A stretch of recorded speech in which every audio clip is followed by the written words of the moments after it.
Well, good evening, everybody. How are we tonight?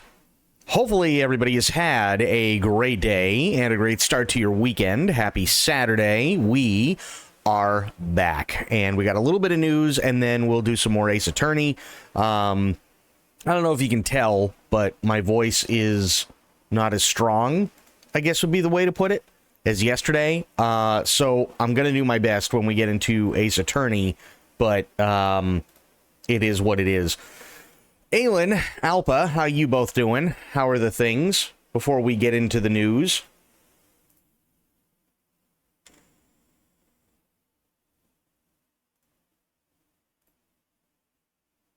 Doing all right? Okay, that's good.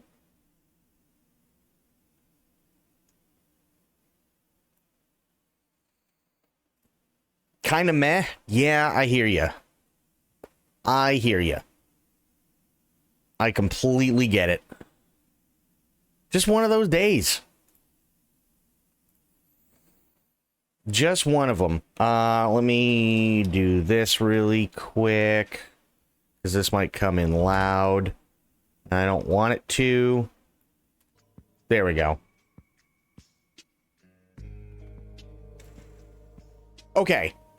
Couple of things we need to go over for news, and then we will absolutely be getting to more Ace Attorney. This was brought up yesterday, by the way. You can now rewind Twitch live streams, but there's a catch. Twitch CEO Dan Clancy unveils the long-requested rewind feature and explains why it's not going wide just yet.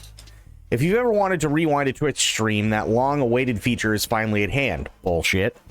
Twitch CEO Dan Clancy has announced that pause and rewind options were added to the service this week, with some notable exceptions. Clancy made the announcement that during a live stream via The Verge, and noted that it is currently limited to Twitch Turbo subscribers or for channels that users are individually subscribed to. So, for instance, if you are subscribed to me, you can use this feature. However, it is not yet available on mobile yet. Why are we surprised by that? It's a feature I've been looking forward to us getting out, said Clancy. It keeps viewers connected as they pause or rewind. Bullshit. Chat continues to stay live. Bullshit. So you can see the hype and understand what's happening in the live stream. Bullshit. The idea is that you're still there, you can catch up, and then come back. And then you come back. Also bullshit. Here's why. Let's say, just for the sake of argument, from what Dan is saying, and this is why I'm calling bullshit, that somebody missed a part, right? There have been many times where, let's say, Spectre comes in, and I'm not, like, shitting on Spectre or anything like that, but I'm just using him as an example. So let's say Spectre comes in because he had to go get dinner, or he had to go grab something, or he needed to go AFK for whatever reason. And he comes back in and he goes, "What did I miss?" And we go, "Oh, well, I mean, you know, we were talking about this thing, or this article was posted, or this is the thing that you missed that we were watching, or whatever." And he goes, "Oh, man, that sucks." Right? It's not roasting Spectre. No, because this could happen to anybody, because this has happened to quite a few people. Now imagine Spectre goes and rewinds and misses everything that was just talked about.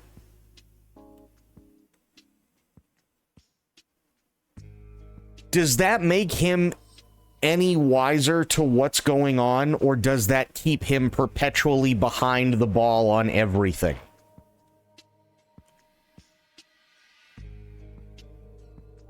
Think about it. If the stream is constantly going and the stream is constantly live, he has to first catch up on what he missed by scrubbing back through this live VOD, and then spending the amount of time it took for the amount of time that he was gone to get absolutely everything. Then he can't just go live, because now he has no context of the last 10-15 minutes that he missed. So he has to go to 10-15 minutes from when he left in the first point to get the context for the second one. And now he's just constantly 10 to 15 minutes behind because he's not live.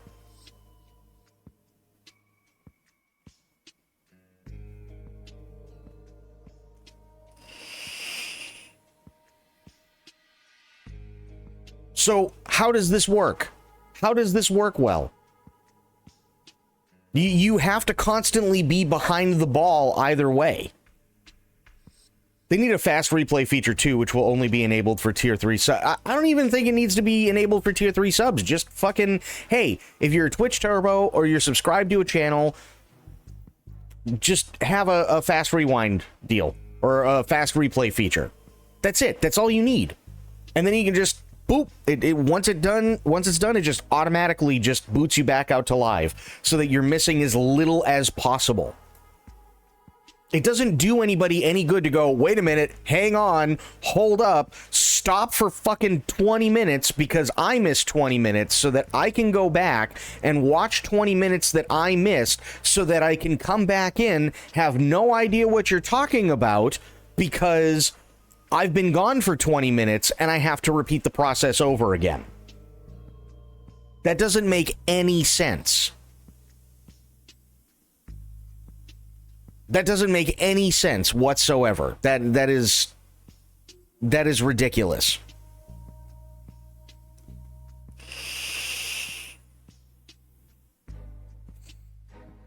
I have no idea even if I have been watching. No, that's fair, but what I'm saying is that if you have somebody who really wants to understand and really wants to know what's going on and they missed it and it took them 20 minutes to get back or 30 minutes to get back or something like that, that's all well and fine. But the problem is that if you're doing it during a live stream, not only do you have to take that 20 minutes that you just missed, make up for it by rewinding to get that 20 minutes that you missed, but now you just missed another 20 minutes of live streaming. So anything and everything that we've moved on to and that we're talking about has no meaning to you. Because yet again, you have absolutely no context. You're just constantly behind the ball. So what are you supposed to do? The only logical thing would be, okay, if I rewind 20 minutes, it takes me 20 minutes to watch this damn thing. I go back to where that ended, and now I'm just constantly 20 minutes behind everybody. But I'm still able to type in chat, which means that everybody that's watching that's 20 minutes behind is going to be talking about shit that's 20 minutes old.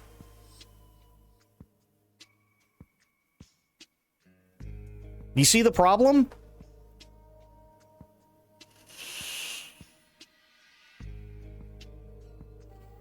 I'm unaffected because I never have context. Fair. Twitch streamers will also have to activate the rewind and pause options on their end, and that feature is limited to users who are affiliated or partnered with Twitch. I've looked. I haven't seen or figured out exactly where to set that up, so hey, if you guys have it, congratulations. It means it's already on. I did a thing. If it doesn't, if you can't do it, okay, sure. Clancy indicated the feature will eventually be added to mobile. Oh, great. And there will be a phased rollout to everyone on Twitch in the future. One of Clancy's stated reasons for not immediately going wide with the feature is that Twitch wants to make sure Rewind can't be used to sidestep ads on the platform. He also indicated that Rewind won't be available for DJ channels because of rights issues. At least the last one I can completely understand. Twitch remains one of the top platforms for streamers and recently helped elevate the indie horror game No, I'm Not a Human. Twitch, Valve, Discord, and Reddit leaders have also been called upon to testify in front of Congress about online radicalization. Whatever.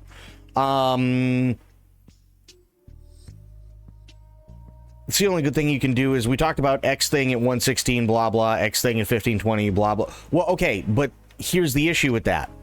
That means that I have to sit there and I have to segment literally everything that I say and talk about. Right? When I'm looking at stream and I'm looking at you guys, I'm not sitting there and going, okay, well, I've been live for 20 minutes and 44 seconds. So that means that I can start talking about this, and that means that it's going to go for about 15 minutes. So that means that at, 35 minutes and 44 seconds, it gets, you know what I mean? Like, that's ridiculous. That's absolutely ridiculous. Live segmentation stream meta incoming. I guarantee that's what it is. Guaranteed. What have we been playing lately? We started Ace Attorney last night. We finished Bayonetta. What did I do before Bayonetta? I'm trying to remember. I don't even know right now. I think before that it was kind of a mix of things. We did the KCD2 DLC. We did the beta for Battlefield 6. Yeah, we were just kind of everywhere before that. So, yeah. That's what's going on with Twitch. I think it's a great idea, but I think the execution is kind of dog shit. Next up, because this got brought up too, and I know there were quite a few people who were not around when it came to the Koji Pro thing. Hideo Kojima's next announcement is a credit card. As part of the Beyond the Strand event this week that celebrated the 10th anniversary of Kojima Productions, Hideo Kojima made a series of announcements, one of which was quite unexpected. Kojima is partnering with Mitsubishi UFJ Financial Group to launch a new Kojima credit card. In the second half of 2026, MUFG will offer a credit card that will give users points based on spending that they can use to exchange for merchandise and other goods for Kojima-related items. That's all coming. That's all Kojima and the bank had to say about the credit card. Additional details will be forthcoming. Been playing Tiny Bookshop and Promise Mascot Agency, sorry. Oh, it's all good. It's all good, no worries. Presumably this card will only be available in Japan, but if you're interested in a gaming credit card and live in the US, you have a few options to choose from. Microsoft offers an Xbox credit card, and Sony offers a PlayStation credit card, and each offer bonuses specific to their platforms. Also, beyond the Strand event, Koji Pro released new teasers for Xbox published game OD and Sony published game Fizzant. Kojima also announced a partnership with former Pokemon Go developer Niantic to create a new experience. Yeah. Here's the thing, if I'm being honest. Is it cool for somebody, is it cool in his position to sit there and go, hey, I got a credit card? Yeah, of course it is. That's why he does it. Is the credit card itself cool? It depends on all the details and everything like that when you sign on to it. But I will say that here is one thing. If you are somebody who uses a card constantly and you are also a Kojima fan, it would be cool to sit there and go, okay, I spend, I've put this much into gas, or I spend this much, and I use this for my Xbox resubscription, and I use this for my Sony resubscription, and, all these other things that, may or may not be related to gaming, but you gain points so that you can go to the Koji Pro store and you can actually pick up Koji Pro items. Fair. Especially considering some of those items aren't cheap. That's not terrible. I mean, credit card companies have been doing this for years, right? Oh, you get money back. No, you don't. You rarely get money back, right? But one thing they do like to do is, oh, hey, well, you have all these different points because it seems like you've shopped at, wherever for so long. Here's a deal that you got specifically for this. So they give you an incentive to go out and to use it more, and that's all well and fine, because that's what credit cards do. But at least, you may get a free gallon of milk, or at least, you get a free video game, or at least you get, something like that. So for Kojima to turn around and say, hey, listen, you use this credit card, you spend it wherever, you do what you need to do, you gain extra points toward a purchase of whatever, and now it's half off, or now it's 70% off, or hey, you might even get it for free on something that's $200. That's pretty good.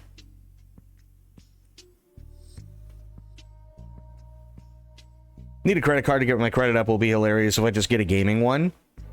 Well, I mean, it's a credit card. So as long as everything's paid on time.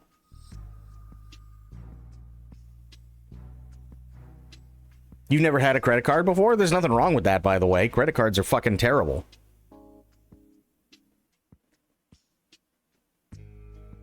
Credit cards are awful. Here's why credit cards are awful. It's very, very, very simple. You are broke. And everywhere you go, whether it's to get a school loan, whether it's to buy a new car because yours is dying or whatever, they say you don't have enough credit, you need to get a credit card. Okay, fine. You go and you get a credit card because that is the most direct and easiest way to build up your credit. Now, they go, okay, listen, it's usually pretty simple. You pay for things in advance, and then once you get paid, you pay off the credit card, and then your credit goes up, right? Cool. Except for the fact that what they don't tell you is that anywhere between 10 to 27% of whatever is on your card is added every single month you don't pay.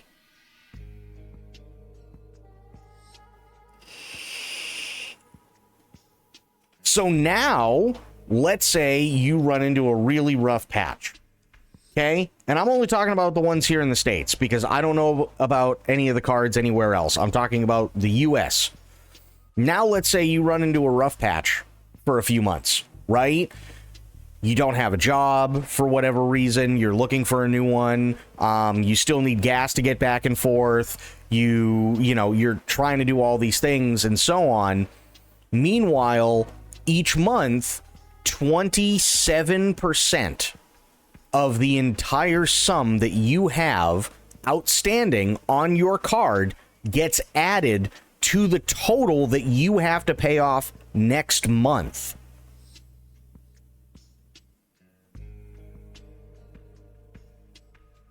And it just keeps doing that. Before you know it, you're hundreds, if not thousands of dollars in debt if you've had a really, really, really rough patch, and then you're fucked.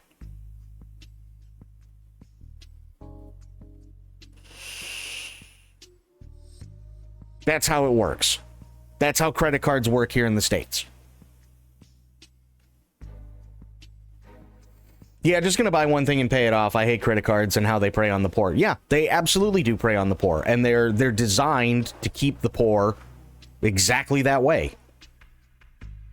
That's exactly what they are. They're for two people. They're for the incredibly poor who are trying to do the right thing, but unfortunately, because of circumstances, can't, and then they're kept as poor as possible.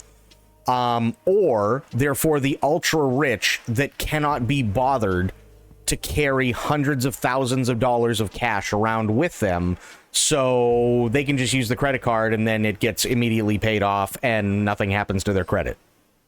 Those are the two people that credit cards are designed for. That's it.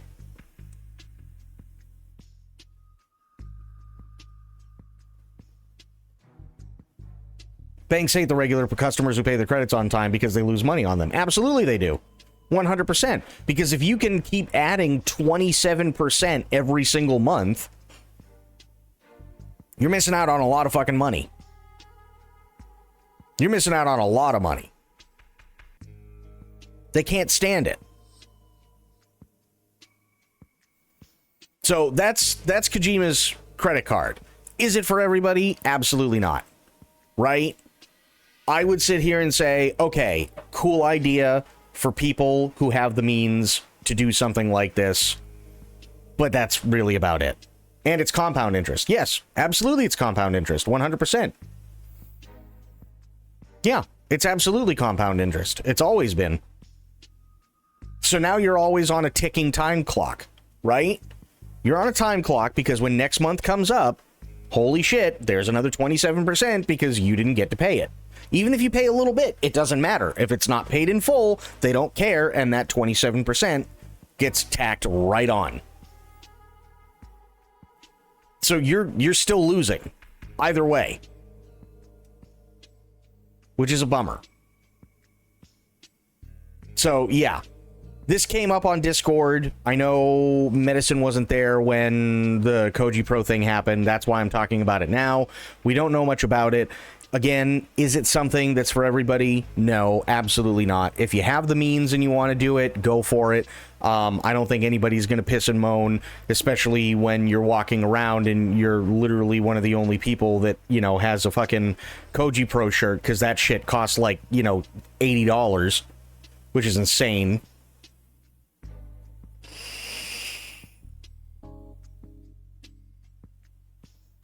Don't worry, Wells Fargo will just lie and come take your house even if you paid it off. Oh, Wells Fargo's, all financial institutions and shit like that are awful. They're absolutely awful. Honestly, it really doesn't even matter if, it doesn't matter what, what money it is for. They'll do anything and everything to come take whatever it is. They don't care. It really is that bad. Next up, Ghost of Yotei is dominating the PlayStation pre-order charts, which we talked about, I think, yesterday a little bit. As October 2nd draws near, that's why I love my country's justice system. You can sue them free of fear, which is really nice, by the way. Really, really nice. Unfortunately, here in the States, it's the other way around. As October 2nd draws near, the PlayStation pre-order charts are being dominated by Ghost of Yotei, thanks to positive reviews and a high Metacritic score. With just under a week till its release, Ghost of Yotei has the potential of being one of the dominant games in a stacked holiday season. The road for Ghost of Yotei has been rough since it was revealed just over a year ago, with Ghost of Yotei initially drawing criticism from Ghost of Tsushima fans due to having a female protagonist. It's more than just having a female protagonist, although I do agree that there were people that were pissing and moaning about that. It's more than that. What it was people were pissed because Erika Ishii, who plays the main protagonist, is also insanely outspoken about her beliefs and things like that. And the problem has always been that people don't know when to keep their mouths shut when they are trying to promote a product. That's their problem. I have no problem with Erika Ishii. I have no problem with things that she stands for.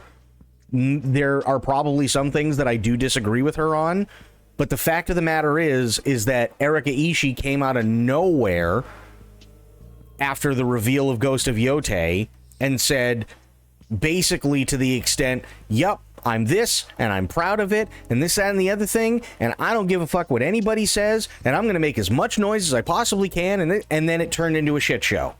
Because she didn't give a fuck. Now, granted, since then, she has toned it the fuck down, and people have been ignoring her, because they feel that, it not only is damaging to the company, right? But also because, let's face it, the world has changed since last year. And recently, a Ghost of Yotei developer was fired from Sucker Punch by Sony, by the way, due to comments made about the assassination of Charlie Kirk. Again, classic example of, if you are promoting a product, no one cares what your personal beliefs are, but shut the fuck up. Some thought that these issues would reflect the game's pre-orders ahead of its October 2nd release. And to be fair, I'm sure it did. Twitter user Akami13 shared a screenshot on Friday showing the Ghost of Yotei is the top game pre-ordered in the US, Japan, Europe, and UK. All 5 charts show the deluxe edition of Ghost of Yotei in the number 1 spot, with the standard edition in the number 2 spot in all but Japan. At least 13 countries have Ghost of Yotei listed as the top pre-ordered game. The deluxe edition of Ghost of Yotei includes the Snake Armor set, a digital deluxe armor die, charm, digital deluxe horse and saddle, a sword kit, and traveler's maps. The deluxe edition does not grant early access to the game like other games may offer, but it's still the most pre-ordered edition thanks to the in-game items. I'm just sitting here waiting for Fable news. All we know is it's not coming out till next year. That's it. They haven't given us any more. Early reviews of Ghost of Yotei have been positive, with a Metacritic score of 87, as reviews continue to be published. Ghost of Yotei is the sequel to Ghost of Tsushima, but not a direct follow-up to protagonist Jin Sakai. Set hundreds of years after the events of Tsushima, Yotei follows the protagonist Atsu as she travels Japan to hunt down the members of the Yotei Six in a story of revenge across an open-world landscape. Preloads for Ghost of Yotei started on September 25th, giving players at least a week to prepare their PlayStation 5 systems for the 85 gig download. Players should note the potential of updates before release so that the file size could change. Preloading the game could be another reason for the spike in pre-orders, as it gives players the opportunity to play the game right at release, which, that's fair.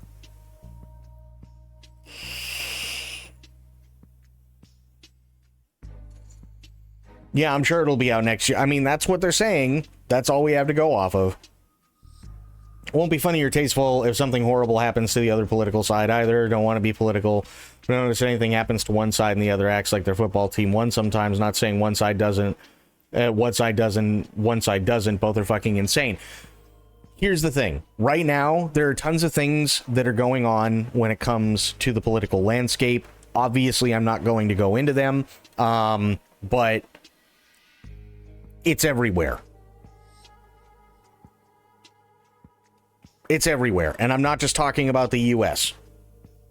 Not talking about the U.S. There's problems in New Zealand. There's problems in Australia. Nepal is on fire. Serbia is in constant riots. Indonesia is in constant riots.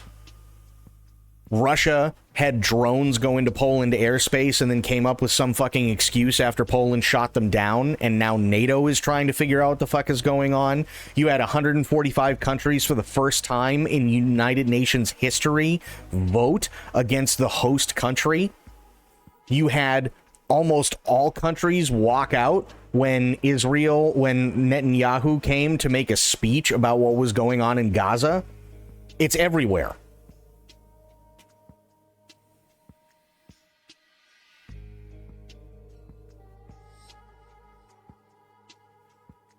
That's the whole, like, it's all over the place. So the world itself right now is on fire. The entire world itself is on fire. So it's just that simple. The next time you see something absolutely ridiculous and something absolutely crazy or something absolutely like jaw-dropping or something that we know is going to alter things and so on, just also remember, the rest of the fucking world is on fire. Literally, the rest of the world is on fire, too. That's it. I don't give a fuck about anything. The rest of the world is on fire. Period.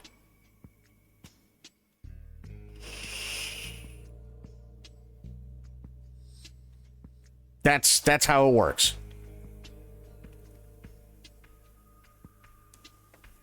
It's not just the US, it's not just the UK, it's not just Australia, it's not just New Zealand, it's not just the Middle East, it's not just Europe, it's not just Asia, it's the whole fucking world. Okay? Simple as that. Whole fucking world is on fire right now. Period. That's it. That's all there is. We don't need to get political to sit there and look out our front fucking door and see all the smoke. That's how it works.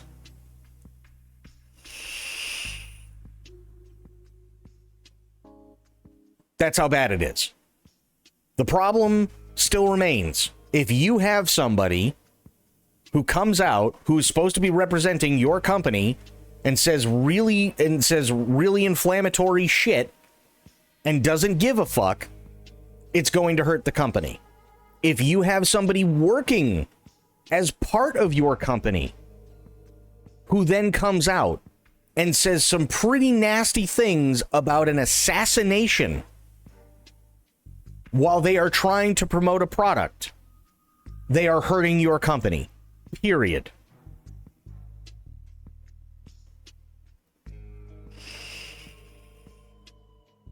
That's how it works. They just are. So I'm sure that, yes, things that were said in the past, things that were said in the very recent past,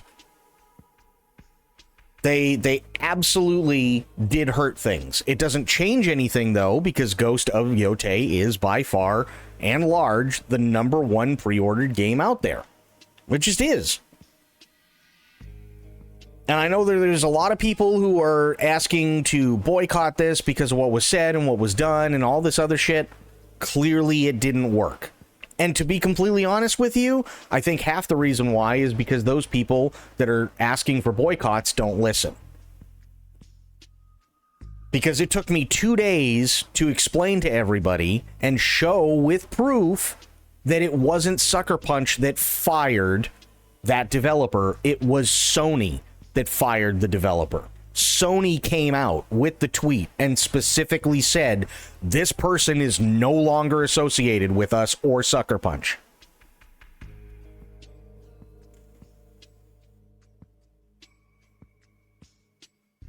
Right? But people don't want to hear that. People don't want to hear that. They just want to keep going on their own crusade. Unfortunately, that's the time and world that we live in.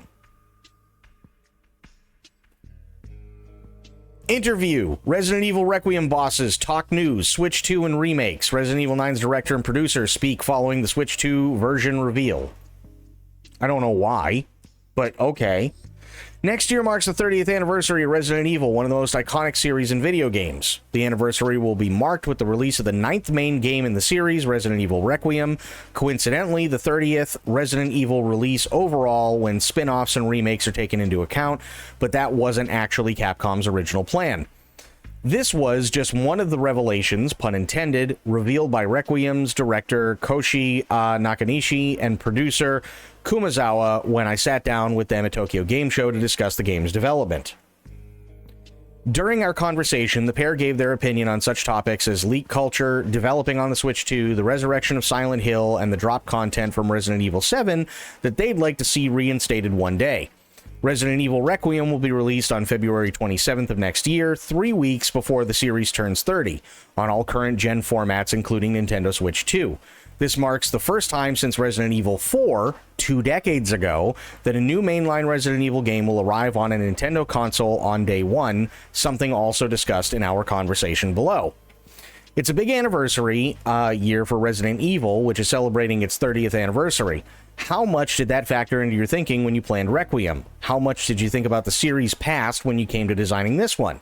Kumazawa says, it actually wasn't planned specifically to be a game releasing in the year in the anniversary year, but due to the schedule of the project, and as we went through trial and error in the development phase, it ended up landing in the 30th anniversary year. So I think we've often had people reading something into the anniversary and the return of Raccoon City like it was all part of the plan from the beginning, but they were actually two quite separate things originally. Let's say once it did land at the current release date, we felt a certain amount of responsibility or pressure to be the game that brings the series to that anniversary point. Fair. I don't know about the leak culture, but I love leak culture. Oh, God. Question. In some of the trailers that we've seen so far, there are hints at flashback sequences. Will we get to see much of Raccoon City in its prime? Kumazawa says, we think it's important to balance the extra fun that you get from nostalgic Easter eggs and hints and lore connections if you're a series fan, versus not making a game alienating to players who aren't caught up. I don't want people to feel they have to do their homework to fully appreciate this game. So while we're not really going into exactly how much and what you'll see of Raccoon City throughout the full game, I think that if you don't know anything about it, you're just going to play this as a horror game set in a ruined city, and you'll be able to understand and enjoy it 100%. If you're a fan and you see all the connections and the lore links and the backgrounds hints and stuff, I think you'll enjoy it 150%, and it'll give you that extra level of detail. But we don't want to make it so that you have to know about the incident and understand the relationship between that timeline in order to understand the game. I think that's fine. I think that's perfectly fine. Another question. A lot of planning and thought goes into when Capcom announces its games and how it reveals information to surprise and delight fans, but of course, sometimes information leaks outside of marketing plans. How disruptive is that for the development team, and is it stressful for you? Nakanishi says, in a way, I can take it personally as a positive thing, because the fact that people are so interested in that, They want to see the information we haven't revealed yet, and then they start discussing online and speculating about things and reading those kinds of information. It shows a huge amount of interest and passion on behalf of the fans. So I can try and make my mind to take it as a positive thing that they really want to know more about the game because they ultimately want to buy it. That said, not all leaks are right. There are things out there that are wrong or on the right track or on the wrong track, so we don't really know until the game actually comes out whether it was disruptive to our plans or not, because it may not even be related to anything we're doing. Have you considered maybe putting some fake leaks out there, speaking loudly in a bar at some pretend character about some pretend characters are similar? We don't need to make fake leaks. We got enough out there already, which is true. Information appearing online in the form of a leak, whether it's true or not, doesn't really annoy me so much as the fact that information that has not yet been confirmed gets treated as gospel by people who just decided that it must be true. They think about the game on that basis, so it becomes a betrayal if it ends up being we didn't do what we promised, even though we never promised it. That's the part I find most disruptive about leaks. At some point, they just become true in people's minds, even though they've never been confirmed. Which I think, again, that's totally fair.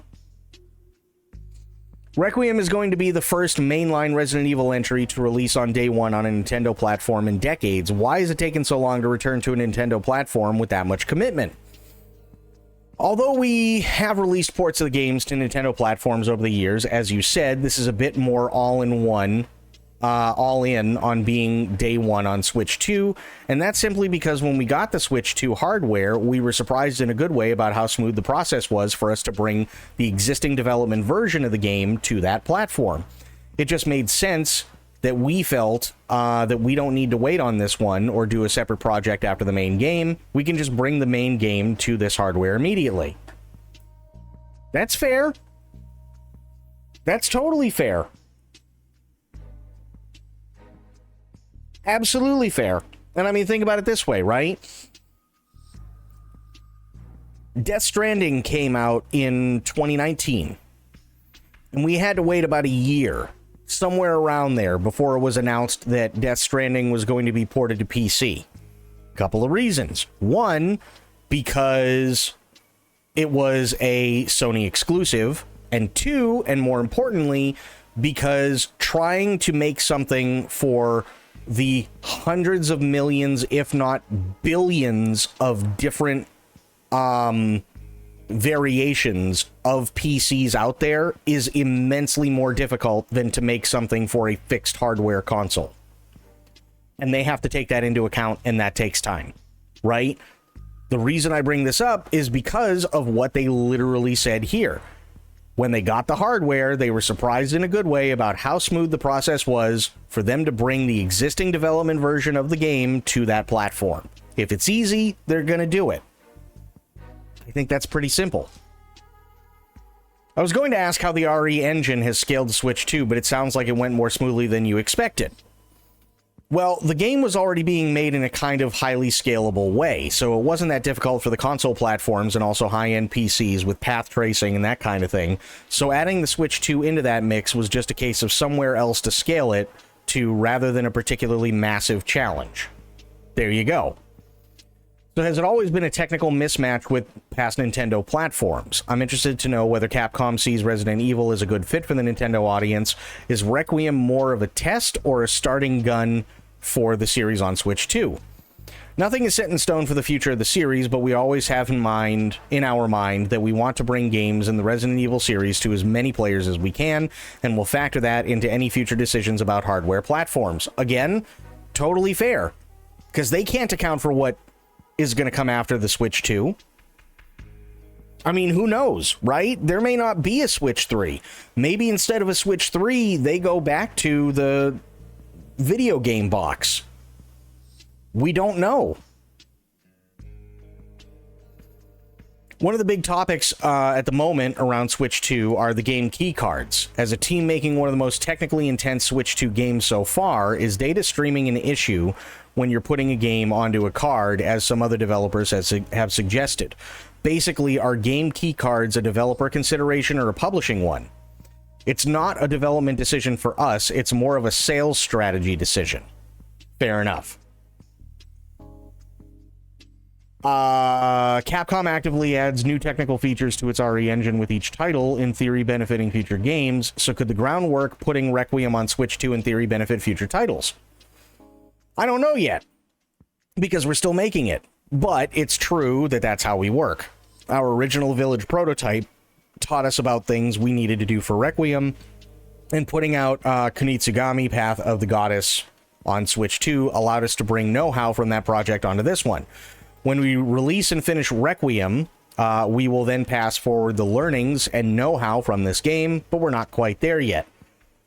Honestly, as much as I crap on Capcom for basically not giving a shit about any other series other than Resident Evil and Street Fighter, I will say that at the very least, when it comes to those two franchises, they take the From Software approach. What is that? Well, if you have a bunch of things that you rushed through and they didn't work out all that well in Dark Souls 1, then you try a couple new things in Dark Souls 2, and you take the stuff that worked from Dark Souls 1 and you bring it over. Now Dark Souls 2 is out.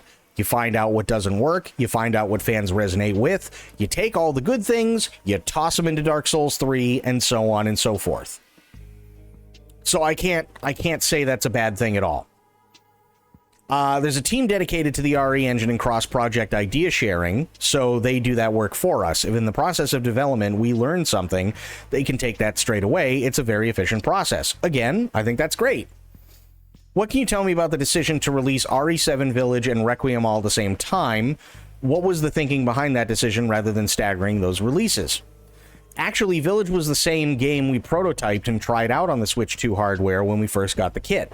We had cloud versions originally for RE7 that ran on the first Nintendo Switch, so we had a bit of a baseline there for the hardware itself, its predecessor at least, and Village running natively on Switch 2 was such a smooth process that we thought, oh, well, we can look at Requiem as well. That, as we said, went smoothly, so we had 2 of 3 kind of working at that point, and we were like, well, let's go the whole hog and add in 7. It just made sense to us to release all of them at the same time when Requiem comes out, so that in one go you go from not having these games on Switch 2 to if someone is a new player and they want to check out the 3 most recent games in the series, they can just jump in. You can go from new game or start at 7 and go through 9.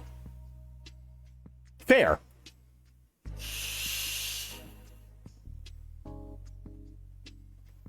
Brains in the company equals Resident Evil group of devs. Everything else equals dumb dev groups. It's not even that. It really isn't that. It's that, in my opinion, Capcom doesn't care. It's not that they're putting people who are stupid in there.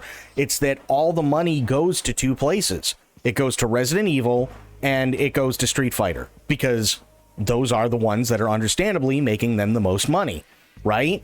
If Monster Hunter Wilds is, or I should say, if Monster Hunter as an IP is generally considered still a console franchise, and with the exception of Monster Hunter Worlds and maybe a couple of others over the last like 5 or 6 years that have come out for the PC, it's nowhere near as big, then they're not going to take that money and put it into the development to port over another game. Even though they should, they don't, because they just don't care, because it doesn't bring them the numbers and the money that they want.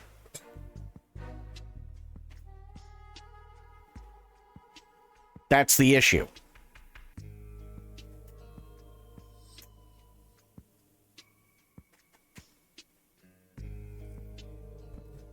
Trust me, no developer wants to sit there, unless it's somebody who's like just trying to game the system on Steam. Nobody wants to sit there. No developer wants to sit there and make a shitty game.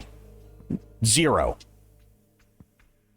You don't literally. I don't know of any time, and I have done research, I don't know of any time where anybody has actively come on to the video game scene as a video game developer and gone, you know what? I really want to be a developer because I really want to fuck it all up.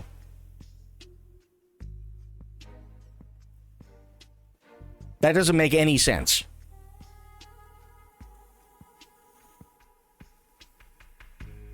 It has nothing to do with the developers. It has absolutely everything to do with the parent company. They're not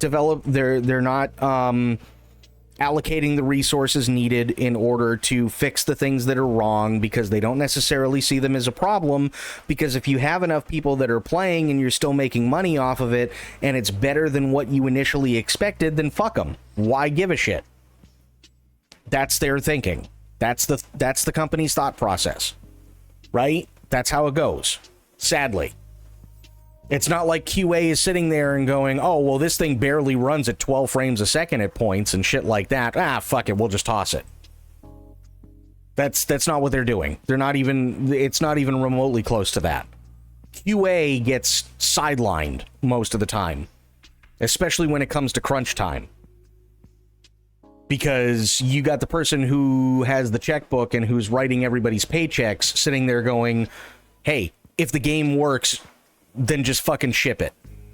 Unless it's something that crashes the game, unless it's something that starts the game from working, unless, it's a massive fatal error or something like that. As long as the fucking thing's working, who gives a shit? We need this out now, because we need to start making a return on investment.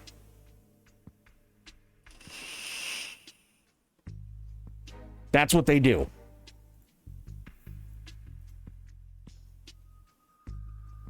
Monster Hunter actually has a good potential to be a good live service game if done correctly. If done correctly, yes. If done correctly, absolutely. But that's the problem. It's never done correctly because historically, it doesn't make as much money as Resident Evil or Street Fighter. It just doesn't. So they don't allow for the resources that are needed to make it a fantastic game. Because, again, they only care about Resident Evil and Street Fighter. Even Devil May Cry 5. Much as people love that game, I'm sorry, but if you can't look at Devil May Cry 5 and say there are some massive fucking problems here, then you're looking at everything through rose-tinted glasses. You're looking at it through the lens of, I really love this series, I really want it to be great, so I'm going to over-accentuate absolutely everything about it instead of being honest.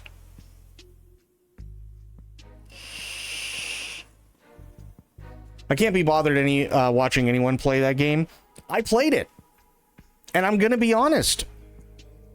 With the exception of the music, because the music was on point. With the exception of the music and some of the cutscenes where the music was tied in beautifully, the game ran like shit. It did. It ran like shit. It was like Monster Hunter Wilds Devil May Cry version. That's what it was. The game ran like ass. It's very limiting in what you can do. The controls are insanely stiff. They want you to pull off all these awesome combos and everything with almost zero fucking context, which means they're making you go in and read the list of all the fucking moves that you're supposed to do, but most of the time you can't do them unless you know the timing of the game itself, because everything is set in fucking concrete. So then you just look like an asshole waving your sword around the entire time and just eventually end up going, fuck it, and standing there and just letting go with guns blazing, and that's it, because you can't be fucked whatsoever to actually give a shit anymore about how to do the movesets. You just want to get through the rest of the game. That's all you want to do. That's how bad it is. The concepts are great. The storyline, sure, the storyline's good. I don't have a problem with the storyline. Some of the cutscenes are really, really good. The music is fantastic. The actual gameplay itself is dog shit.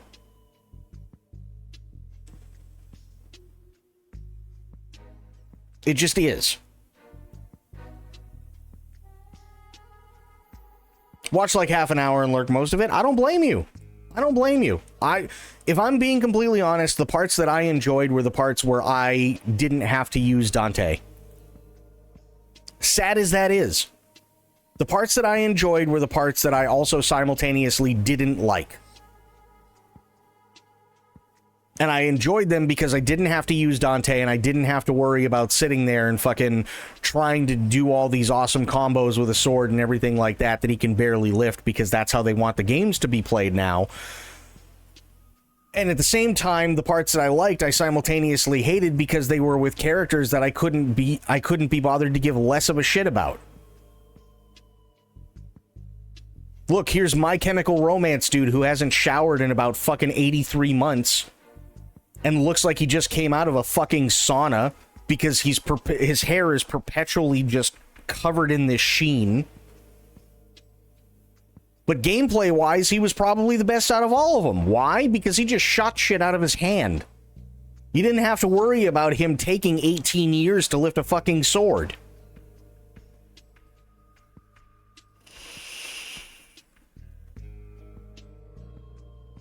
Which is really, really sad, because that's not how it used to be.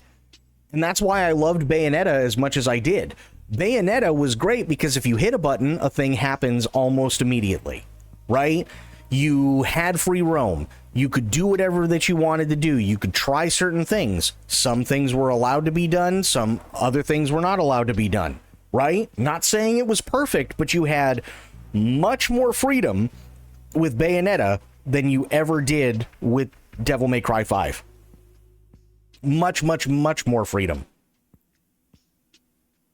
Not to mention, and here was the other really, really big thing that, like, kind of set me off about Devil May Cry 5, now that I think about it, compared to Bayonetta. Look at all the extra content that we ended up getting with Bayonetta at the very end. We had a false ending, then Jean comes out and steps on the credits so that we can then go and save the world, which is all interactive, by the way. We actually have to literally sit there and do all the things to actually save the world. And then we get a cutscene, and then we get a surprise at the end that Bayonetta's not dead. And then after that, it goes into the actual credits, but then as the credits are playing, then it has you go through memorable moments for Bayonetta and actually play those while the credits are still rolling.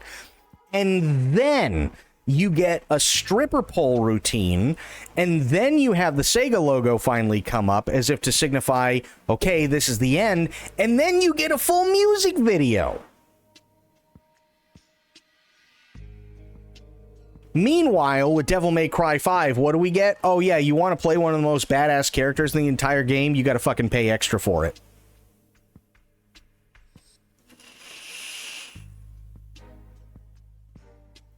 You see the difference? Very, very, very big difference. It feels like the big budget horror survival space, is much better, is in much better health than before you released RE7, with Silent Hill most recently receiving critical praise. Do you welcome increased competition in the genre? I welcome it. Competition is what keeps everybody on their toes in a given genre or space within the gaming industry, so I think it's great to have more titles in the AAA survival horror space. I really want to buy Silent Hill F. I'm playing it straight away. Okay?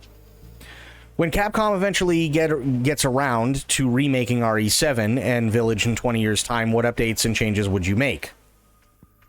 I could talk for hours because nobody is ever fully satisfied with a game that they directed.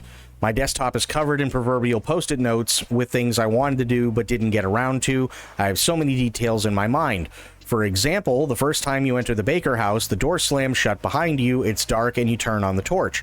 The amount of time between closing the door, you being forced to compete you being faced with complete darkness, and the torch turning on never quite sat right with me. We had to make it not too long so players wouldn't be confused and run around in the dark, but if it was too short, there would be no atmosphere. I would like to tune that a little bit more. There are various other little things like that throughout the game. There was also a character, another member of the Baker family, who we ended up having to cut from the game, so with a remake we could maybe add them back in. Lucas was supposed to have a girlfriend who lived with them, and she would play a part in the story. I think it would be interesting to produce a director's cut with that content added back in. I think it would too. How many names did you get through before you gave up trying to find something with IX in it? We actually didn't think of any. We weren't going to do it. We were just like, that's not going to work. We didn't feel like we had to follow the formula this time, so we decided on Requiem, and then later realized we could twist that and have it be a different version of the same thing. Right, because if you take the Q for Requiem and you see it at a couple of flash screens, the Q turns into a 9. So there you go. That's what they're talking about for Resident Evil Requiem. Honestly, I'm excited for Resident Evil Requiem. I know a lot of people aren't. I know a lot of people think that, oh, it's going to suck because, you know, it's going back to Raccoon City. And honestly, I understand it. And if that's the way you feel, I get it. But I think for a very, very, very long time, one of Resident Evil's biggest weaknesses is that they have done everything to hint at Umbrella without having anything actually be Umbrella. Because there is nothing else.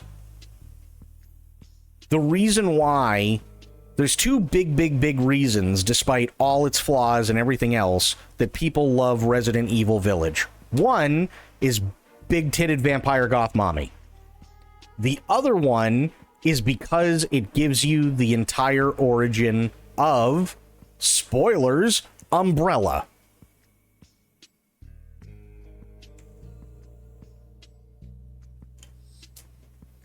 The reason why people love RE7, again, three very specific reasons in the case of RE7. One, it's legitimately really scary. Two, it's first person, and it's the first time they've done a first person thing, and that really brought a new element of horror into it. Three, because even though it takes a sharp left off the path and goes for miles, it circles back around once you go through the whole story and ties to, spoilers, Umbrella.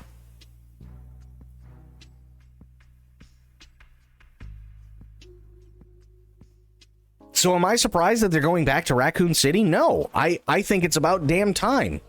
Shit or get off the pot, in my opinion.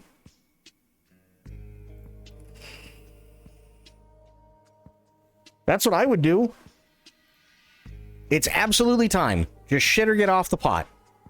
Show everybody what it looks like nowadays. Whether it's something people like or dislike, that's entirely up to them. But they've had, let's see, Resident Evil 4, Resident Evil 5, Resident Evil 6, that had nothing to do with Umbrella, really, other than, again, mentioning them. And Resident Evil 4, I don't even think mentioned Umbrella once. And then you had Resident Evil 7 that mentions Umbrella. You had Resident Evil 8 that mentions Umbrella. You had Resident Evil Outbreak that takes place in Ashcroft Manor. You have Code Veronica, which, if I remember correctly, is the one that was the island with the two incest twins that had nothing to do with Umbrella. You had movies that were at best, but one of them took place in a fucking airport that meant absolutely nothing to anybody whatsoever, other than it was a great place outside of a mall to actually have fucking zombies and shit that can kill you, that had absolutely nothing to do with Umbrella. And then still everybody rants and raves about the first three games being the best. Well, yeah, sure, absolutely. Resident Evil 1 was by far, aside from 7, probably the scariest. And Resident Evil 2 and 3 were quite literally in Raccoon City, home of Umbrella.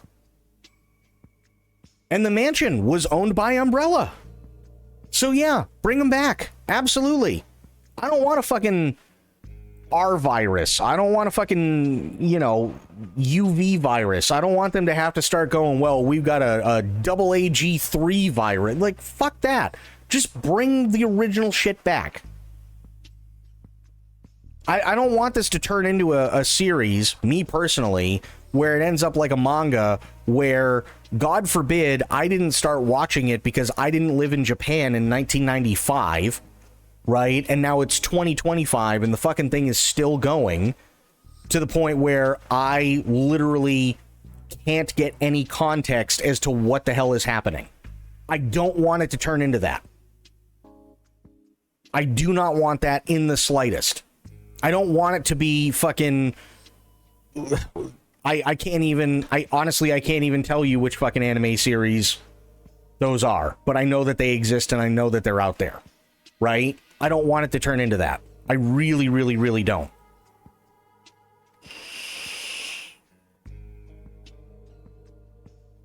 I really think that would just be a waste.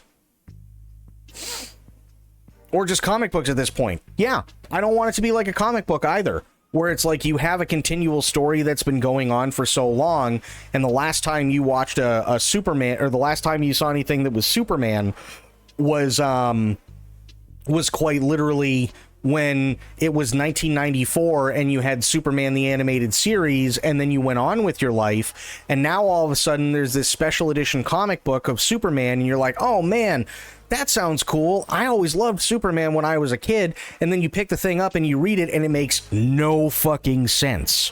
Why? Because it's been 30 fucking years since the last time you saw it, and they've been going on with a story, and they don't give you any sort of recap whatsoever. There's no book that sits there and goes, okay, here's what's happened the last 10 years. Here's what's happened the last 20 years. Like, they don't do that.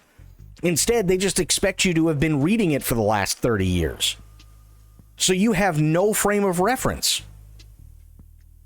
Or, even worse, holy shit, here's Superman in a different universe. So the Superman that you fell in love with because of Superman the Animated Series doesn't even exist in comics right now because DC decided, oh no, we're going to put him in a different universe. So now that means that on top of reading something that you don't understand, you now have to go back and you have to do research as to what the fuck is going on, what universe he's in, why he's changed, and then you have to find out, well, when's the last time the Superman that I liked was actually relevant? And come to find out he hasn't been relevant for 15 years. I don't want that. I don't want that for Resident Evil. I want it straight and to the point. Resident Evil, in my opinion, much as I liked 8, in my opinion, Resident Evil does its best work with zombies. That's, in my opinion, that's the best way to have Resident Evil. Give me zombies, right? And they've even gone so far in 7 and 8 to make sure that you still had zombie-like creatures that were fun to try and figure out. You had the black goo monsters in 7 in the basements and everything like that. Those were really fun to try and figure out. In RE8, you had the slow-moving ones and everything like that, but it's, you know, after that, it just turns into, here's fish people. Here's werewolves. Here's a bunch of really creepy dolls. By the way, the creepy dolls, really nice touch. Absolutely, they showed that they can do true horror, especially with the giant fetus baby. But at the same time, that's really the only other thing that I can sit there and really grab onto in in Resident Evil 8.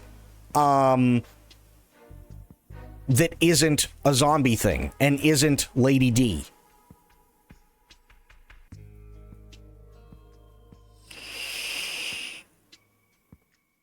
I know it's super unpopular, but I think Village is one of my faves. Runs from the Throne Bricks. No, it's not that Resident Evil 8 is bad. Resident Evil 8 is good in its own right. The problem with Resident Evil 8 is that a lot of the things that they did in 8 are just a rehash of Resident Evil 4 in a different setting. That's all it is. That's really, in all honesty, that's what it is, right? If you take the beginning of RE8, where you have Ethan and he's running around the village and he's shooting, he's running from the werewolves and he's shooting all the werewolves and everything like that, and then the clock goes off and all the werewolves scurry back to wherever the hell they were coming from. That is beat for beat exactly what happens in RE4. You show up, the Ganados look at you, they know you're not supposed to be there. Now you have to run through houses and run through the town and everything like that for as long as you possibly can until the clock goes off, and then all the Ganados scurry right into the right into the church and lock the door.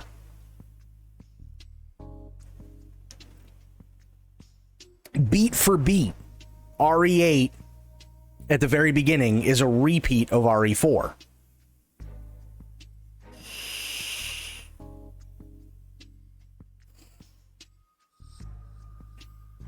I also did not like RE4 mostly because I sucked at the game, and when I played, my controller was bad. No, that's fine.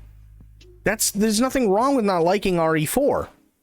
Again, I don't care whether you do or don't like an RE game.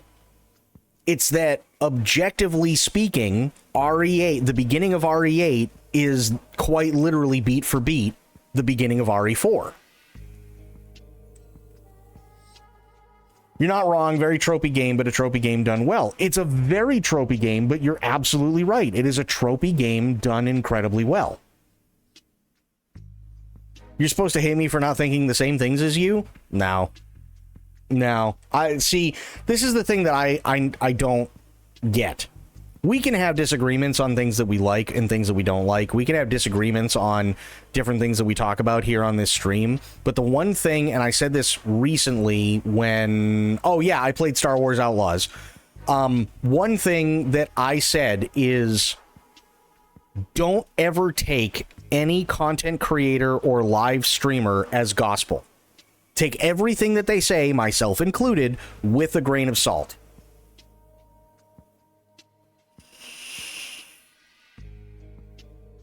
I don't care whether they're a content creator or an influencer or a live streamer or a celebrity or whatever. Take everything that they say with a grain of salt. Form your own opinion. You want to go do research on a thing? Go do research on a thing. You feel something different compared to somebody famous or somebody that live streams or some famous content creator or some influencer or somebody who's trying to boost new crypto sales or like any of that, like, take it with a grain of salt. Form your own opinions.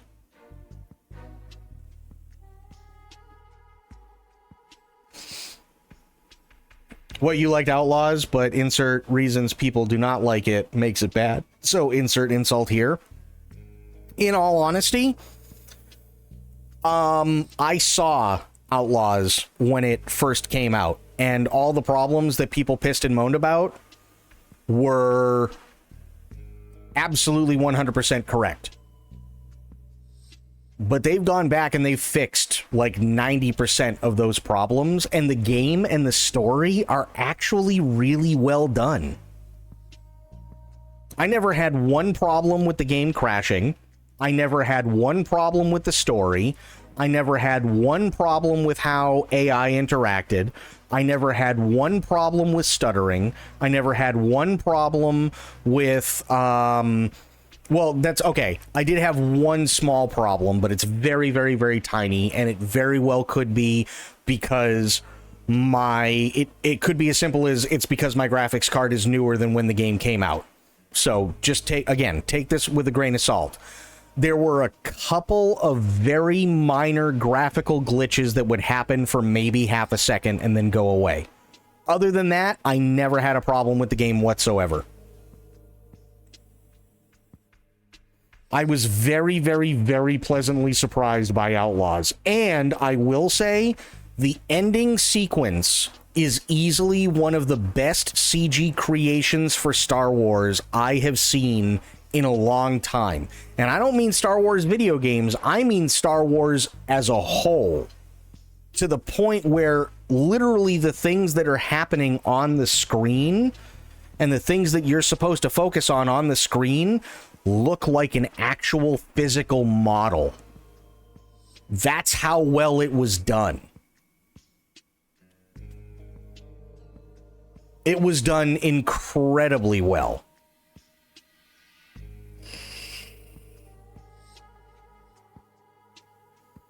Might have to get it now then. Honestly, we read an article, and I think it was Kotaku, which, no surprise there, that said, I really liked Star Wars Outlaws, but I don't recommend everybody go out and get it because they canceled plans for a Star Wars Outlaws 2. So when you finish the game, you're going to be sad because you know that there's not another one coming. That was the article. And I was like, that is the dumbest fucking thing I have heard to stop people from going out and getting a video game. Whether or not they make a number 2, as much as I would love there to be a second one, and there may be in the future, who knows? But whether or not in the immediate there is plans for a second one shouldn't detract from the fact that the game itself is actually well done. And that people really enjoy it.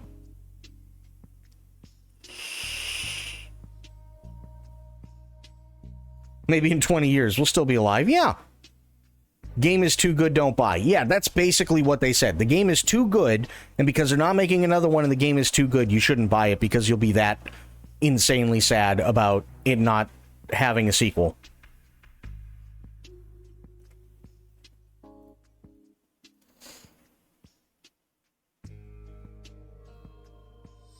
So, yeah. If anybody asked me, would you recommend this game in terms of Star Wars Outlaws? Yes, absolutely I would. Now, do I have a high-end PC? Yes, I do. So your experience may vary compared to mine. I don't know. But I will say that I can't say all, most of the issues, the glaring issues that people had with Star Wars Outlaws when it first came out, I didn't experience any of them. And they did put out quite a few patches to fix things. So, yeah.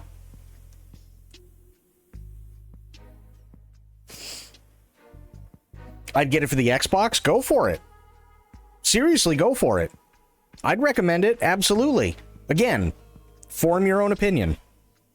Just because I like or dislike something doesn't mean you have to like or dislike something too. Right? But do I think at the very least it's worth checking out? Yeah, definitely.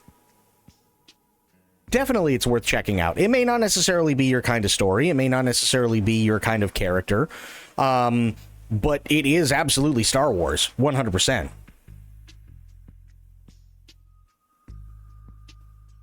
Like, it was good. Even the space combat, oh my god, the space combat was leaps and bounds over what we were getting from Battlefront. We aside from Star Wars Squadrons, which is kind of a pain in the ass to get to run properly nowadays, we haven't had a game with really good Star Wars space battles in a while. And Star Wars Outlaws absolutely delivered. 100% they delivered. And my favorite part about Star Wars Outlaws, without any spoilers, not once was there ever a lightsaber shown.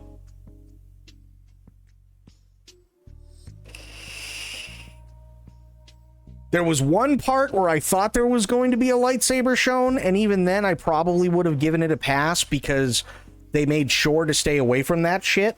But within context, it would have made sense, at least a little bit. But they took a hard stance. No lightsabers were ever shown. This is not a Jedi story. It is a story about somebody who unfortunately grew up in hard times, and unfortunately they were in the wrong place at the wrong time, but are the right person for the job. That made it really good, in my eyes. That made it really, really good.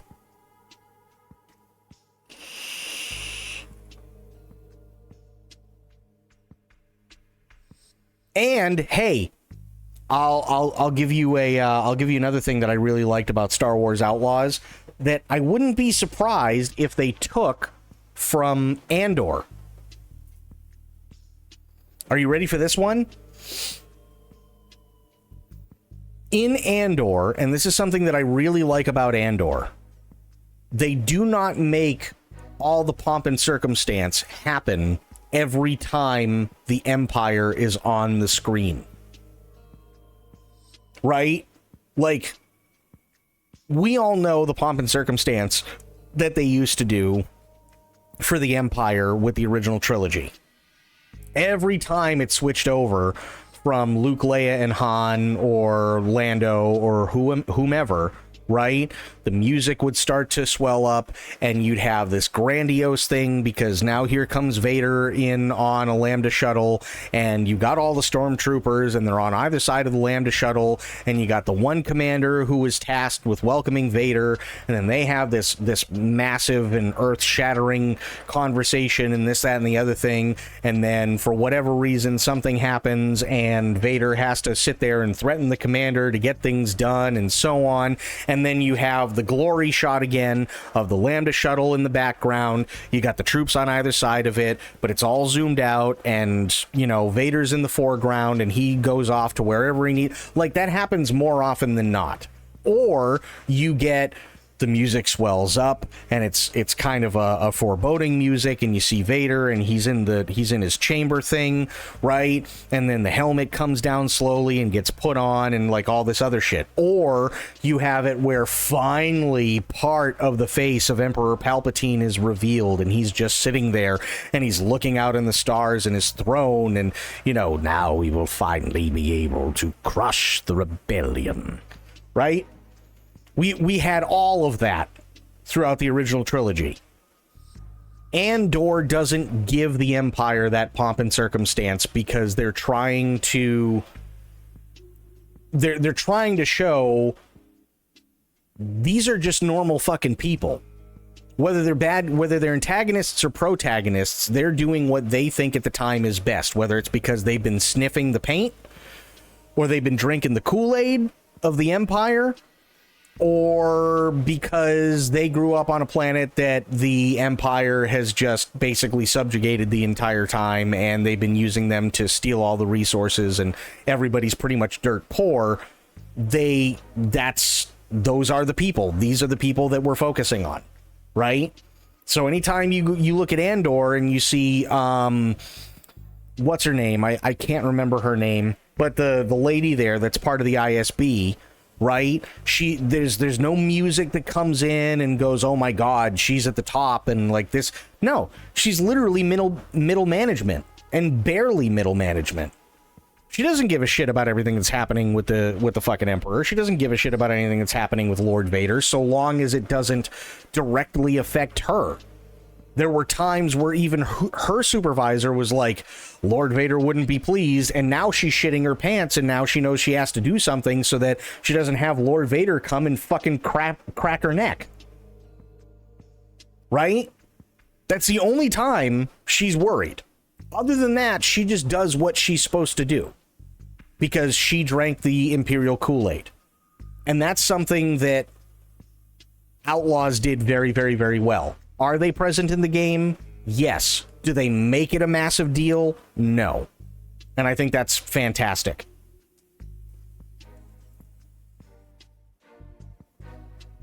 I think that's absolutely fantastic. So honestly, good on them. Good on them. I think they did a really, really good job. It started off rough, yes, but they got their shit together. Better late than never, I guess. And yeah, that was pretty much it.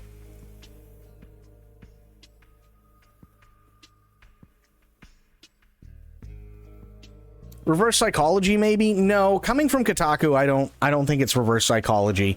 And the reason I don't is because Kotaku has always been known to editorialize the ever-living crap out of everything. And unfortunately, when you editorialize something, what ends up happening is, more often than not, you're trying to prove your point legitimately compared to actually doing any sort of advertisement. Yeah, Kotaku's definitely not that smart. Yeah.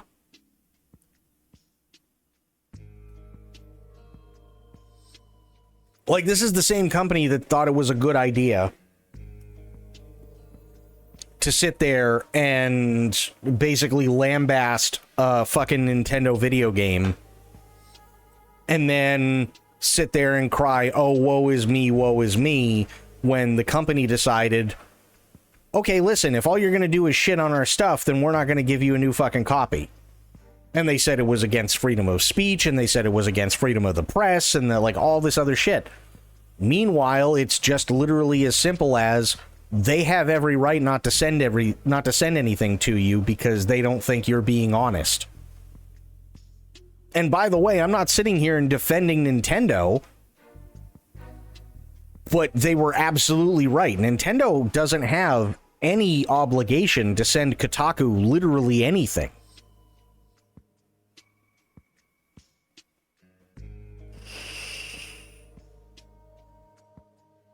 That'd be like, I was not aware that being given games for free was a free... Oh yeah, no, Kotaku's stupid. They absolutely are. They're really, really dumb. That'd be like me going, okay, tomorrow we are completely rebranding. We're calling it Shadow Game Chronicles.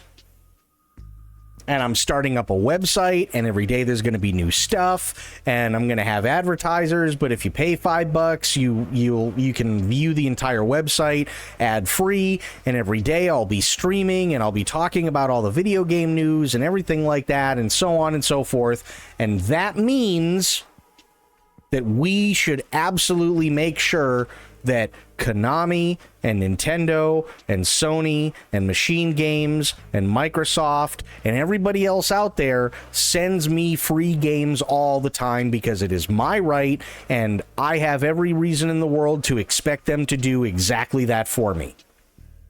That's ridiculously stupid.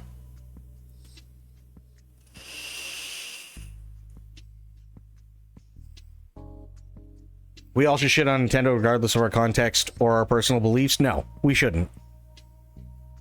We shouldn't. And I know that, you know, it's at least partially being said in jest, and I know that there are a lot of people that dislike Nintendo, but one thing that I will say is that most of the time when Nintendo's been in controversy, other than, especially in the live streaming space, people piss and moan and they make it their mission to piss and moan and bitch about Nintendo, when literally the reason why Nintendo is doing something is because there were a bunch of people who were fucking stupid enough to try and go up against them.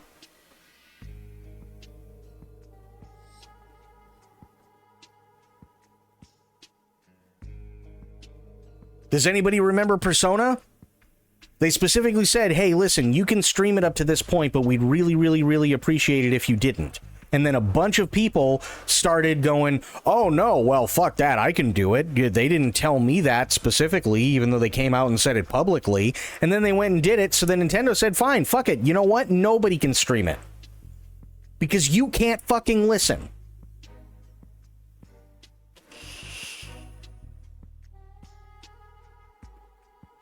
Kotaku puts out an article and shits on a video game, and then Nintendo says, okay, fine, if all they're going to do is shit on everything, then why send it to them? And then they don't send it to them, and Kotaku makes this big fucking stink about how it's freedom of speech and freedom of the press, and they're, you know, suppressing all that, and this... No, they aren't. They don't have any obligation whatsoever to send anybody shit.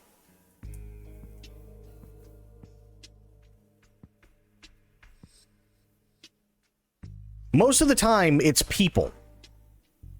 And again, a person is smart, mostly. People are stupid.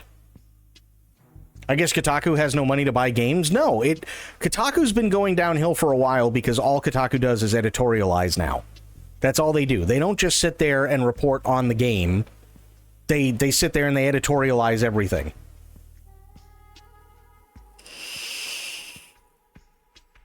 You can still buy the game and still review it as you want. Yes.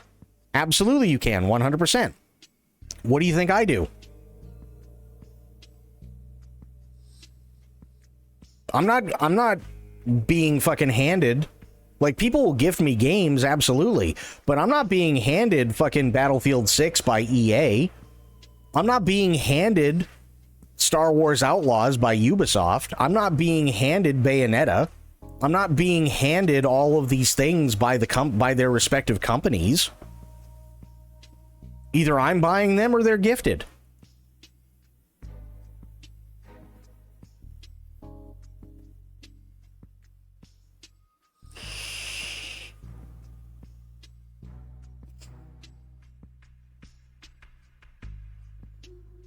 If it was me, I would make it my mission to review all Nintendo games and completely shit on them on purpose as retaliation. See, and that's the problem that Kotaku is running into now. That's incredibly self-defeating. If all you're gonna do is sit there and try and do something to just constantly shit on absolutely everything, then all you're gonna end up with is jack shit. That's it. You're gonna have less and less people listen to you because here's what's gonna happen. You're gonna have people who are going to come out of the woodwork and go, yeah, you know what? I like that person's stuff. They're being honest, because I didn't like that game either. And then eventually, what's going to happen is you're going to have less and less people listen to you because they're going to find out that all you're doing is bitching. And that you're doing it specifically to do it on purpose, just to get back at an old grudge. And that's it.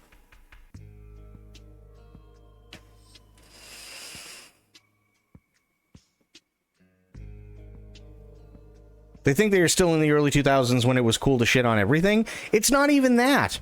It's not even that. There is a difference between, and I'll show you. There is a massive difference between AVGN. Okay? I'll use AVGN as a perfect example. Right? AVGN goes through the original Metroid trilogy. All I gotta do is screw attack over there. Screw attack. No! Why did it work? It didn't work. Oh! After you've beaten both Kraid and Ridley, you gain access to the final area. Here you face the Metroids, and as I already mentioned, you have to freeze them and then blast them with missiles. Switching back and forth only takes a split second, but it's a split second you can't afford. You could be busy hitting one Metroid with the missiles when another one approaches you. By the time you switch to the freeze beam, it's already latched onto you like a face hugger. In order to get these sons of bitches off you, you just gotta bomb and roll around, I guess. You know what? You really just don't want to let it happen. Just don't. Fair. It is not an option. Sadly, you can't run past them. You have to kill all the Metroids because that's the name of the game, literally. Even worse than the Metroids are the nuclear onion rings, which spam the ever-loving shit out of you. These are among... So as you can see, he is not showing Metroid in a good light right now. But he's also prefaced this in the first 15 minutes with stating that these are some of the most favorite games that he grew up with. And he's also prefacing it with stating that this was a different time and that there were certain things that they couldn't do and that there were technology barriers that they couldn't get through and so on and so forth. And as the games progress, when they come out with new iterations, things do get better. Right? He is not going, Metroid's dog shit. This is why Metroid sucks dick. This is why every Nintendo game sucks dick. This is why everything Nintendo sucks dick. He's not doing that. And there's a very, very, very fine line that he has to walk with literally any and every video that he does, by the way.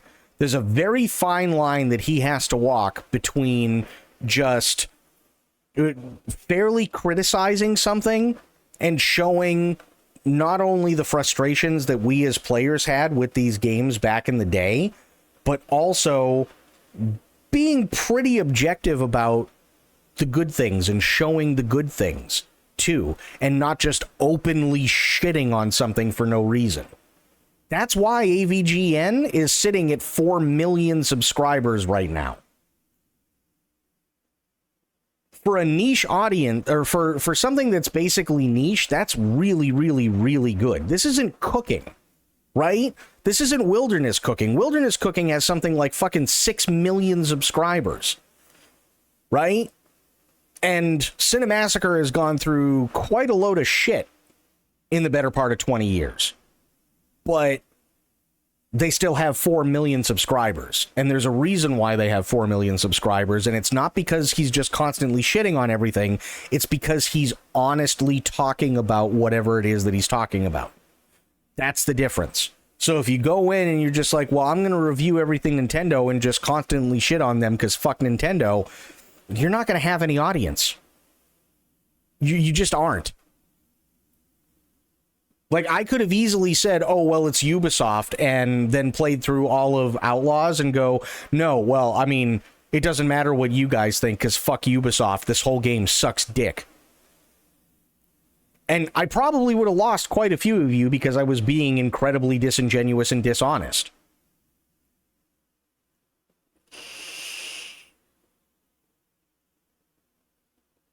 You see what I mean? Like,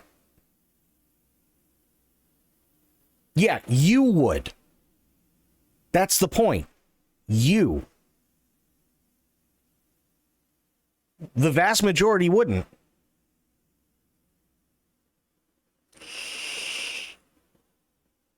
Be back later. Maybe you got to watch Taskmaster with a sister. No worries, Bleached. Have yourself a good time. Have yourself a good time.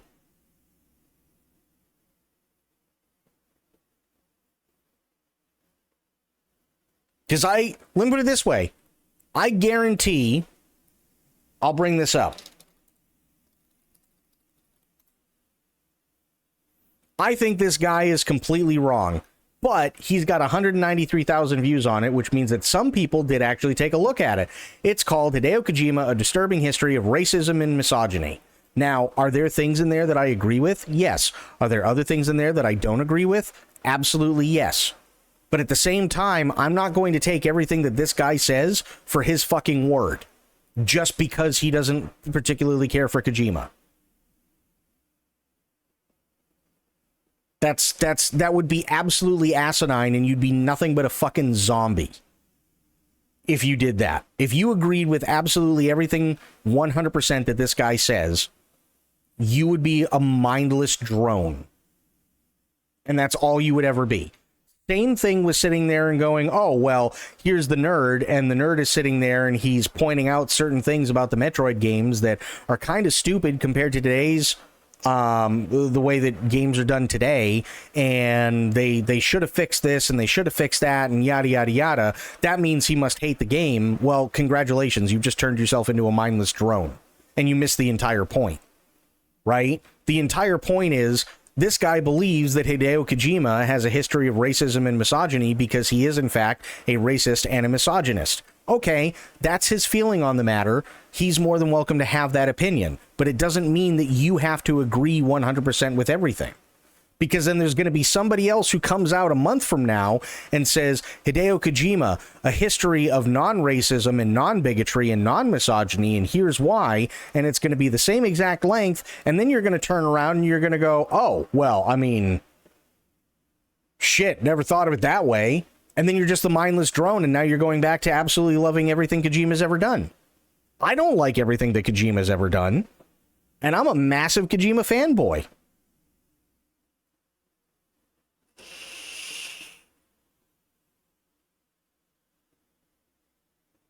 The best thing you can do when it comes to content creation or when it comes to live streaming or whatever is be you. Be original.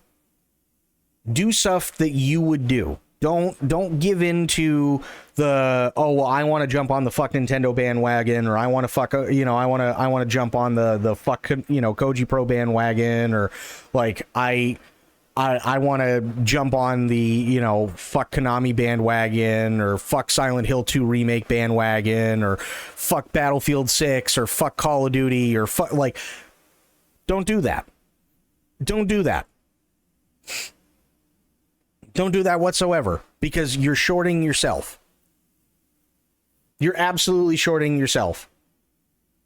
I hate Nintendo of my free will and under no influence. No, that's absolutely wrong. You absolutely are influenced. Whether you want to admit it or not, you're 100% influenced. We are always 100% influenced by everything.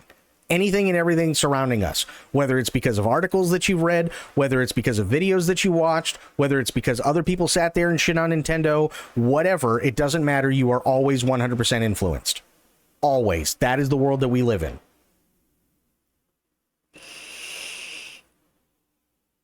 The trick is to think for yourself. That is the trick.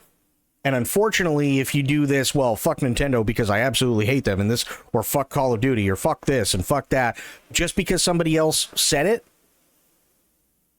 chances are you're not going to remember most of the reasons why those people said it in the first place, or what the article specifically stated. And now you're just somebody who's hopped on the bandwagon and everybody's going to see it. Because we are always 100% influenced by it. You didn't just wake up one day and go, you know what? Fuck Nintendo. After not thinking about them for 15 years. You didn't do that. We are always, always, always influenced.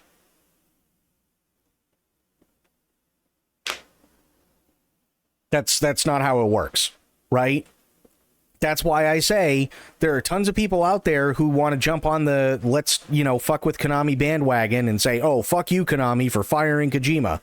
Show me in one article where it says that Kojima was fired. With actual evidence. Show me one.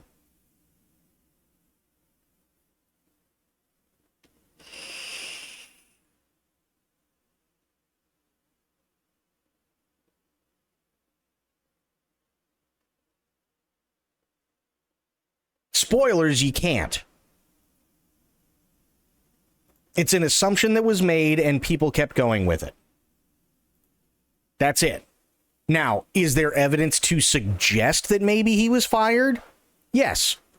Is there more evidence to suggest that maybe he and the CEO parted ways and he was asked to step down so that he could save his credibility as a video game developer and save his credibility as the former vice president of Konami and be able to go out and do his own thing? Absolutely. But there is not one article that says with any definitive evidence whatsoever that he was fired from Konami. Officially, what happened to Kojima? Did he leave? No. Officially, it says that Konami and Kojima have parted ways. That's it.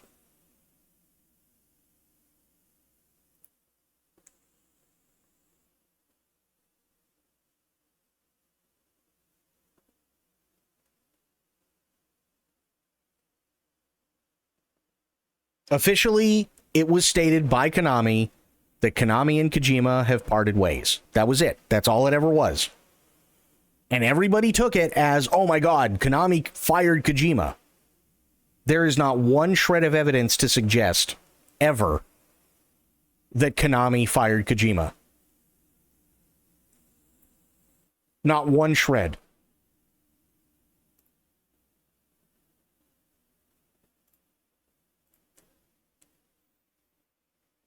But everybody went with it for the better part of 10 years.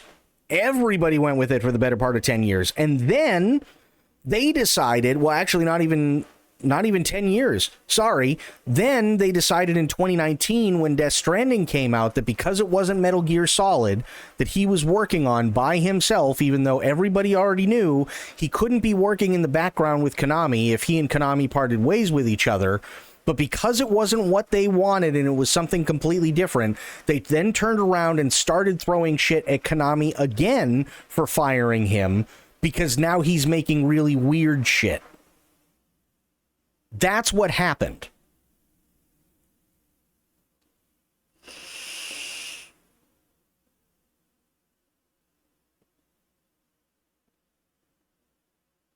So it's like, let's make up our own minds. Can we? Can we make up our own minds? Can we stop believing in absolutely everything that somebody, says and take it as gospel? There are tons of reasons why people can sit there and talk bad about Nintendo, but I can tell you from experience, especially after having grown up as a Sega and PlayStation guy, and very rarely would I play Nintendo, that literally one of the best games I've ever played of all time is 007 GoldenEye on the N64. Another absolutely amazing game on the N64 was Perfect Dark. Another absolutely amazing game on the N64 that I sunk hours into was Shadows of the Empire. Another game on the N64 that I absolutely adored was WrestleMania 2000. Another one that I absolutely adored were all the Turok games, and that Mario 64 is easily, in my opinion, one of the best Mario games to have come out in the history of Mario. Do I particularly care for what Nintendo's doing now? No, I don't. Do I also agree with certain things that Nintendo's doing now? Yes, 100%. I do. But I'm not going to go out of my way to just say a blanket fuck Nintendo and try and literally take away all those great moments that I had of sitting in front of the TV with 3 of my buddies and playing fucking multiplayer GoldenEye for the better part of 14 hours. And doing all sorts of different combinations, like doing slappers only, or proximity mines only, or knives only, or golden gun, or doing the one where you kill somebody and then it switches to another weapon until you kill somebody with that, and then it switches to a better weapon and you kill somebody with that, and so on. I'm not going to sit there and try and just erase that. That's dumb. That's stupid.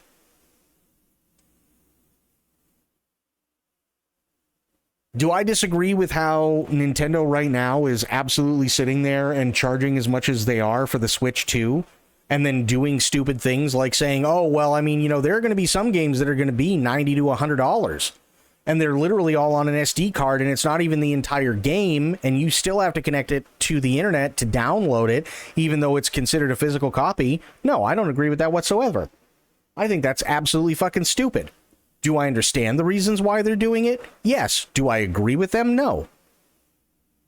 Do I also believe that anybody who sits there and buys a Switch 2 is literally just proving that everything that Nintendo is doing is right? Yes. Because in reality, that's exactly what they're doing.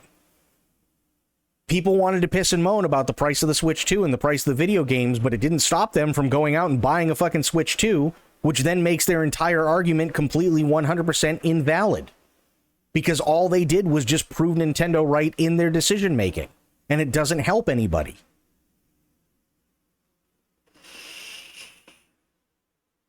Do I also think, do I agree with them taking down ROM sites? Honestly, I'm kind of mixed. And the reason why I'm mixed specifically is because there has been more than enough evidence to suggest you do not fuck with Nintendo. Nintendo will come after you because they've got a grudge. And it's a grudge that we started. We as players, we as streamers, we as content creators, we started it. And they have a really big bug up their ass and a legitimate gripe. So then people go out of their way and go, oh no, it won't fucking happen to me. And then they go and download a ROM that they know they shouldn't have. And then Nintendo comes after whoever their ISP is. And their ISP sends out a letter to them saying, listen, cut the shit. Stop being an idiot.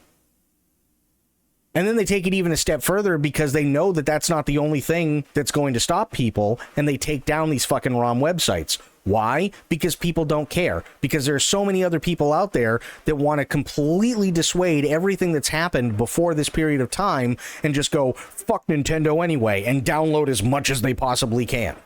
So they take down the website. And now everybody's pissed off and making up excuses about, oh, well, video game preservation and this. It's not about video game preservation. It never was about video game preservation. It's about video game preservation only when it serves you. That's not preservation. That's just selfish. Video game preservation is taking Bayonetta and putting it on Steam and finally allowing people to be able to play a game that they weren't previously able to play. Video game preservation is taking all the Castlevania stuff, even stuff from the original trilogy, and putting it on Steam so people can finally play on new hardware. Video game preservation is the company taking an active interest in making sure that their old and their revered titles are still available to everybody decades from now. It's not some dumbass fuckhead in their basement living with their mother at the age of 57 that sits there and illegally downloads shit so that they can play it. That's not video game preservation. That's just called being a fuckhead.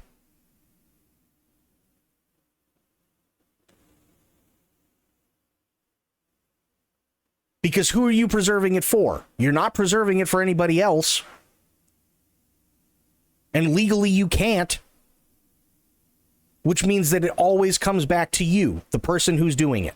That's it. That's not preservation. Nobody's going to come over to fucking Joe Bob's Video Game Preservation Emporium because he put a sign on the front of his house. Nobody.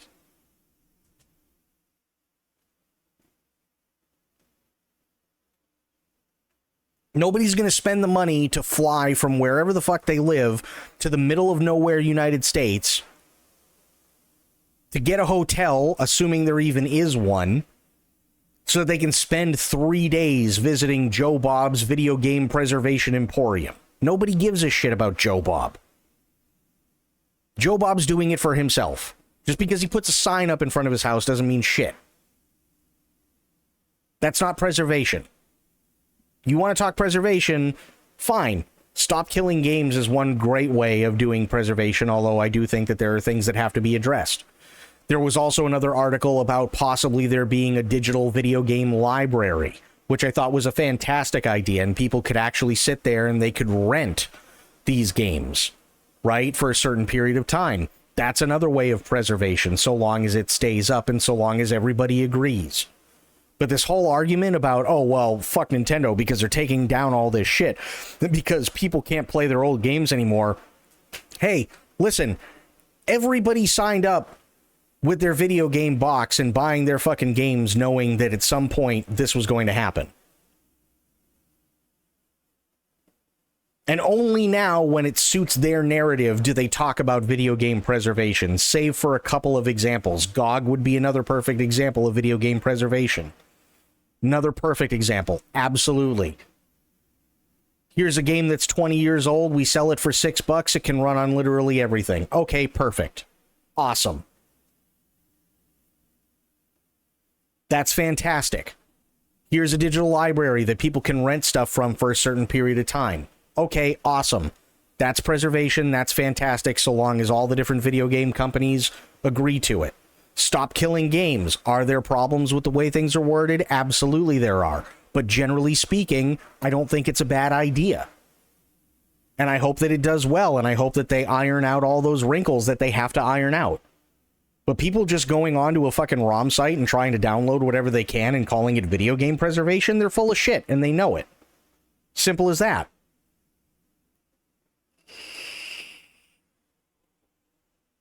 They're absolutely full of shit.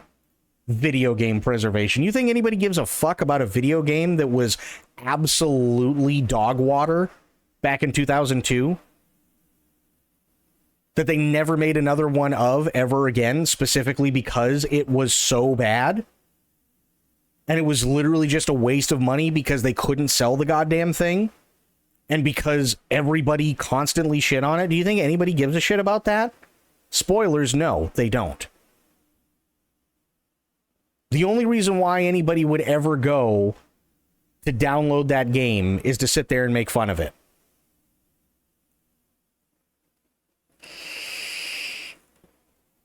That's it. That's all they want to do. It has nothing to do with video game preservation, nor do they give a shit if that game is preserved or not. Most people would probably rather see that game never, ever, ever be brought up again. Especially if they were the people that unfortunately got stuck with it because it looked really fun and mom and dad bought it for them and then they did nothing but suffer the entire time with it. And then when they finally got done with it, assuming they even got done with it, they threw it back in the box, they put it on their fucking shelf, and they were glad to see the motherfucker end up in the trash when it was time to move and they had to get rid of their video game collection. That's not video game preservation. That's doing things for selfish reasons.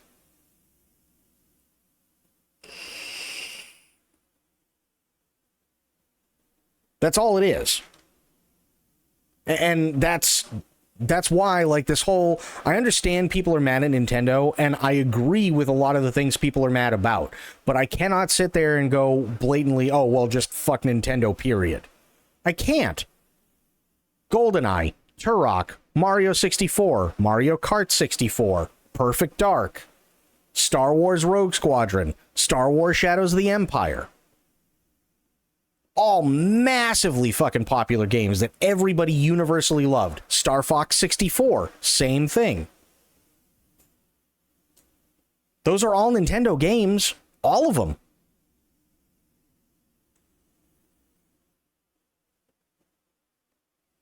Hell, we could go back to Super Nintendo and Nintendo, and we can sit there and list off all the games that we really, really liked, and even AVGN does that.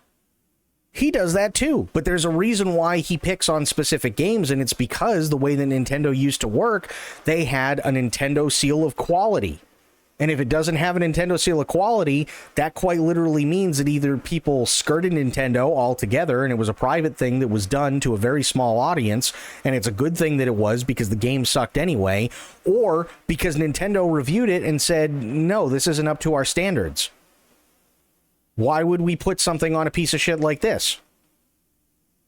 Those are the games that typically he really, really, really lays into. Understandably, too, because it's usually done with some sort of ulterior motive, right? There's a lot of games out there that have absolutely nothing to do with the Bible, but that didn't stop Christian advocacy groups going absolutely fucking nuts and making shit for the Super NES and the NES.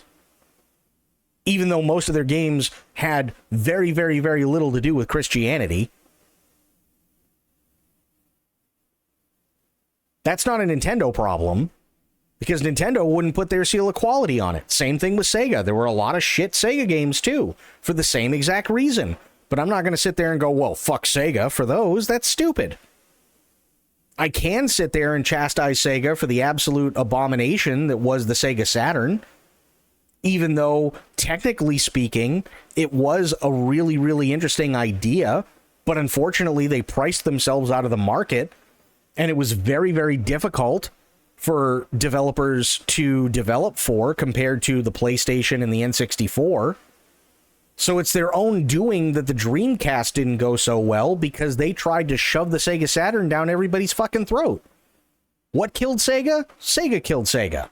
The nail in the coffin was Sony literally coming out and going $200. And that's it. That was the nail in the coffin, but I still play Sega games all the time. Yakuza is published by Sega. Hell, we played Bayonetta, right? We just finished Bayonetta. Sega's stuff was all over it.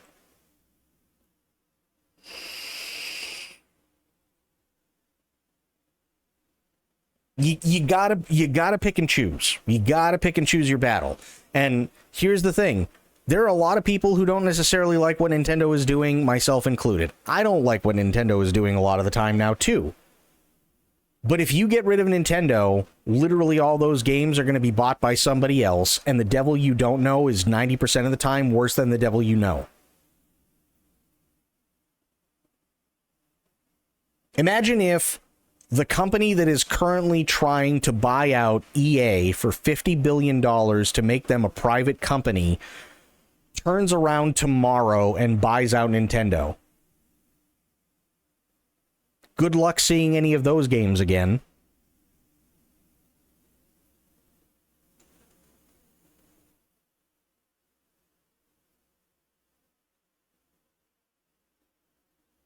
See the problem?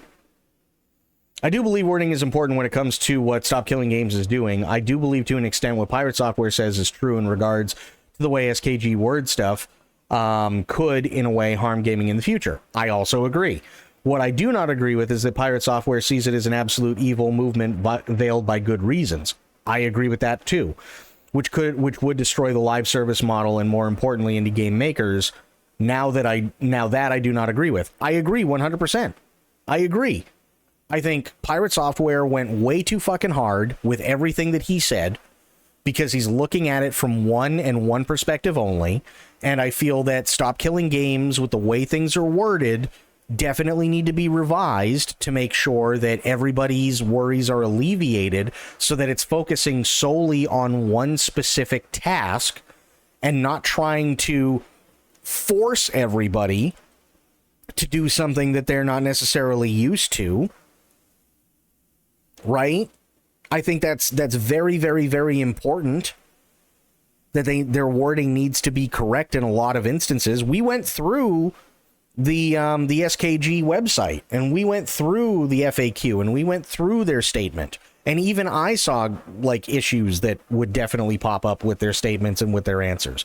100%. I absolutely did. But I'm also not going to sit there and say Pirate Software was 100% right, because he wasn't. He's looking at it from the perspective of somebody who used to work at Blizzard. That's it. That's the only reason he's looking at it the way he is because he is a former Blizzard dev. And I'm going to be completely honest with you, I don't put much stock in Blizzard devs anyway. I really don't. Blizzard hasn't given a fuck about their fans since 2008. And you don't have to look very far other than all the different WoW fucking expansions that came out after Wrath of the Lich King. You don't have to look very far other than what they did to Overwatch in terms of making it a big spectacle and then shitting on everybody when they didn't give them the content that they promised everybody they would give, and then shit on them again when they said, oh, well, hey, you really like Overwatch, that's great, but you have to buy Overwatch 2 because we're getting rid of 1 altogether, but we promise all the stuff is still going to be there, and even the stuff that we promised for 1, that's getting switched over to 2, and then they come out and they go, hey, you remember all that stuff that we promised was going to be in 1 and then promised was going to be in 2, and that was part of the reason why we were actually switching everybody over from 1 to 2? Yeah, no, that's not going to happen anymore. So I don't put much stock in Blizzard. Anything.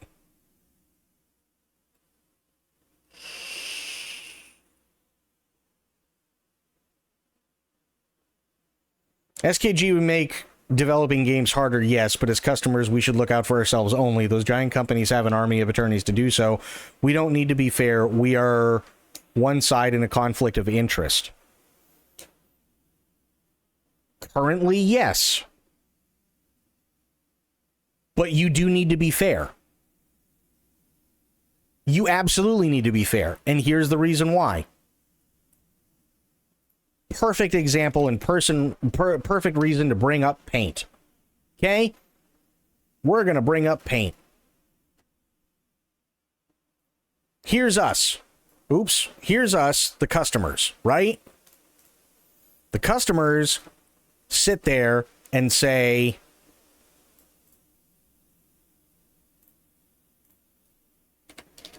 Nintendo should give us all their old games for free.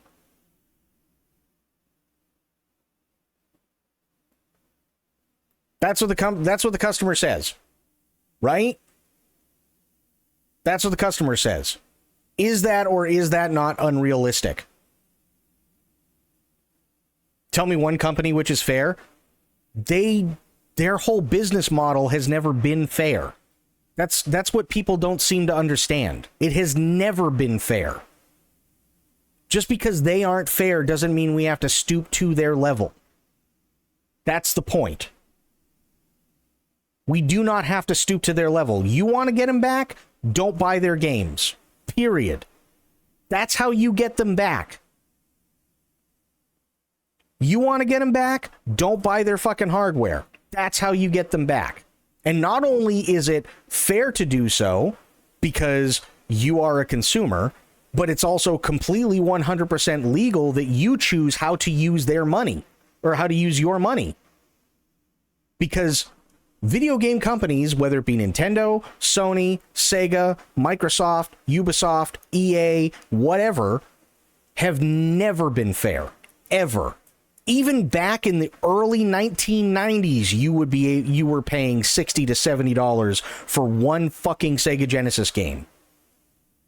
And that continued on with the Sega CD, that continued on with the N64, where you could spend $80 to $90 for a game, that continued on with Xbox, where they were trying to charge you $200 for a game that came with this massive fucking controller that barely works for the life of the game, or for the lifespan of the game on the disc itself.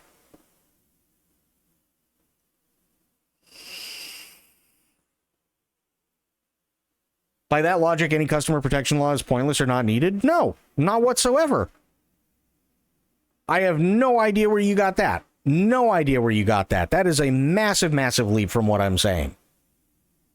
If you sit there, and because this is the world that we live in, if you have a bunch of people that say every old game that Nintendo has should be free and they should give it to us right now, Nintendo's going to turn around and say, fuck you. That is completely unrealistic. That doesn't make any sense whatsoever, and there's no way in hell we're going to be able to spend that kind of money to make sure that we can port it to brand new stuff.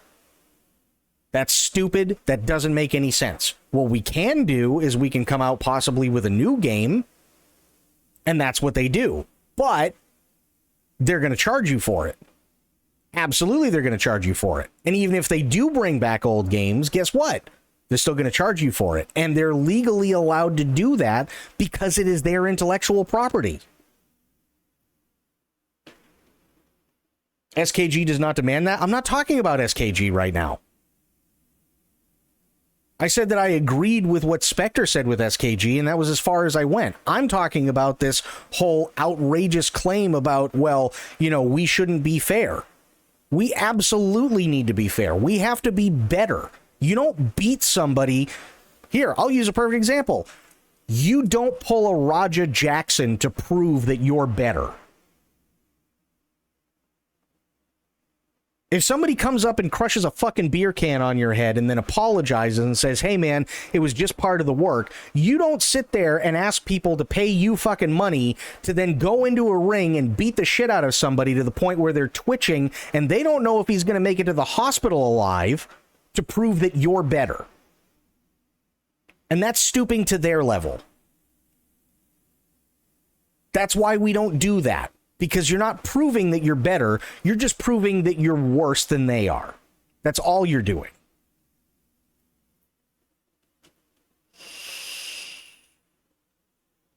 So how the hell, if we're just proving that we are worse than they are we allowed to sit there and dictate what is right and what is wrong? That's not how things work. If you want to sit there and prove to people that doing something a certain way is right, then you have to abide by what you're promoting. And you have to abide by what you're preaching. You can't sit there and go, well, we should be worse than Nintendo and we should just have all these fucking ROM sites and everything and they should download absolutely everything and let's tank the company. You can't do that. And the reason you can't do that is because then you're the fucking hypocrite who turns around and literally goes, oh, but I mean, let's make everything fair. You can't do that. You absolutely cannot do that and be looked at as anything other than a complete hypocrite that nobody should listen to.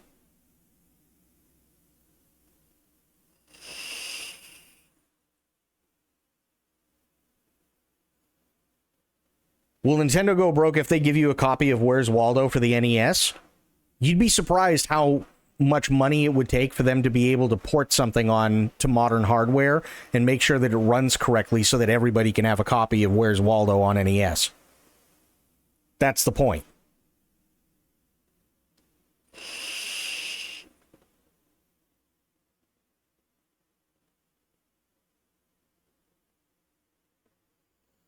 Here's my stand. Say that I have Game 1. Developer makes Game 1 remake, and then they kill Game 1 to force people to buy remake. This should be criminal activity and not something to leave to customer wallets. Fair, but that's not what's happening. That's literally never what's happened other than literally Blizzard.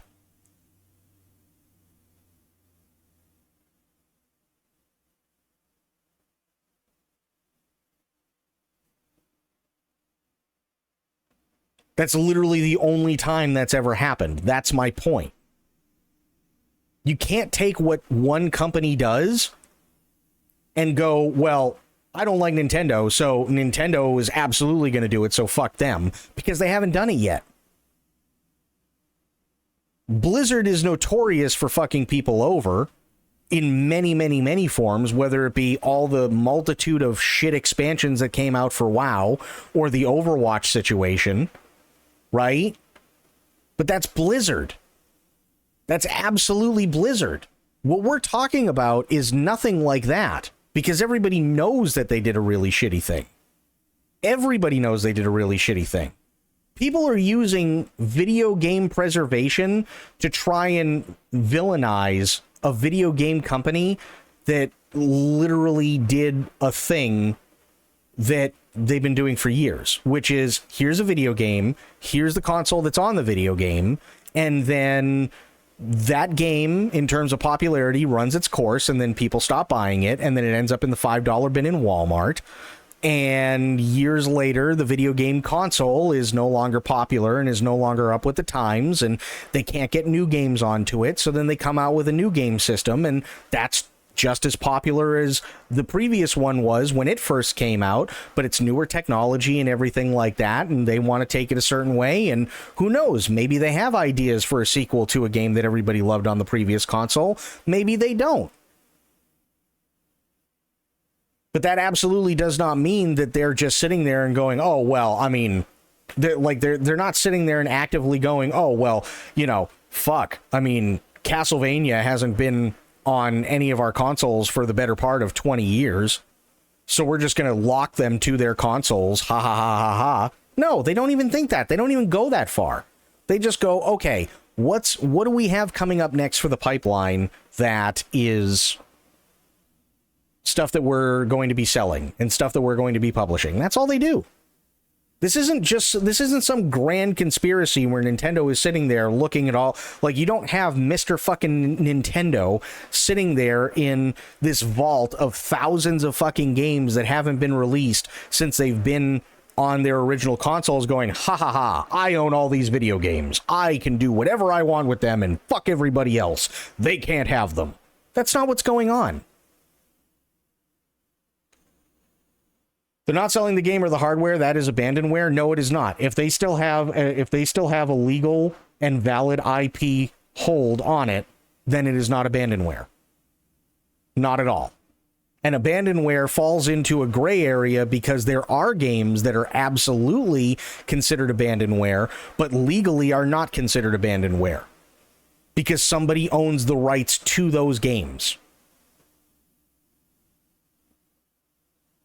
Absolutely, that's how it works. Abandonware is a gray area at best because it's a mix of a lot of different things. But it's not like Mr. Nintendo sitting there in his vault and going, ha ha ha, look at all these fucking games. Fuck everybody else. They can't have them. I want them. As an 87-year-old man, I want them. They're all mine. Fuck everybody else. They can't have them. That's not what's going on.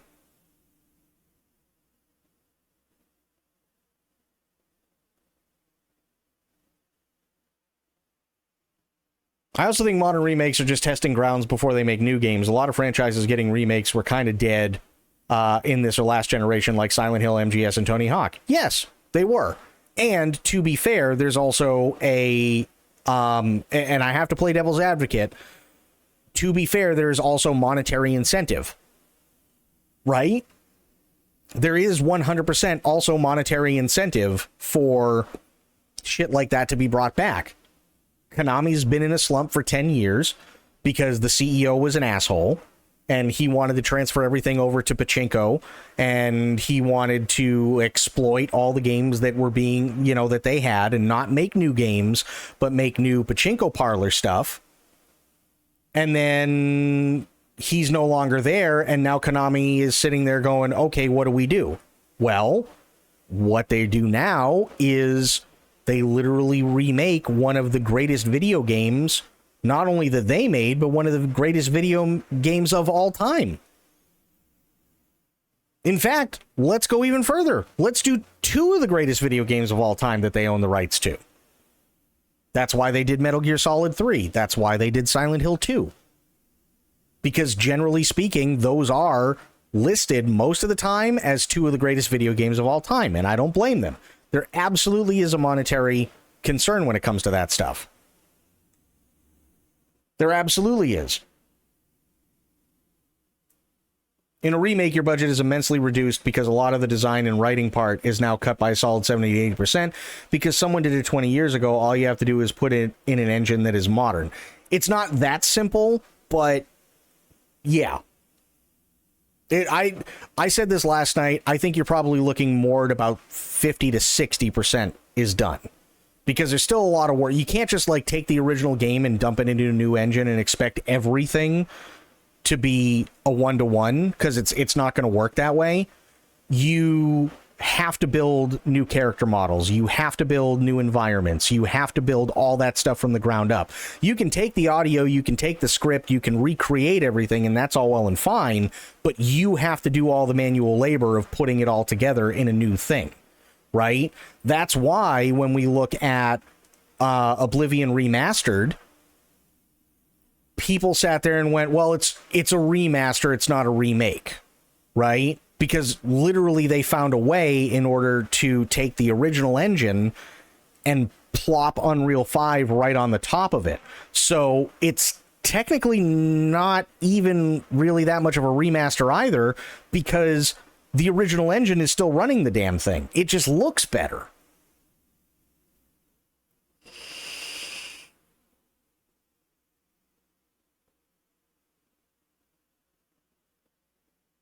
I know I'm boiling it down, but look at MGS3 Remake. Your entire level design and story writing board is cut out for you. I'm just saying having a reference point is always easier than making something brand new from scratch. No, I completely agree with you on that, 100%. If you put something on an old engine to a newer engine of the same creation, I guarantee there will be things that will break coding-wise. Absolutely. And I guarantee that's why it took a while for Oblivion Remaster to come out. I also guarantee that that's why it took so long for Silent Hill 2 Remake and MGS3 Remake to come out. I also guarantee that that's why it's taking Metal Gear Solid Master Collection Volume 2 so long to come out. Because they are left with the very, very unfortunate realization that there is one game in the entire series that was made specifically for one console and one console only, and specifically designed to exploit all the benefits of a piece of hardware that has not been used since. That's a very, very, very massive task that they have to pull off. So yes, you're right. Is it easier to already have the primer there for you? 100% it is. It's so much easier. Absolutely it is. But there are absolutely times where getting things to work the way that you need them to work because they worked on an older system, that doesn't necessarily mean they're going to work on a newer system the same way.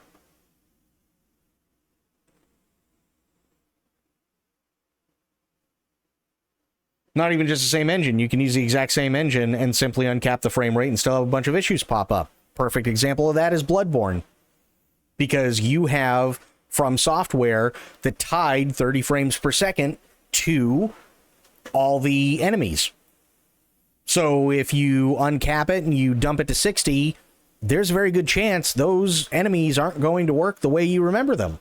And if you push it to 120, you'd be lucky if the AI even knows what to do. Might do something, it might do nothing. No one knows.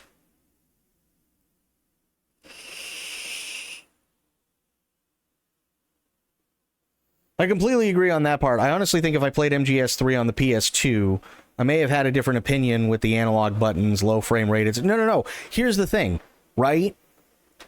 The thing is that if you look at Metal Gear Solid Delta compared to Metal Gear Solid 3, the OG Metal Gear Solid 3, or even Metal Gear Solid 3 Subsistence, which fixed a lot of those issues that you're talking about, you have to remember that playing it on the PS2 at the time was the only way you could play it. So it didn't matter if there were low frame rates, because it's not like you could go out and buy it for the PC. PC wasn't even remotely close to having those kinds of games in that kind of depth yet. This was 2002, 2003. Actually, I think 2004 for Metal Gear Solid 3, right?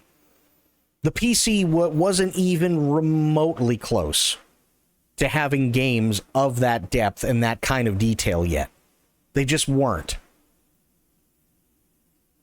So the only place you could get it was on a PS2. And the only competition that the PS2 had at the time was the Nintendo 64. Because Sega's already gone. And you're not going to go and say, oh, well, I mean, I could totally play MGS3 on the Nintendo 64.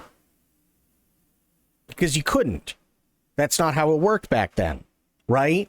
You're not going to sit there and go, oh, well, the TurboGrafx 16 is better than a PlayStation 2, because objectively it's just not. It doesn't even have a fraction of the games that the PS2 has. It doesn't have a fraction of the horsepower that the PS2 has. You're not going to sit there and go, oh man, I love my Sega CD more than the PlayStation 1. No, you don't.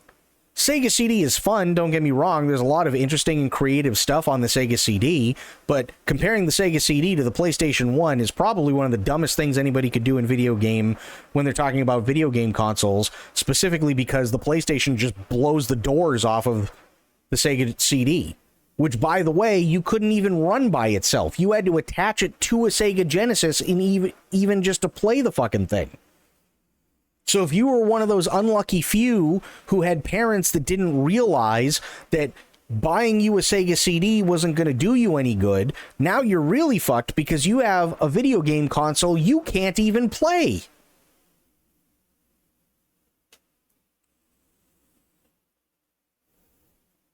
It's all within the context of the time period, right?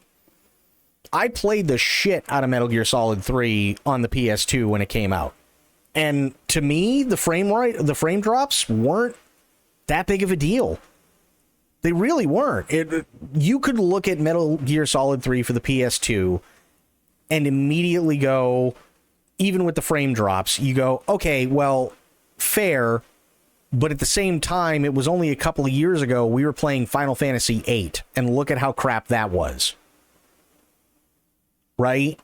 The graphics for Final Fantasy VIII were kind of all over the place because you had background paintings and stuff like that allowed for more creativity for the stuff that you wanted to interact with, and that's all well and fine, and all the stuff that you could interact with looked fantastic. But then you look at the computer models, and it looks like they're just being held together by popsicle sticks and glue. And they're about to fall apart because they've been out in the rain for 4 days. So when you put it in the context of that, you don't mind a couple of frame drops here and there. Go, oh man, wow, those explosions are really making this shit chug. It's not like today where they're like, no, there's absolutely no reason why an explosion should lower it by 10 or 11 frames for half a second. That's not how it was back then. It wasn't. We had what we had, and we made the best of it.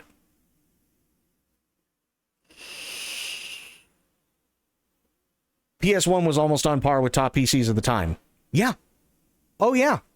It absolutely was. And you had twice as many crap games on the PC as you did for the PS1. You did. And there are games today that are still like PS1 games. Here, actually, let me bring this up. Let me see what we have. Most rare PS1 games. So we got Elemental Gearbolt, Rule of Rose, Siphon Filter 3, JoJo's Bizarre Adventure, Castlevania Symphony of the Night, LSD Dream Simulator, Revelations Persona, The Misadventures of Tronbon, Klonoa, I've never even heard of that, Suikoden 2, and Space Invaders. But these are just... I didn't think Space Invaders was on the PS1, but either way, we'll take this list, right? LSD Simulator sucks to play. I've played it. There's no context as to what's going on. You have to figure everything out. There's literally no tutorial whatsoever. It's literally just one acid trip after another. That's all it is. Right? You have to figure out how the game is played. Now, is it funny to sit there and watch, Mutahar from back in the day play LSD Simulator and try and figure out what the fuck's going on for hours on end? Yes. Absolutely, because it's a novelty. But at the time, there's a reason why LSD Simulator is so exceedingly rare, and that's because nobody fucking bought it. Simple as that. Right? The one I'm most surprised about is Castlevania Symphony of the Night. If I'm being honest, that to me is... holy shit. because that's one of the most celebrated Castlevania games.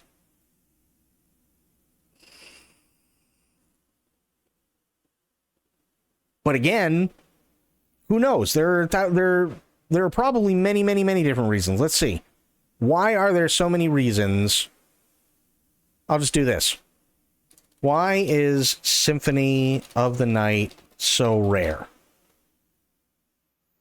Symphony of the Night is rare because of its initial poor sales, which resulted in limited production runs, followed by a massive surge in popularity and critical acclaim as a sleeper hit and a highly influential game.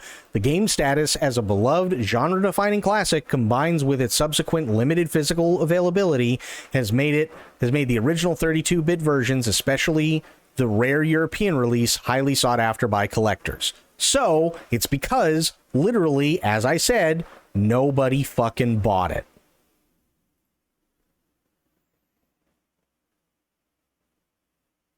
Right? So, I mean, there's a reason why there are rare games, but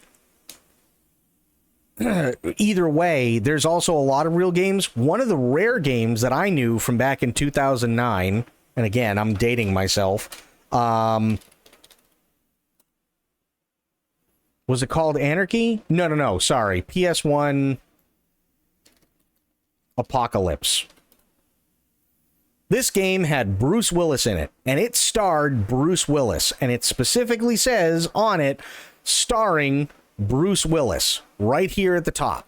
And I'm thinking, oh shit, I missed out on this? This is an awesome game. John McClane, but he's in an apocalypse? That sounds really badass. I bought it for $130, and you know what? The game sucked. It was fucking awful. It was terrible.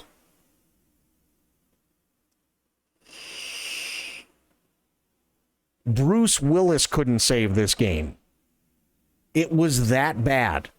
And at the time, it was a rare game. I paid $130 to learn a very, very, very hard lesson. And that hard lesson is as follows. Not everything rare means it's good.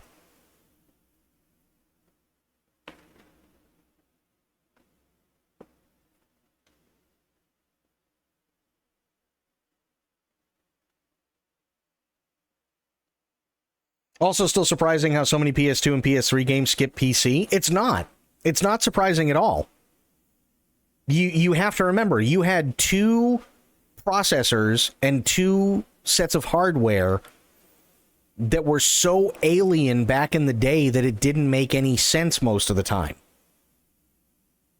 Right? It didn't make any sense. Like, let's take a look at just list of PS2 games.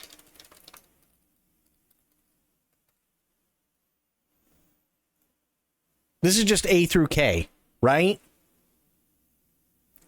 Title, .hack. I've literally never heard of any of these games. Literally never heard of any of them. Okay? Underscore Summer. Never heard of it. 007 Nightfire. Absolutely heard of. Was it a good game? Quantum of Solace. Was it a good game? 10,000 Bullets. I've heard of it. Have I ever played it? No. 12 Ribbon. The Psy Criminal of Integral. I honestly don't even know if that ever... No, it never came out anywhere else. It only came out in Japan. Right? But then you start going down the list and you're like, oh, okay, well, there is some fast-paced shit, like Ace Combat, and there's a bunch of others. There's a lot of stuff that's like really, really heavy in graphics, such as Metal Gear Solid 2, Metal Gear Solid 3, and so on, and that's fine. Armored Core was another one that everybody loved. Right? And you could have them come out across the board in Japan, Europe, and the US, and that's fantastic. Everybody loves it. But then you have Angel Profile, only came out in Japan. Angel Wish, only came out in Japan. Angel's Feather, only came out in Japan. Sequel to Angel's Feather, only came out in Japan. Angelic Concert, only came out in Japan. Angelic, whatever the fuck that word is, only came out in Japan. Angelic, whatever the fuck that is, only came out in Japan. This one only came out. So it's like, there's a bunch of things that they never went anywhere else and therefore were never really all that popular. And because they weren't all that popular, there was no reason for them to necessarily like go and put it on the PC. Or, as Alpa said, games were coded with no structure, complete spaghetti code, which made porting not even an option. And Japan, as a country, never cared about PC gaming from the start, which is entirely true. Because they were the two that really started everything. They were the ones that really started everything. Atari was Japanese, Nintendo was Japanese, Sega was Japanese. Everything else you had, which was, I think, like Intellivision, ColecoVision, and like all this other shit, that was American stuff that most of the time never really competed. Because it didn't have the fidelity. They didn't have the people that had the brains enough to be able to actually make something as fun as the Nintendo or the Atari or the Sega, right? They just never did. Everybody else was playing catch up to the Japanese at the time. So they had basically free reign.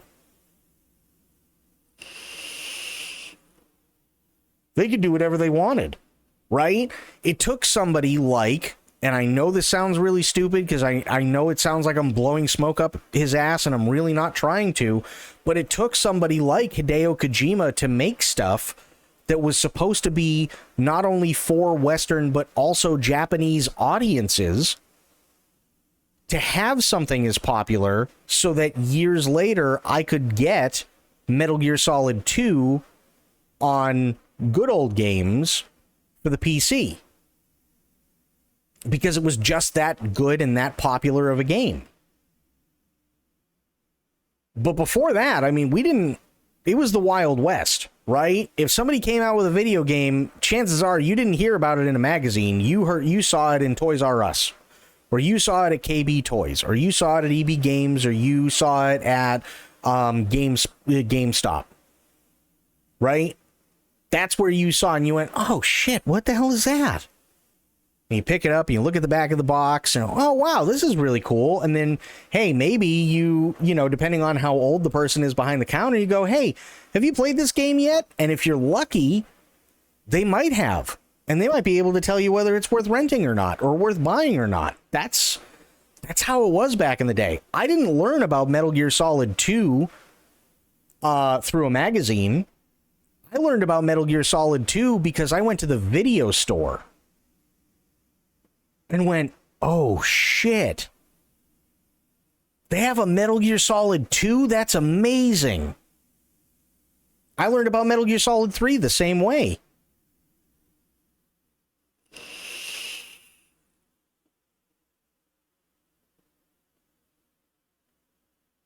So, you know, what we got is what we got at the time. Right. And it's good to know that there were definitely other people who picked up on it here in the States. And it's a good thing that, yes, we had the invention of the internet finally as we know it, so that people could talk about all these older games and people could talk about, you know, new games coming up and stuff like that. People can come out and they can talk about, you know, reviews for certain games and what have you. That's all fantastic stuff. But back then it was either you go to a store like Toys R Us or KB or EB Games, or you go to a video store, or if you're lucky enough, your parents are paying for a subscription to a video game magazine. And those were really the only ways we could ever find anything out about new games coming.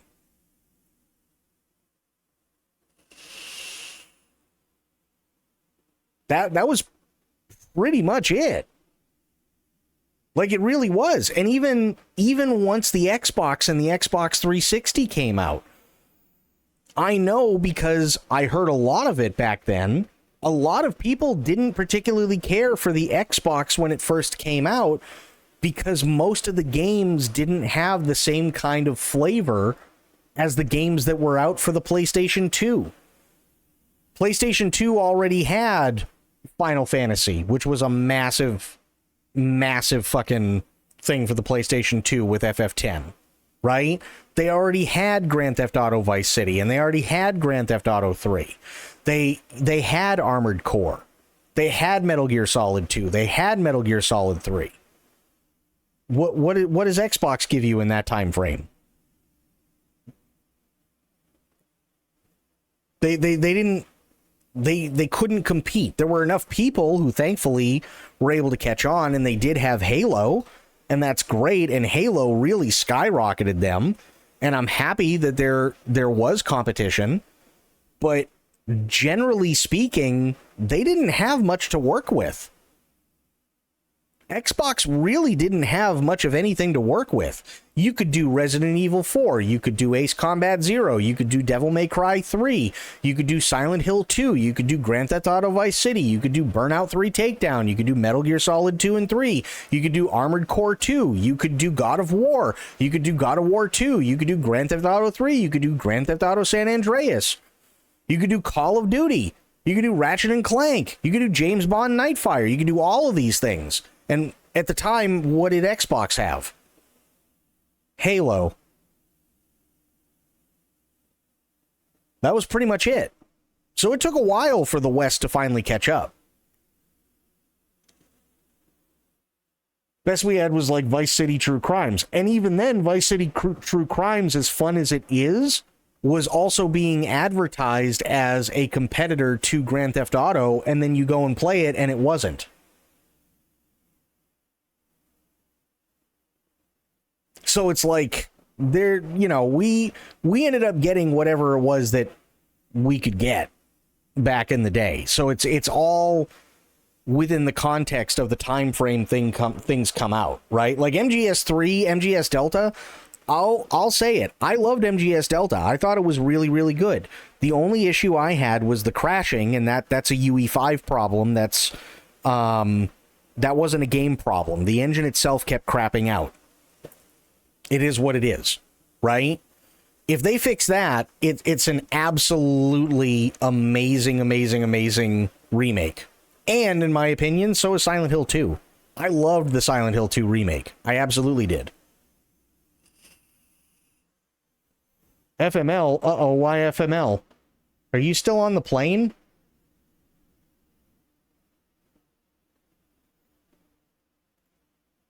You are. Ouch. How much longer do you have?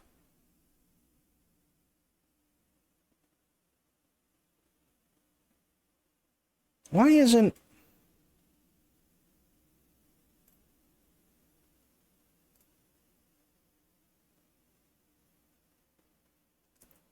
That's weird. I don't know why that's doing that. Wasn't a smooth experience. Well, that's not good. How much time left do you have before you land?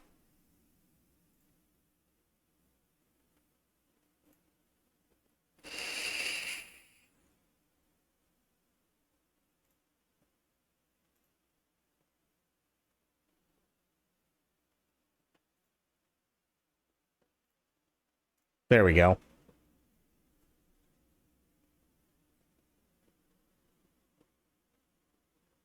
Ooh, I actually have to do something. Hang on.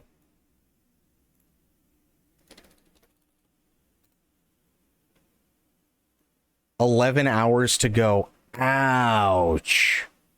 11 hours? Ooh, that's rough. That's really rough. Holy shit. Wait, so you still got 11 hours to go. You said it was going to take 16, so... Jesus, you got on at like, what, 4 in the afternoon? Somewhere around there?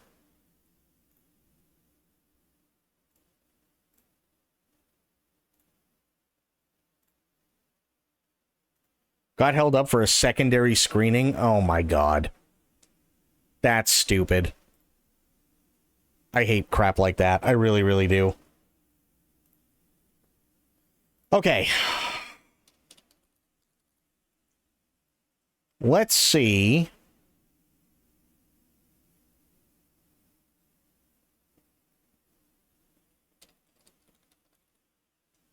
There we go. Let's see if we can get some more done with Ace Attorney.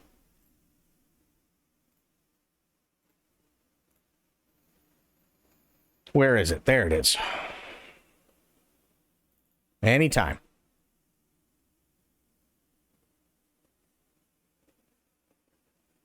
Where I'm going, how far, when I'll be back, what I do for a living. Oh, God.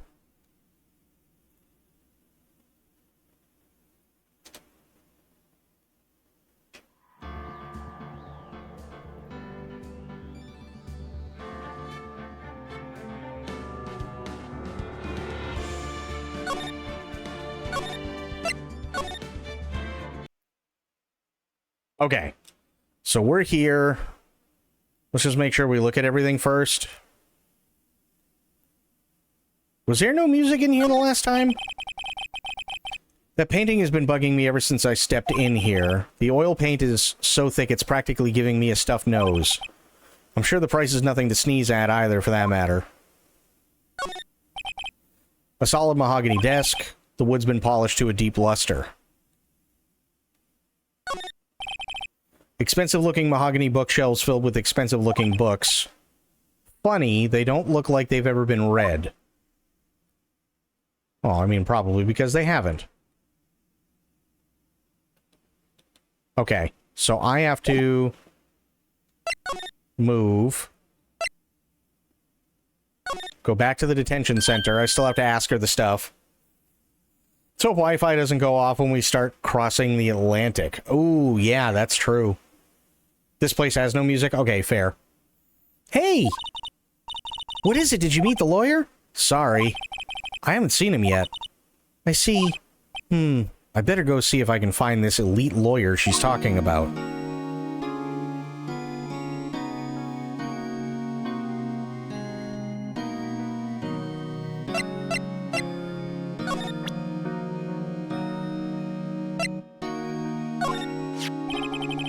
I wanted to ask you about the murder weapon. Poor sis. Better not ask her about this now. Okay. This was lying next to the chief's body. I saw that too. They said they thought these were pieces of a broken light stand. Yeah, it seems about right. Though I'd never heard of a glass light stand before this. Remember that receipt? You mean the one with my name on it? Yeah, any idea why she... Absolutely none. Do you trust me? Yeah, I trust you. Why? Or why? Don't you think I did it too? No, I don't. Just a hunch, but... That detective thinks I did it.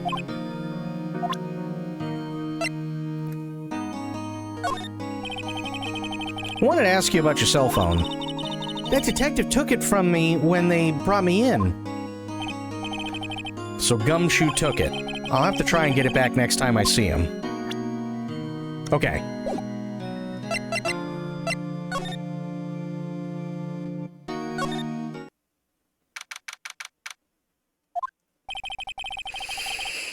Office is filled with police officers. They're all busily searching for clues. Hey, you there! This is a crime scene, pal. No trespassing. Sorry. Don't I know you from somewhere? Wait, you're that Butts guy, aren't you? No, Phoenix Wright. How could anyone mistake me for Larry? Huh. I guess I got the wrong name, Mr. Wright. Sorry about that. That Butts guy, he was a killer. And you're no killer, right? He was proven innocent. Right. And you were... Gumshoe, wasn't it? Dick Gumshoe?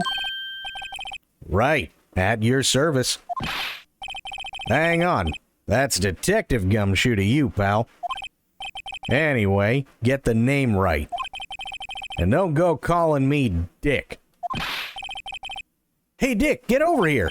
Yes, sir. Be right there.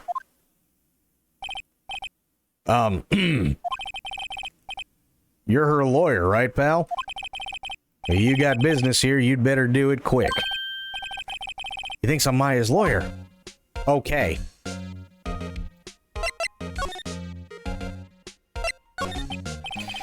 About Maya. Yeah, I'm looking forward to the trial. Sorry, pal, but this is one trial you aren't gonna win. Why do you say that? City's putting the prosecutor Edgeworth on the prosecution. Edgeworth. I'm sure you know what that means, you being a lawyer and all. Prosecutor Edgeworth. That's right, pal. Mr. Miles Edgeworth himself. Wait, you do know him, don't you? Sure. I know him. He's a feared prosecutor. He doesn't feel pain. He doesn't feel remorse. He won't stop until he gets his guilty verdict. Aw, don't talk about him that way. You make him barely sound human. Still, I'm afraid this pretty much decides the case. So Edgeworth is on this one. He hasn't lost a case since he became prosecutor at the incredibly young age of 20. Of course, there are rumors of back alley deals and forged evidence. All I know for sure is that Edgeworth hates crime with an almost abnormal passion. Never imagined I'd be facing him so soon.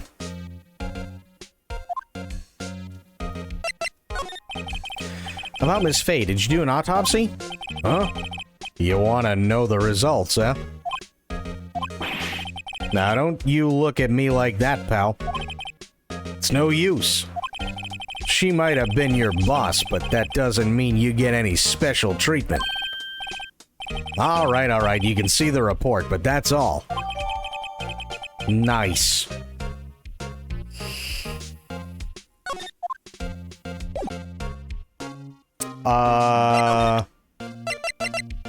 Yes. I was wondering, did you see Maya Faye's cell phone? Oh, that? I have that. You think you could give it back? Sure. I mean, wait a second, pal. Tricky lawyer. Uh-oh, he's onto me. Tell him straight. If I tell him why I want it, there's no way he'll give it to me. Something the matter? Oh, no, it's just, you know, detective. Nope, I know nothing, pal. Cell phone has a lot of numbers on it. Oh, wait, cell phone has a lot of numbers on it, like her boyfriend's.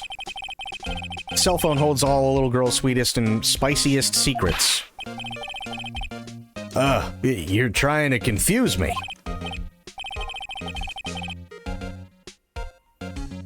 Sorry, pal, I already checked all the numbers in memory. Impressive. You're quite the detective. Uh-huh. Oh, here, you can have the phone back. There weren't any suspicious call records in there after all. Seems he didn't notice the recorded conversation. Nice.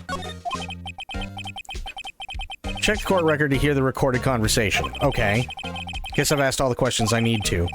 You all done, pal? Yeah, thank you. I'll be heading out now. Oh, wait. One more thing I wanted to mention to you. I don't suppose you're planning on talking to that witness. Anyway, you'd better not. No influencing the witness with your lawyerly ways, pal. Come to think of it, I had completely forgotten about her. Yeah, because I did it last night on accident and it stuck, that's why. The witness? Yeah, Miss April May. I'm sorry about this, but I can't tell you anything about her. Well, you just told me your name, Miss May, huh? So you sent her home already then? Aha! You're trying to your lawyerly tricks on me now. She's not to go outside her room until the trial. So she's still in the hotel across the way. I guess I should know better than to try and get a detective to leak info. You got that right, pal. Time to pay a visit to Miss May.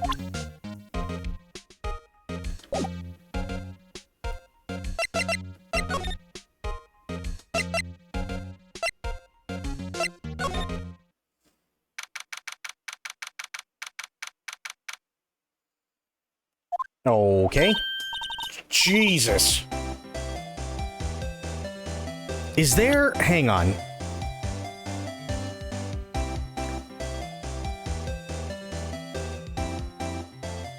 I'm just gonna turn it down a little bit on my end, because those dings and shit, my god, they are really fucking loud.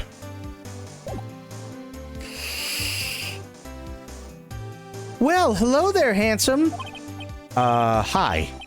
Smooth, right? Real smooth. You're the lawyer, aren't you? The detective told me. He said don't say nothing to that lawyer, pal. Memo to self. Thank Detective Gumshoe for making my job harder. Gee, this is all like something out of a movie. It's all so exciting. I can hardly contain myself. Oh, let me go freshen up so I can look the part of the beautiful eyewitness. I pity the lawyer that has to cross-examine this one.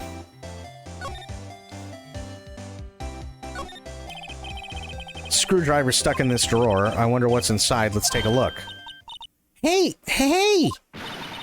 What are you doing? No touching. Oh, bad boy. You really shouldn't pay around in other people's rooms, you know, or pry around in other people's rooms now. You wouldn't want to make me upset, would you? Upset? I thought she was going to explode for a second there. I wonder what could be inside that drawer.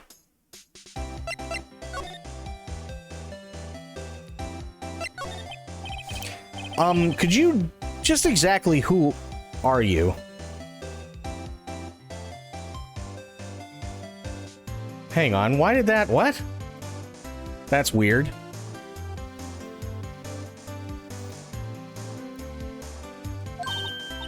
Oh, Mr. Lawyer, are you hitting on me?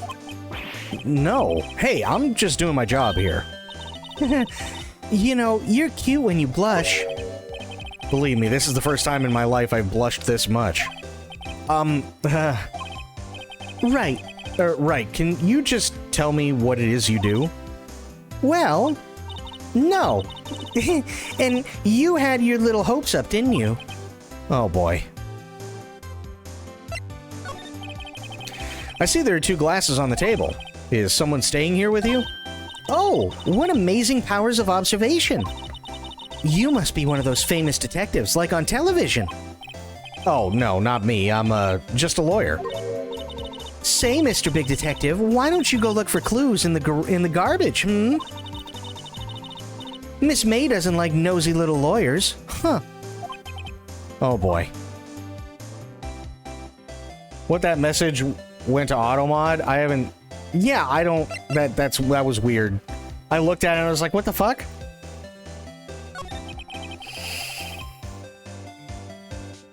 Do you think you could tell me something?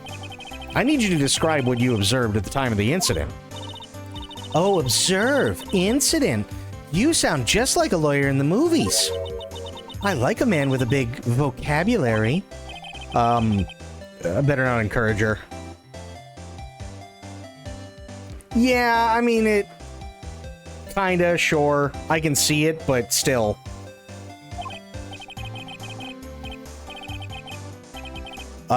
You know that thing that, happened the other day? The bad thing? What did you see when it happened?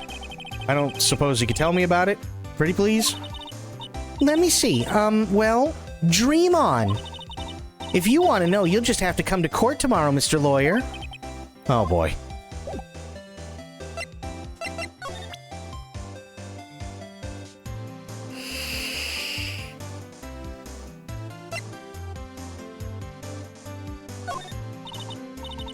Excuse me, but I'm a witness, police witness, you understand?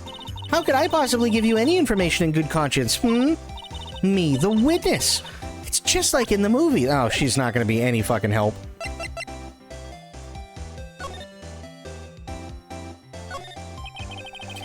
The late summer sunlight streams through the window. There's Fay & Co. Law Offices building, of course. You can see the insides of the room pretty clearly from here. I think it would be a little difficult to recognize a face from this distance, though. That's actually really good to know. A simple bed. It's been recently made, nothing eye-catching here.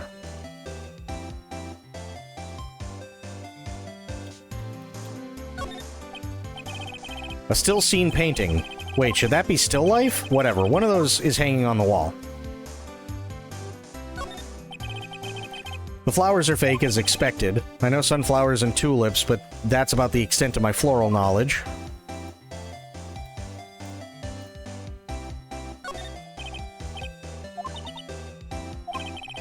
Maybe later. Okay.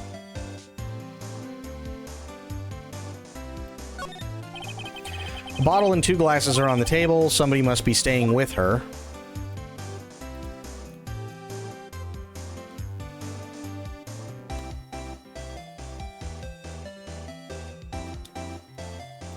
Okay.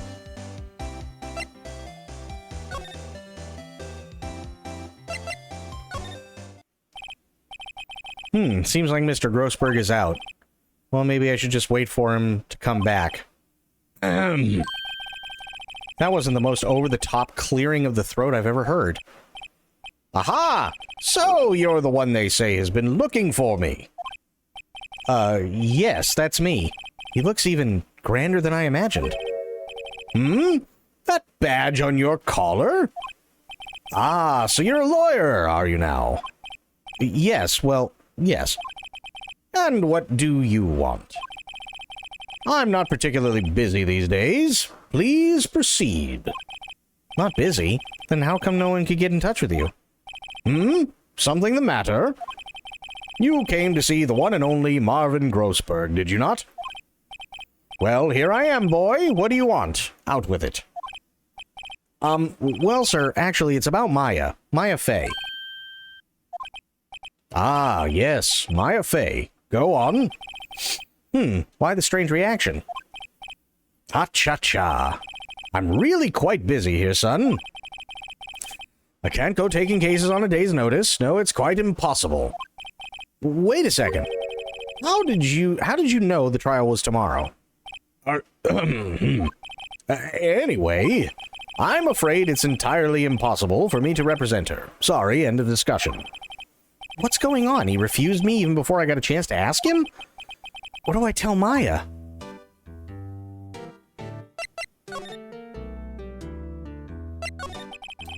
How did you know Mia Fey?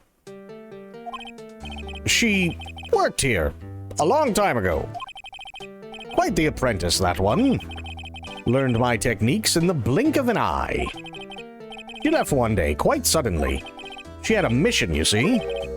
A mission? You could see it in her eyes. She followed it with a burning passion. Never looked back, that one. That's quite a painting. Aha, you noticed. It's my pride and joy. Impressive, isn't it? Well, isn't it? The color of the sky, the hue of the sea, the weave of the straw hat. It's worth at least 3 million. I have no intention of parting with it, of course. No, I won't sell it. Not even to you. I wasn't interested. It's not for sale. I'm not buying. Jeez.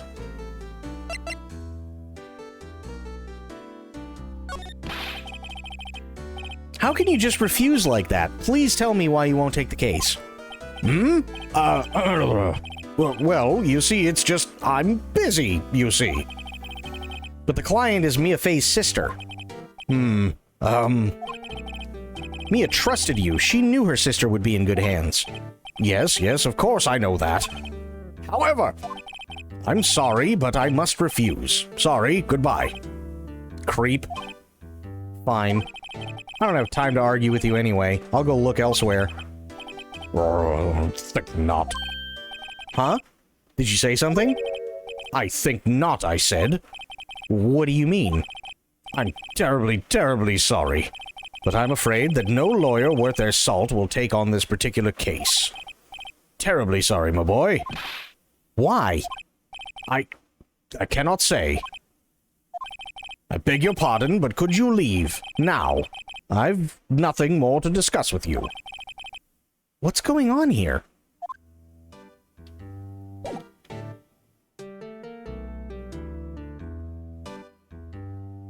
What is going on here?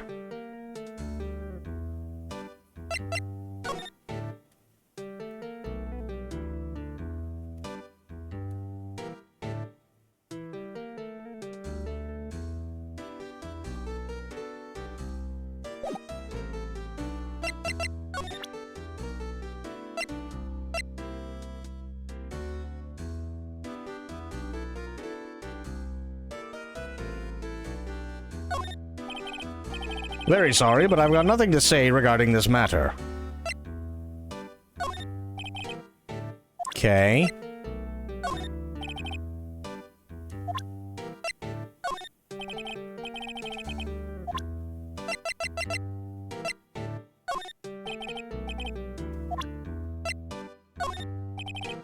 Nothing.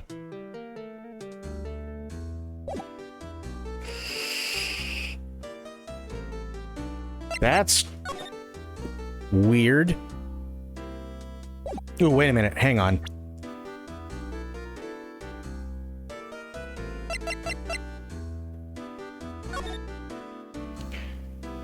Something I haven't called in a while. Something I want you to hold on for me. Okay. It's not working. That's lame. Had the clockwork taken out. Put some papers inside it. Leave that one up to your imagination. See to 99. Okay.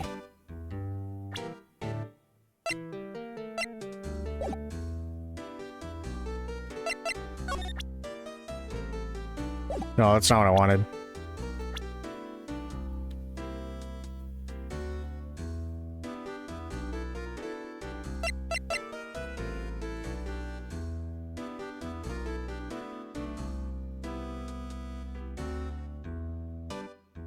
Hmm.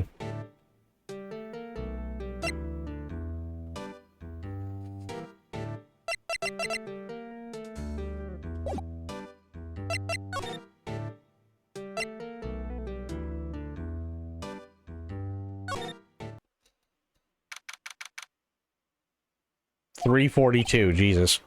Hiya. Oh, you're back! Did you find the lawyer? Well, what do I tell her? Well, see, just be honest. I really don't think you should use that guy. He didn't seem healthy. He was all skin and bones. What really happened? You don't mean he refused to help? I see. I've been abandoned then.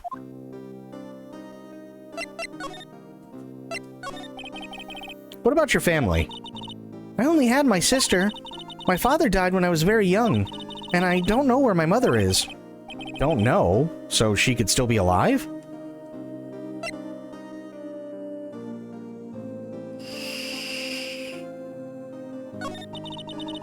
The women in my family have been mediums for generations. They say a lot of spiritual power runs in our blood. About 15 years ago, our family was involved in an incident. There was a man and he ruined our mother's life. Ruined? After that, she disappeared. Several years after that, my sister announced she would become a lawyer and she left the mountain. So you live by yourself? Yes, I've gotten used to it. Oh, also, I had to become independent or I would lose my powers.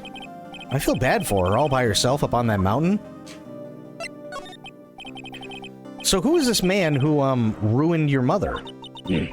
About 15 years ago, there was an unusual murder case. It made quite a stir. Everyone was talking about it, apparently. The police were running out of leads and they were getting desperate. Wait, they didn't use a spirit medium, did they? The police convinced my mother to try to contact the victim. Wow. So what happened? Well, the case was solved, we thought. You thought? The man my mother helped the police capture was innocent. The police's consultation with a medium had all been carried out in secret, of course. But a man found out about it and leaked it to the press. He told all the papers that my mother was a fraud, and the media jumped on it big time. My mother, became the laughingstock of the nation. I see. White. Excuse me? White? That was his name. My sister told me. White. Just a little longer now before the state-appointed lawyer comes, I guess. 4 p.m. time's up. What should I do? Do I just leave her and go home? No, defend Maya. I've made up my mind. I'm going to defend you whether you want me to or not. Why? Why? Well...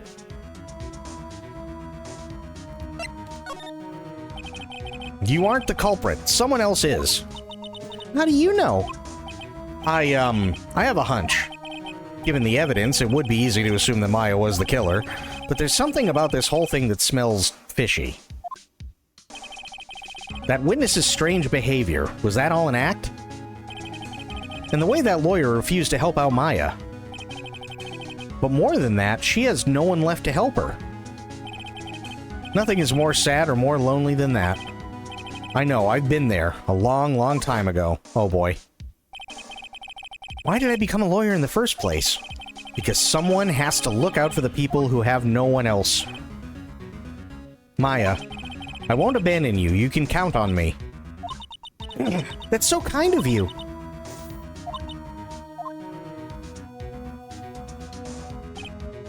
Well, let's fight this one and get you out of here.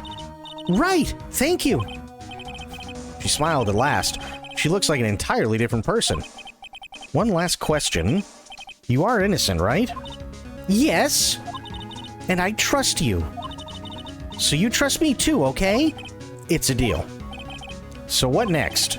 There's something that's been bugging me. Just what was inside that strange woman's drawer? It was when I tried to look into the drawer that she got all defensive. There has to be something in there.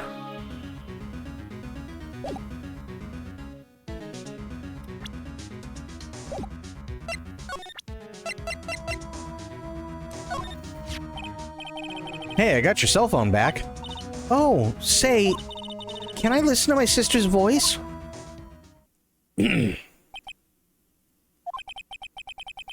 Maya's eyes closed, she listened to every word with such intensity. Before long, tears began to roll down her cheeks. Thank you.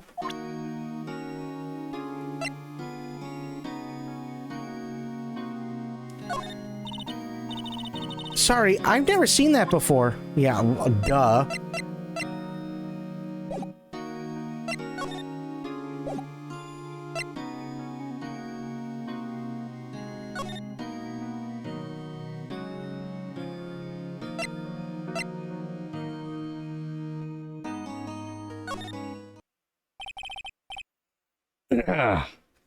Good afternoon, sir. Excuse me, you are... I beg your pardon, sir. I am the bellboy of this establishment at your service, sir. Oh, right. I've just come up to deliver room service, sir. Do you know where Miss May might be? I believe our guest, Miss May, is currently using the, facilities? If you've no need of anything, I'll be taking my leave. Please, stay as long as you like. Enjoy. Yeah. Wait, no, hey! Why does it seem like every time I come here, I end up embarrassing myself? Wait, now's my chance to snoop around a bit. I almost forgot. You came back quick. Might I ask you to inform Miss May that there is a message for her? Please tell her that Mr. White of Blue Corp phoned. Oh, right, sure. Mr. White of Blue Corp? Where have I heard that name? White. That was his name, my sister told me. Nice. White was the name of the guy who ruined me and Maya's mother. Could it be a coincidence? Sticking out of the half-open drawer. Now's my chance. What do we have here? Ooh, a wiretap. What would a woman like her be doing with a thing like this? There is definitely something suspicious about Miss May. Why would she have something like this in her hotel room? There's a story behind all this, I know it. Alright. I'll be using this bit of evidence in tomorrow's trial, that's for sure. For Maya's sake, I'll get to this woman's bottom. Wait, I mean, you know what I mean. Oh, bellboy, still here? Uh-oh, time to scram. I'll look forward to tangoing with you tomorrow, Miss May. In court.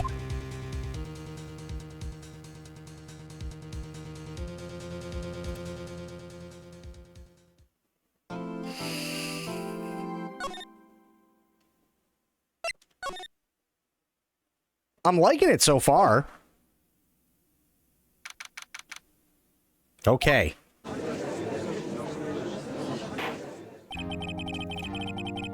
court is now in session for the trial of Miss Maya Fey.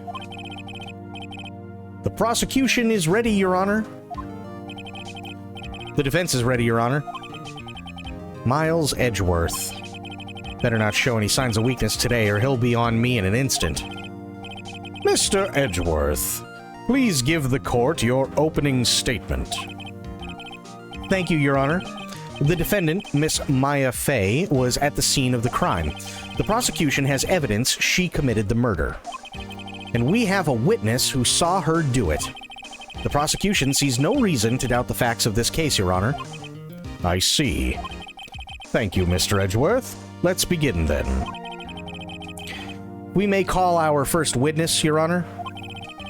The prosecution calls the chief officer at the scene, Detective Gumshoe.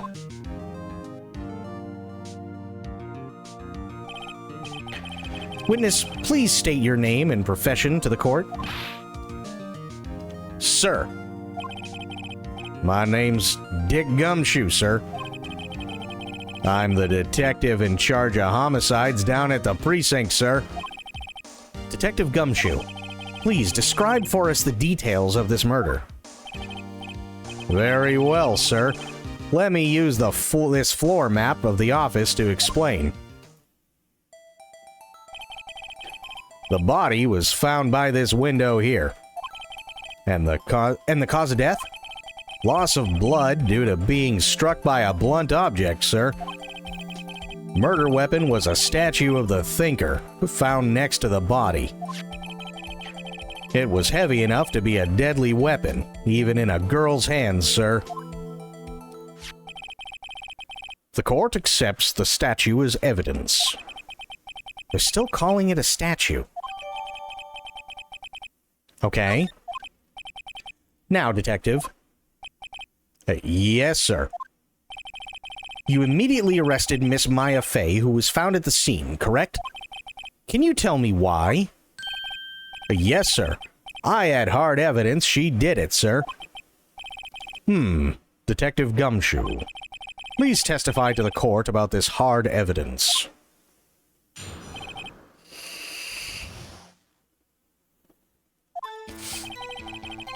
As soon as the phone call came in, I rushed to the scene. There were two people there already. The defendant, Miss Maya Fey, and the lawyer, Mr. Phoenix Wright. I immediately arrested Miss Maya Fey. Why? We had a witness account describing her. The witness saw Miss Maya Fey at the very moment of the murder. The very moment, you say? Very well, Mr. Wright. You may begin your cross-examination. Yes, Your Honor. Cross-examine what? I couldn't see a single contradiction in that testimony. Whoosh. Smack. Hey, Maya just threw something at me. What's this?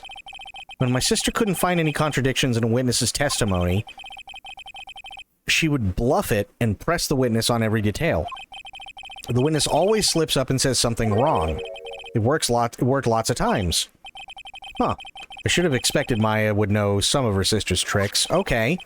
Alright, let's give this a try. Something the matter? No, Your Honor.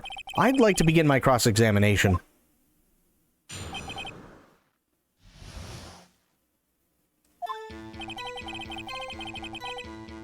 As soon as the phone call came in, I rushed to the scene. Okay, fair. There were two people there already. The defendant and the lawyer.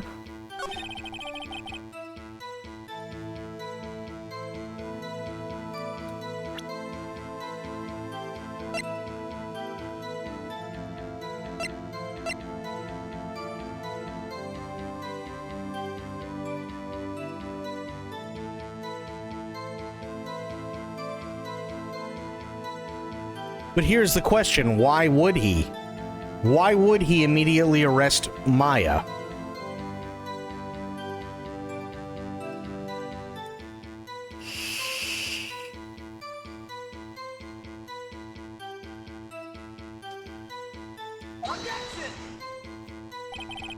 This evidence clearly reveals a contradiction in that statement, Your Honor. How exactly are that evidence and the statement just now related? They aren't, are they? Not at all. Mr. Wright, please think the facts over before making accusations. Fuck. I don't think that won me any points with the judge. No, it didn't.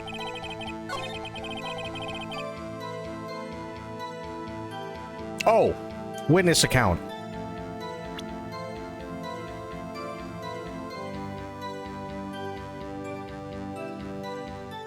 But how can I prove that?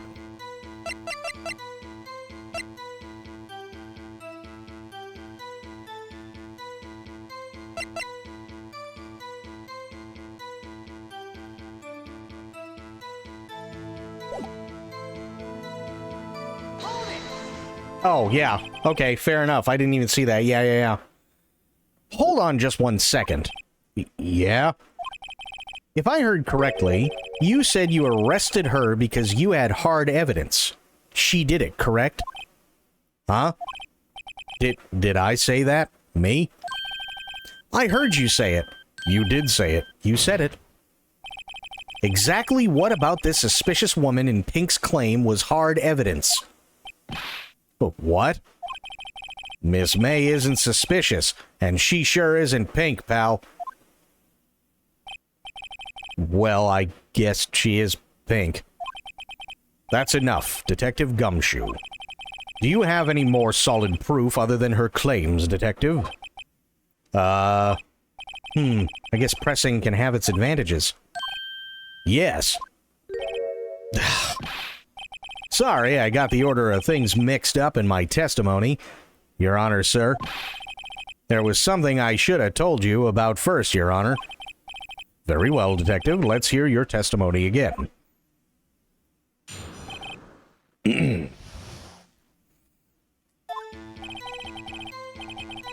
After securing the suspect, I examined the scene of the crime with my own eyes.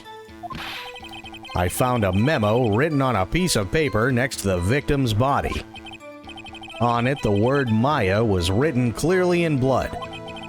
Lab test results showed that the blood was the victim's. Also, there was blood found on the victim's finger. Before she died, the victim wrote the killer's name.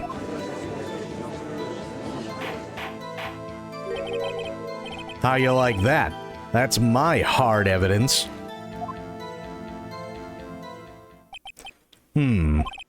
Before we begin cross-examination, I have a question for you, Detective. Your Honor. Why didn't you testify about this vital piece of evidence the first time? I know. I'm real embarrassed I forgot about it, Your Honor, sir. Try to be more careful. Very well. The defense may begin its cross-examination.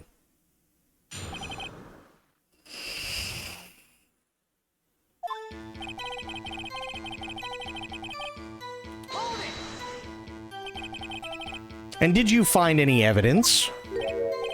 Now, don't jump the gun on me, pal. Just listen, I'm getting to the good part. Got a bad feeling about this.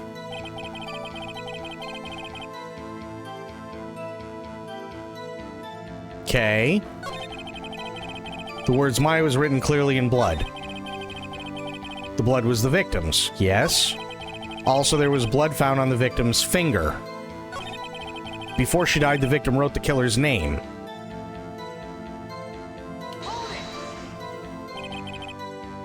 Detective Gumshoe, do you get a lot of cases where the victim actually writes the killer's name?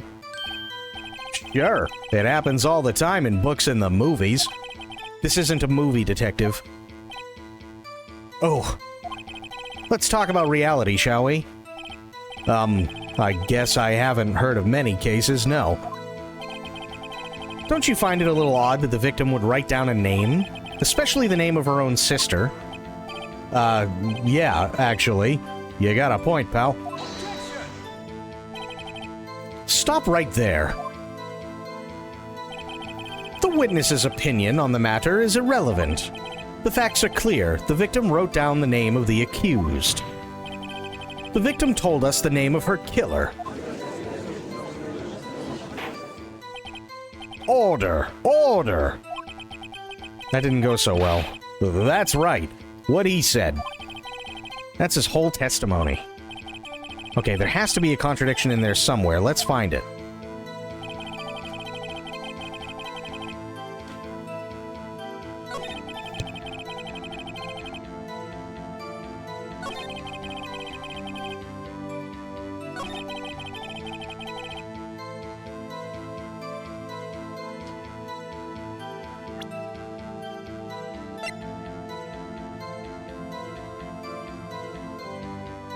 Aha! Okay.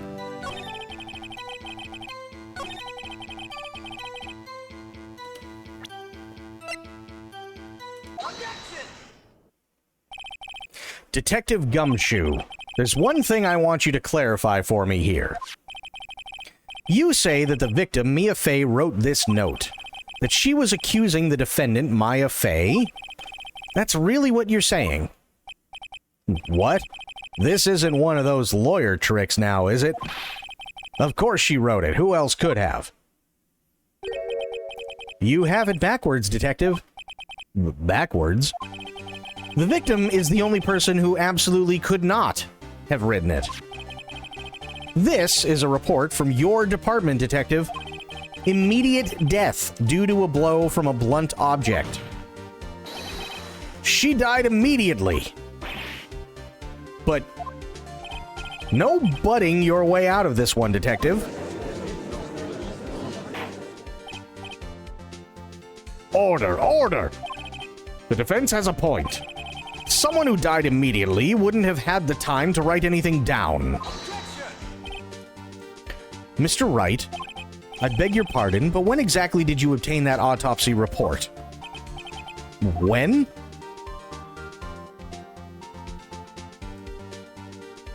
The day after the murder. Yeah.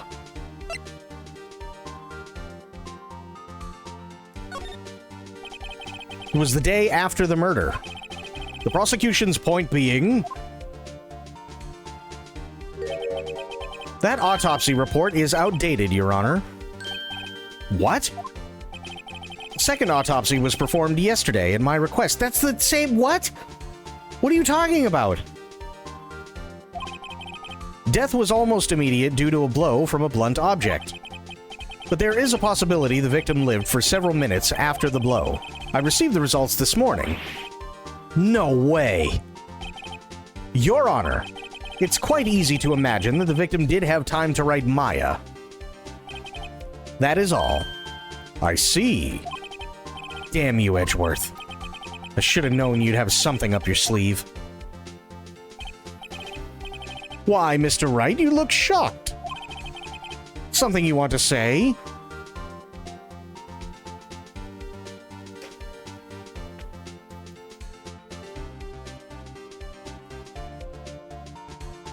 I really want to call him a sham.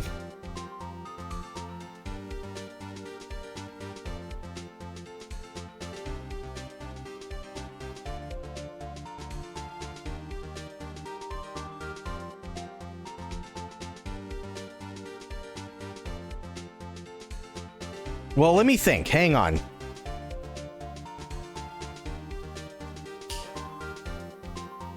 Okay, I don't know if the game's gonna go this way, but hear my logic on this one. Edgeworth got this second autopsy report this morning, right? So if he got the autopsy report this morning, and we know that Detective Fuckhead has already kind of fucked up his testimony, then the detective would be a sham because he's still working off of what he thought was a lie.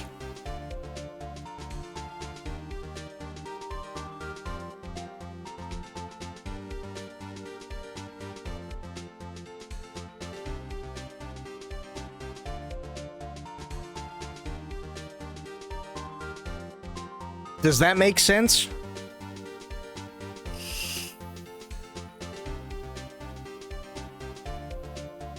Well, okay. Does the game go that far with it or not? I guess that would be the question that I'm posing.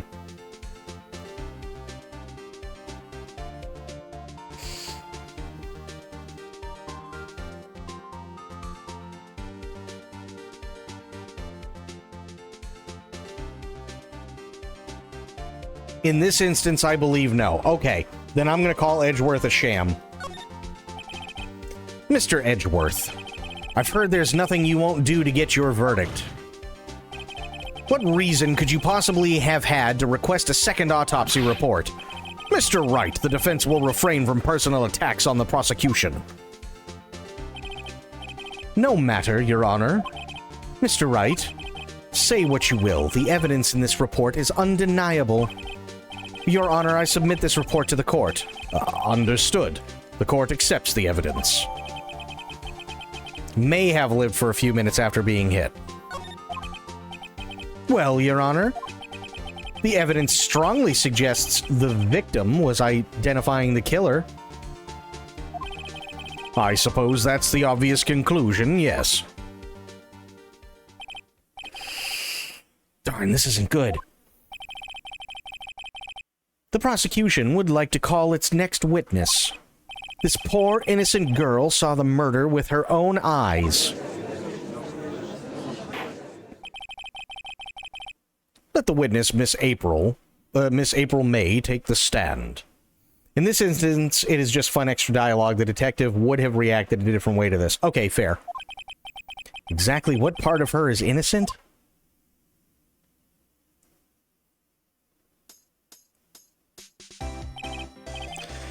Witness, your name, please. April May, at your service.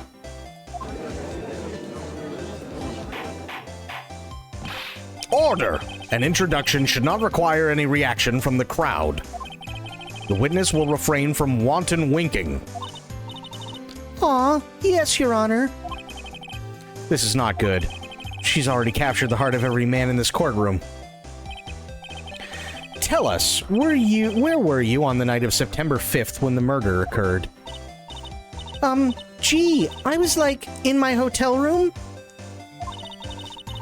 Some instances where this kind of dialogue has will lead consequences, but you will most definitely know why. Okay, fair. I checked in right after lunch.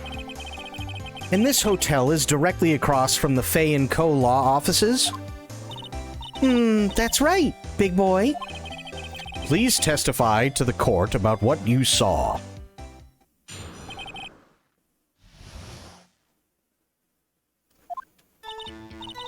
It was like 9 at night. I looked out the window, you know. And then, ooh, I saw a woman with long hair being attacked. The one attacking her was the mousy girl sitting in the defendant's chair. Then the woman, like, dodged to one side and ran away. But that girl, she caught up to her and she hit her. Then the woman with the long hair, she kind of slumped. The end. That's all I saw. Every little bitsy witsy.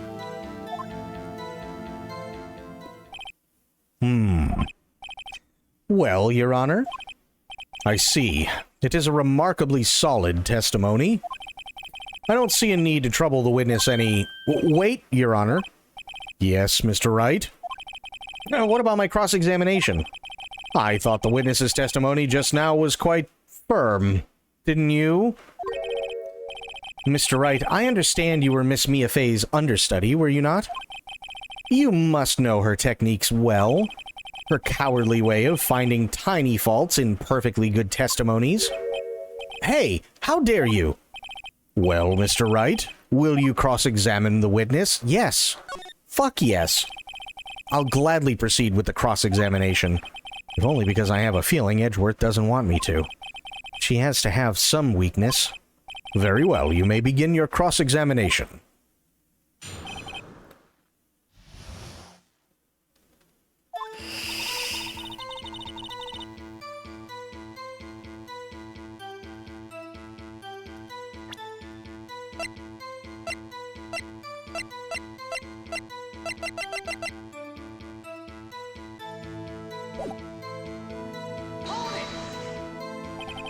Why did you do that? Huh? Why? Like, why what? Why did you look out the window? Were you expecting to see something? Oh, well, gee.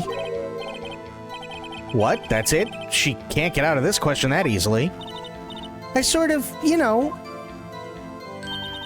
I had a feeling. Well, I have a feeling she's trying to avoid the question. Maybe I should press a little harder on this one. Go for it. Let's see how far I can run with this. Surely you must have had a reason to look out your window at that time of night? Oh! Mr. Wright, I will not have you badgering my witness. Badgering? You insist on needling her with these trivial questions. I really don't think it should be allowed.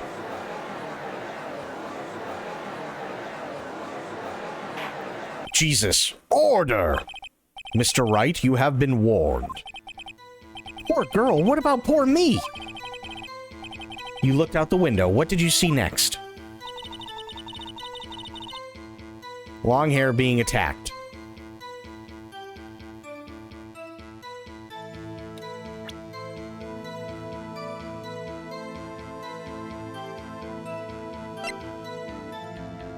Well, the one... There's a couple that I'm like... The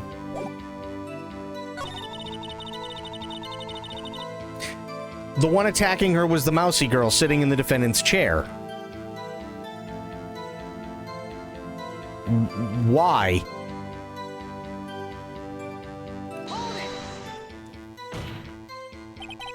How do you know she was the defendant? Huh? Well, she had a girlish physique. Women know these things. Look, I just know, okay? There was only one person at the scene of the crime with a short, girlish figure. The testimony is bulletproof, Your Honor. He's right.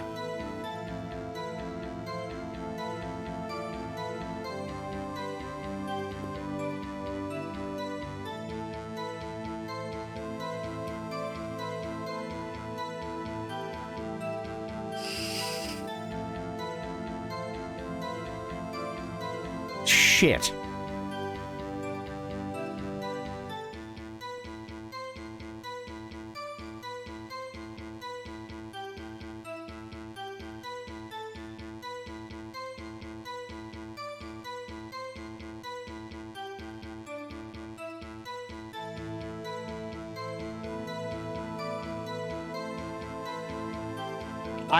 Me personally, I don't like the testimony because they're bringing in things that were never said before.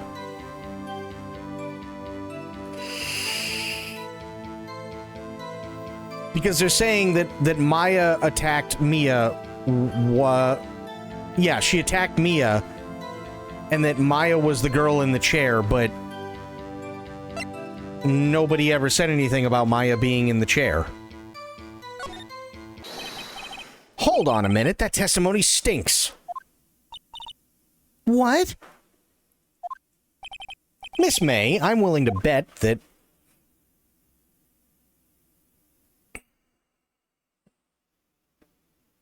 Oh, shit.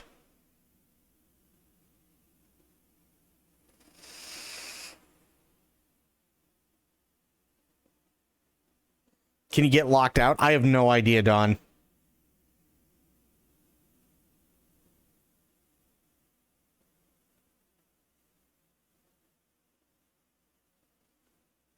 Fuck.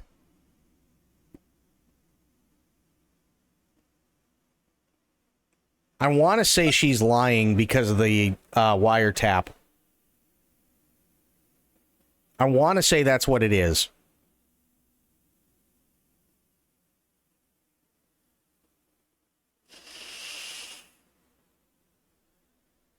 I want to say that the thing was staged so that she would be the witness.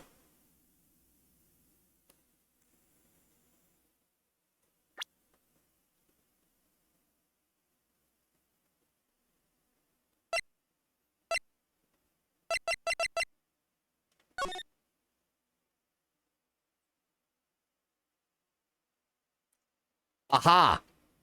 Okay. So there's no possible way that she could have seen it because the chair was not in view from the window.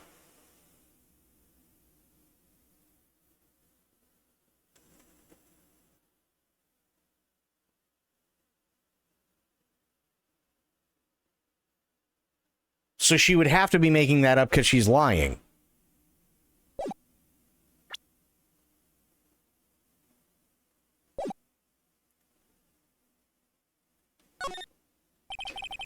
Are you telling the truth? Did you really see the defendant?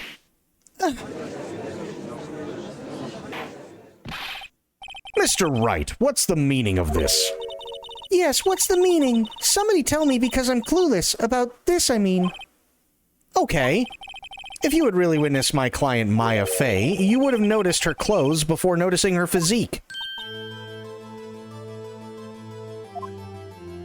Okay, well that's not where I was going with it, but sure. No one wears clothes like this on a daily basis except her. And I'm no expert on fashion, but her hairdo looks far from normal to me. However, the witness's testimony mentions neither of these things.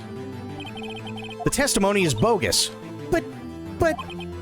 Still, we don't know if she was dressed that way the night of the murder. She was, Your Honor. I saw her. And so did Detective Gumshoe. What do you say to that, Miss May? Rar, I mean, what are you trying to say, you mean lawyer? I saw what I saw.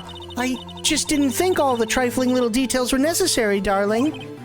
Miss May, the court would like to remind you to please omit nothing in your testimony. I'm sorry, Your Honor. I'll be a good girl, I promise. Your testimony again, if you would. Damn, I almost had her.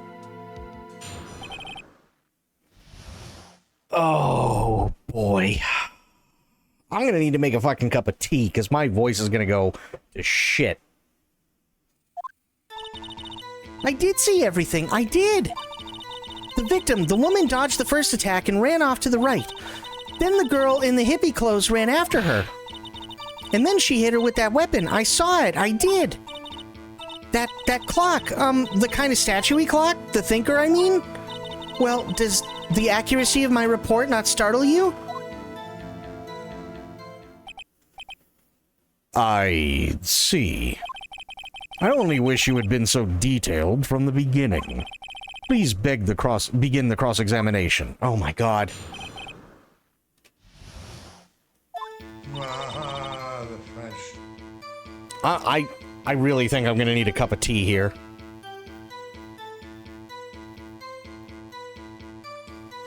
Okay, I'll tell you what. I'm gonna BRB. Give me a couple of minutes, because I am going to make some tea. Because I desperately need it. And then we'll come back, and we'll keep doing more of this. I will leave the menacing music on. And I will do the stretch and all that stuff. You need another cranberry vodka. Totally fair. So yeah, give me a couple of minutes. I'm gonna make some tea, and then I will be back, and we'll keep going.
Okay, I is back with tea.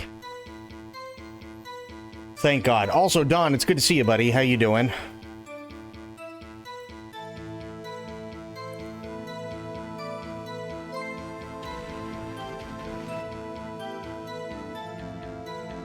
And Francisca Von Karma. Thank you so much for the follow.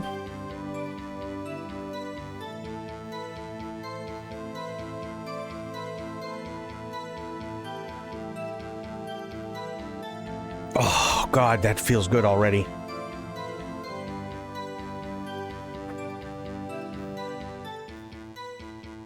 She does act like a cat. Absolutely, she does. Okay. She saw everything, huh? So you saw me then, too? Of course! I'd remember that spiky hair anywhere. Spiky? The witness will refrain from personal attacks on the defense attorney. Starting to cross the Atlantic, praise to the Wi-Fi gods. Yes. Hang on, I can help with that.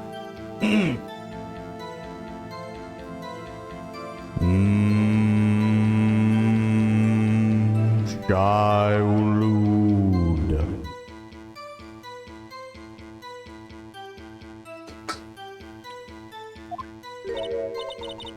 Aw, was I a bad girl? I'm sorry. Very well, continue. That was good.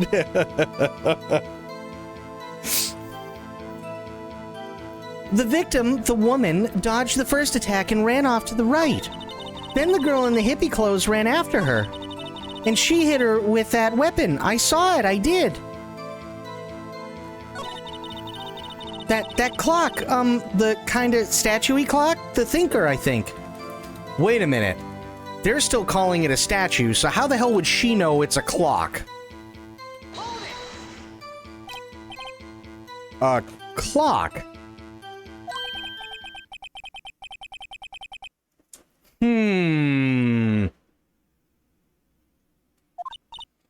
Well, don't look so sour, Mr. Lawyer. You can't win them all. No, but I have a feeling I'm onto something now.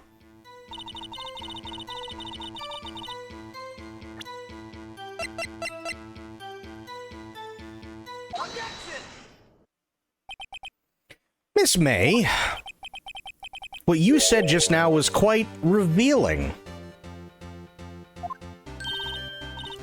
Revealing? Oh, you'd like that, wouldn't you, naughty Mr. Lawyer? You just said that this statue of the Thinker was a clock. But there's no way of knowing that just by looking at it.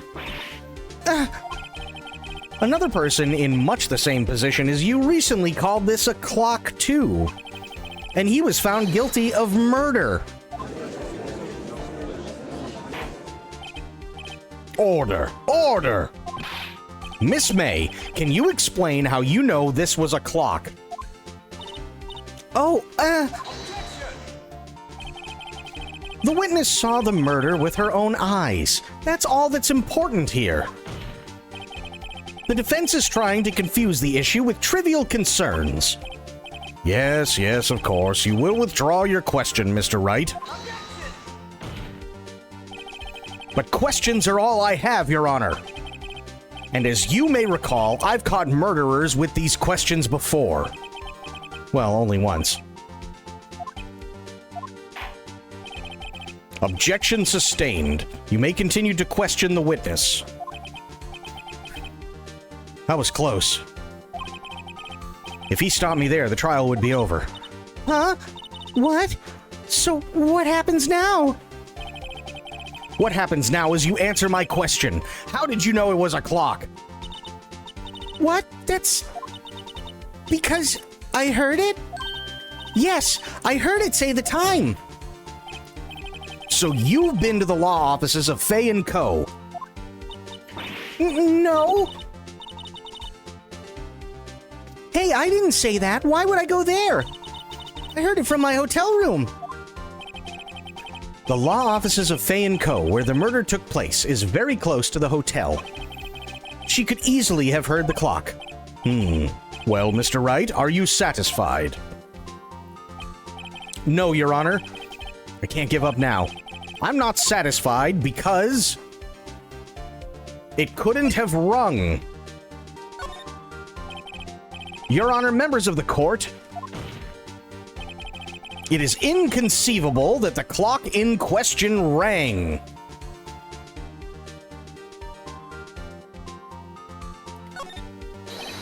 That clock is missing its clockwork.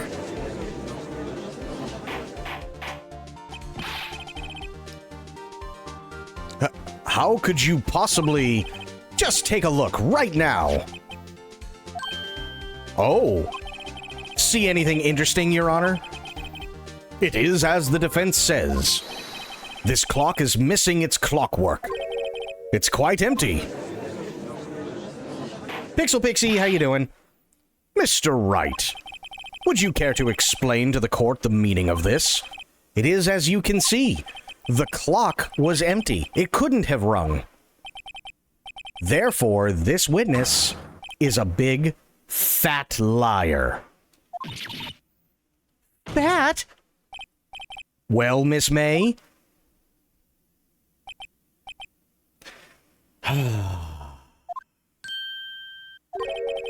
Quite a show you've put on for us, Mr. Wright. He knew the clock was empty. Somehow he knew. I'm afraid you've forgotten one thing, however. Indeed, the clock is empty, as you say. It can't ring. However, we must ask, when was the clockwork removed? Oh, wait. If it was after the witness heard the clock, then there is no contradiction. Nope. Get fucked. Get fucked. I need to thing. Yes. I need to show the thing. And it won't let me. Motherfucker. That's true. That is a possibility. The clock might have been emptied after she heard it. And that's exactly what happened, Your Honor. Well, Mr. Wright, can you prove when the clockwork was removed? Oh, impossible, of course. I have proof. What? Wasn't it you who told me proof is everything? Well, I was listening. And now I shall show you the proof you like so much. The evidence that proves when the clockwork was removed is... Take a look at this. That's a very cute cell phone. Oh, you have a girly phone. Wait. This isn't my phone. Listen. This is the defendant's cell phone, and it contains a recording. A recording of a conversation she had with the victim on the day of her murder. Order! The defendant's cell phone. This wasn't brought to my attention. Perhaps Detective Gumshoe overlooked it? The detective better remember he's up for evaluation soon. I gotta say, I'm starting to feel bad for the big fella. Let's hear the conversation.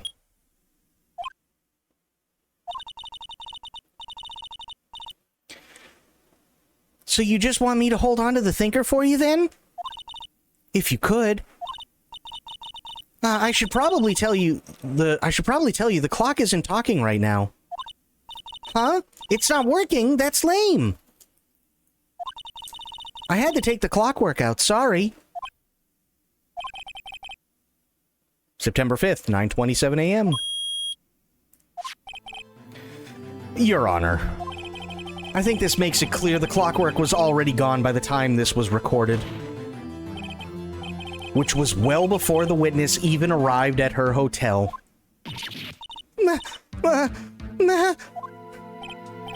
Well, Miss May, would you care to explain this to the court? Just how did you know that weapon was a clock?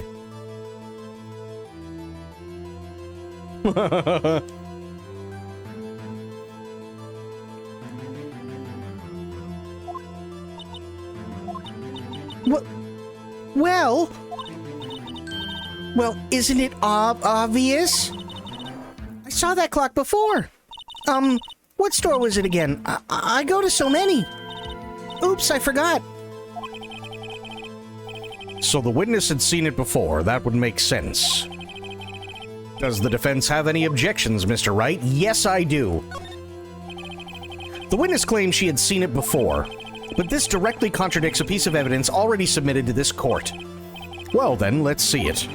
Please produce this evidence that will prove the witness had not seen the clock before.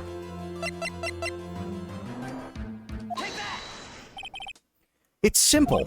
This clock was never in any store, ever. What? A friend of mine made that clock. Only 2 exist in the world, and the one that isn't here is in police custody. Impossible! Everything is sold in stores. Miss May, I think it's high time you went shopping for a better excuse. Oh? Excuse is not on sale today.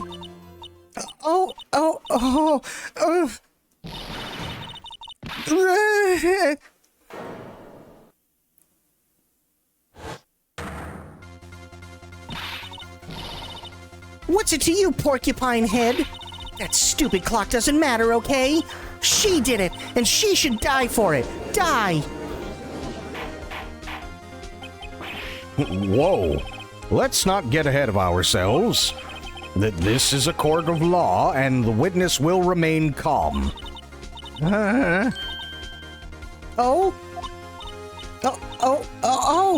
Silly me. Did I, lose it? I guess I did. Scary. Miss May, let me ask. Tell me, how did you know the weapon was a clock? Oh dear. Does the defense have an opinion on this behavior? Okay, this is it. Yes, Your Honor, allow me to explain how I see the truth of the matter. Miss April May, you knew the weapon was a clock because...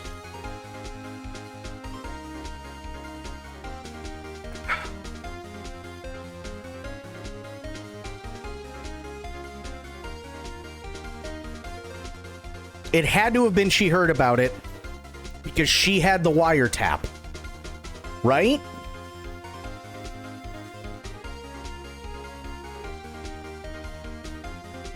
Okay.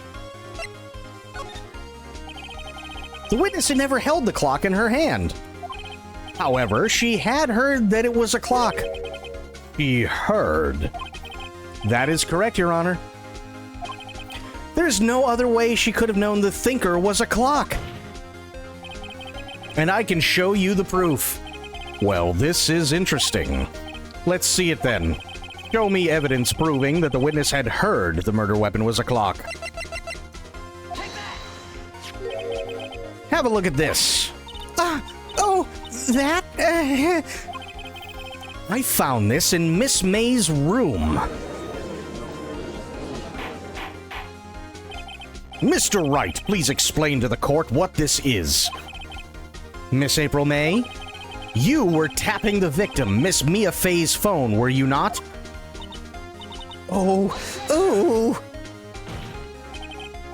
Your Honor, this is irrelevant. I'm not entirely sure that it is. Objection overruled. It troubles me that our witness was in possession of a wiretap. This is outrageous! Does the defense truly claim that the witness was tapping her phone? Absolutely. Even if that was the case, which it's not, you still have to prove one thing. Did the victim ever say that the weapon was a clock on the phone?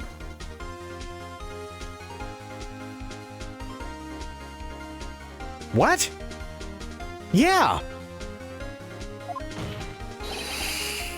Can you prove that? I think not.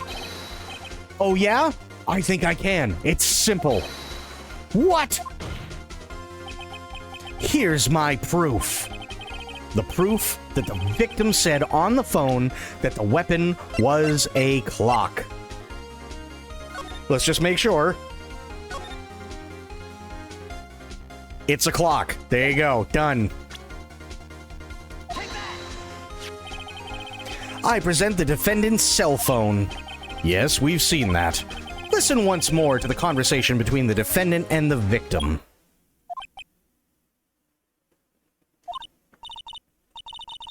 Mia!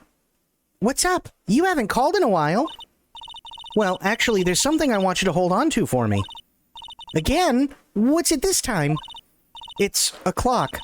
It's made to look like that statue, the Thinker, and it tells you the time. Miss April May. You used a wiretap to listen to this conversation. That's how you knew the Thinker was a clock. Am I wrong?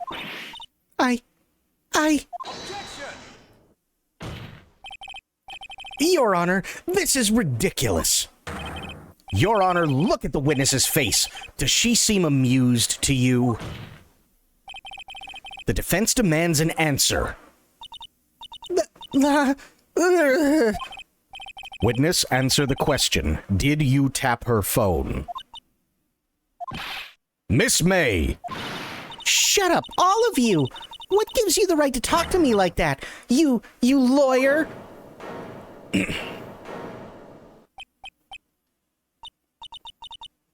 It's no fair. All of you ganging up on me like that.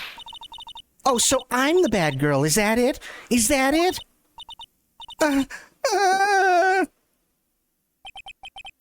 That did it. The court's seen the real Miss April May now. Now to deal the final blow. I can't prove that she did it. There's no way I can prove that she did it. But I can ask why on the wiretap.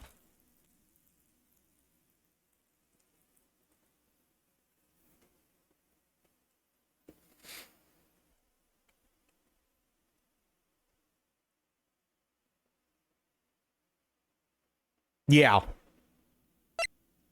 Yeah, I can't prove that she did it. I can't even prove that she's ever been in the office. Why did you tap her phone? Answer the question. Do I have to? Isn't this a murder trial? Isn't tippity tapping irrelevant? She's saying exactly what Edgeworth wants her to say. Miss May, you were tapping the victim's phone. I hardly call that irrelevant. While this court does not condone the defense's tone of voice, he has a point. Well, Miss May, do you have an explanation for the court? Can you prove you had nothing to do with this murder, even though you tapped her phone?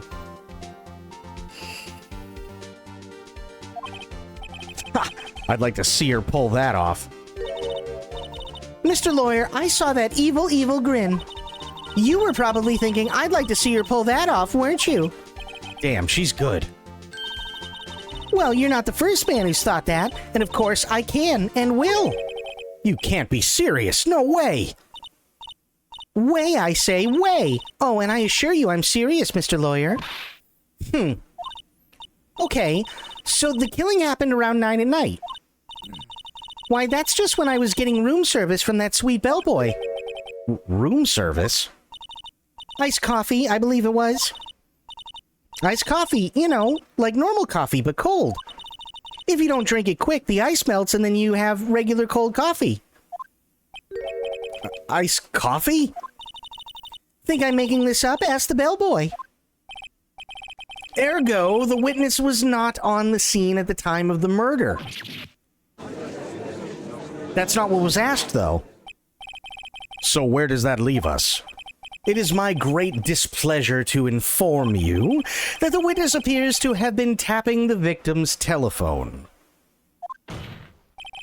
However, that is a separate crime with no bearing on the current case whatsoever. Her testimony stands. She saw the defendant, Maya Fey, commit murder.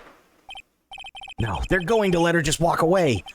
There's no way I can win this unless I tie Miss May to the murder somehow. Well, does the defense have anything to say?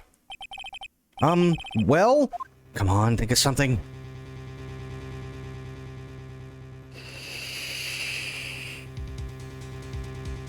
shit.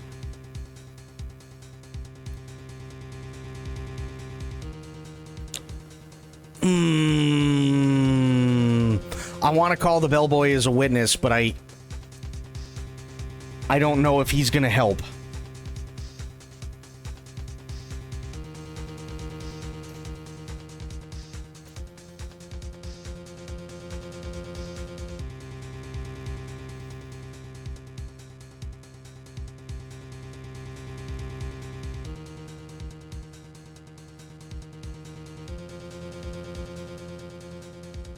That's true.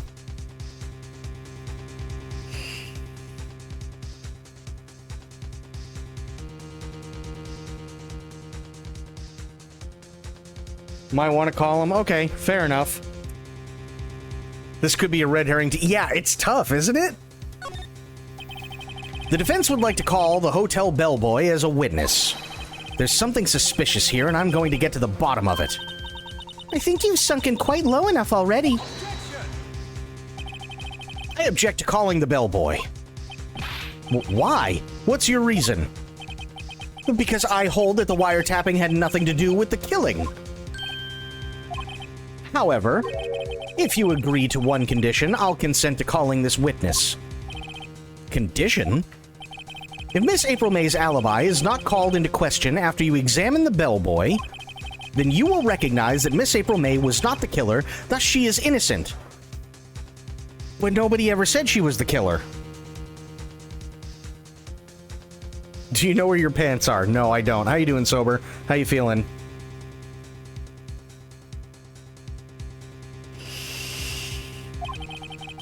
And thereby, you must also accept the verdict of guilty for Miss Maya Fey.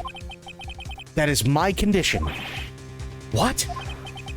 I'd better find something suspicious in that bellboy's testimony. Otherwise, Maya will be declared guilty on the spot. What should I do? Accept. Alright, I got nothing to lose except for, well, everything.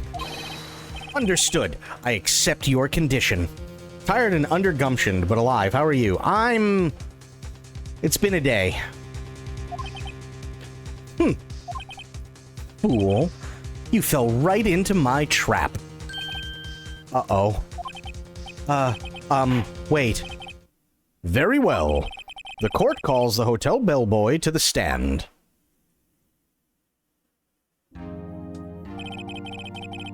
I believe we're ready for the witness to testify. He certainly does look like a bellboy. Yes, sir. I received your summons in the middle of work, sir. I'm happy to be of service. That tea set looks rather heavy, so without further ado, the witness may begin his testimony. Very good, sir.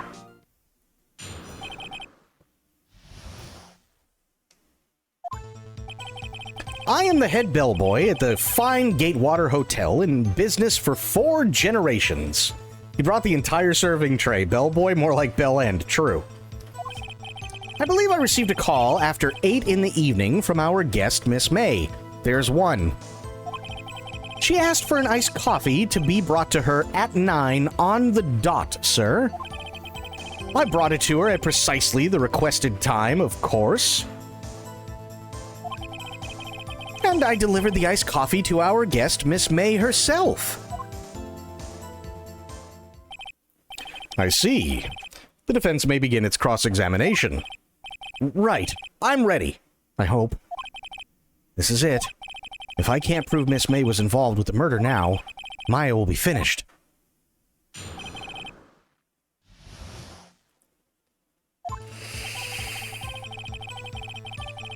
Yeah, we know that.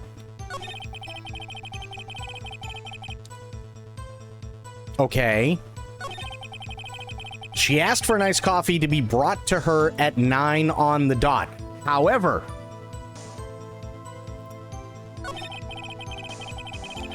he says he received a call at 8. She said she didn't get in till almost 9. So why would she be calling room service ahead of her checking in?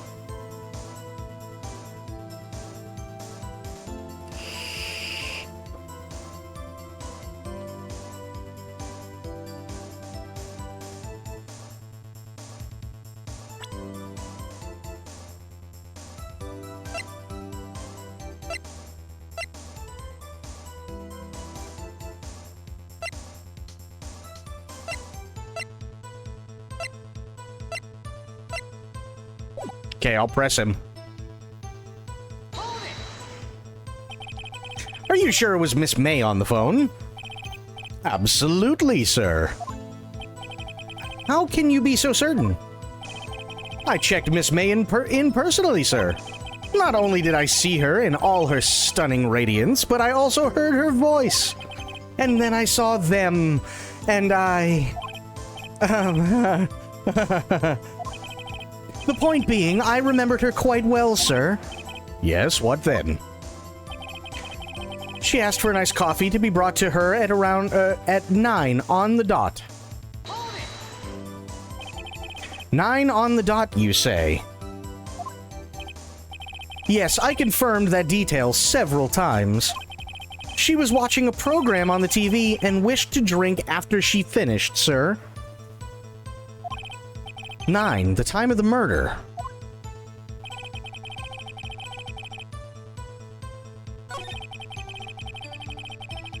He saw them. Yes. What do you mean, did I notice? Did I notice that he blushed when he took a look at her big giant fucking bazongas? Her fucking goddamn mommy milkers? Is that what you're talking about?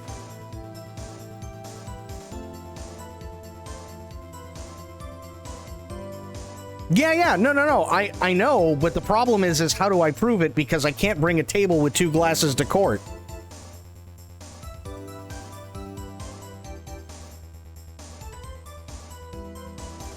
He saw them.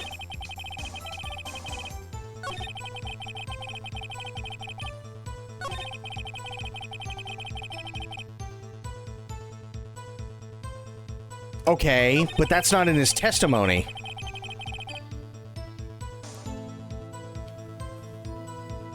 He says he saw them. Oh, he's not talking about her enormous zeppelins? Really?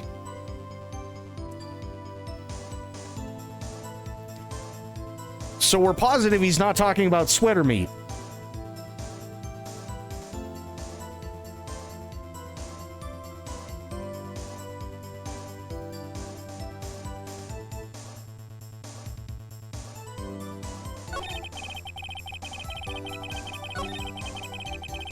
Or chest puppy, yeah.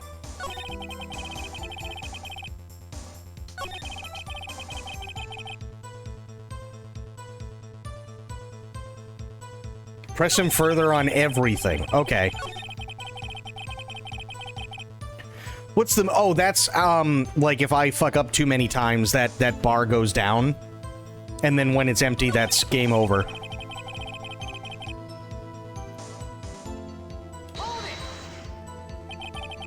Are you sure it was Miss May on the phone? Absolutely, sir. How can you be so sure? I know we've already done this before. Okay, I also heard her voice. And then I saw them.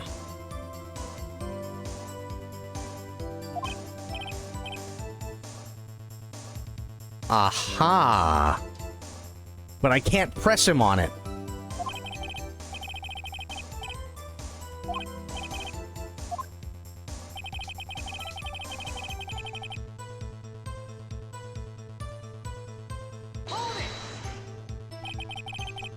Nine on the dot.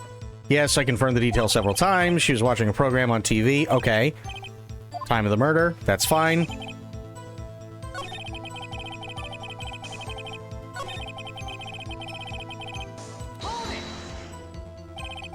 Precisely 9, then. Precisely, exactly, and most definitely, sir. 9 p.m. How can you be so sure? Miss May was quite insistent that it be brought then. Oh, bellboy, tee-hee, I'd like iced coffee at exactly 9. Something like that, sir. Therefore, I knocked on her door at the crack of 9, sir. Why would she be so particular about that time?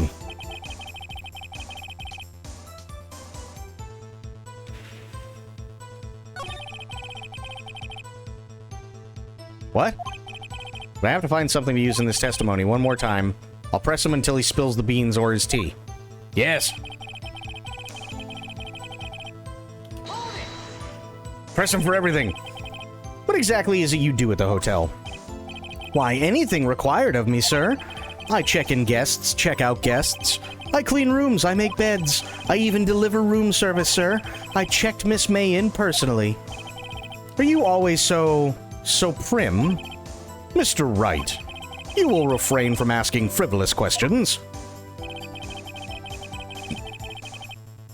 Okay, we know this one, but I'm going to press him again.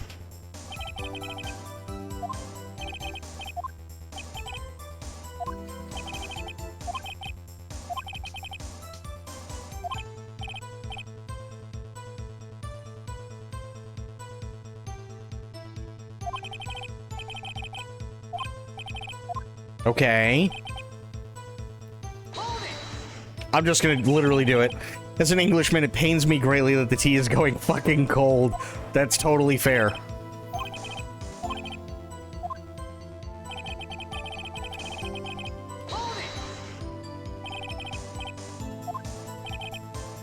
Yeah, we know that.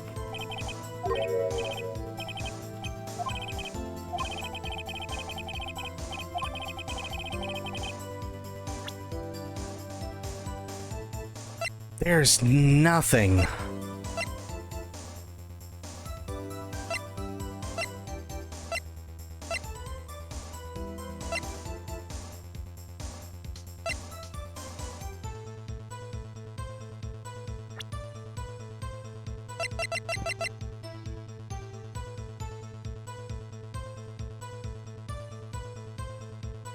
He also checked her in, right? But we have literally nothing showing what time.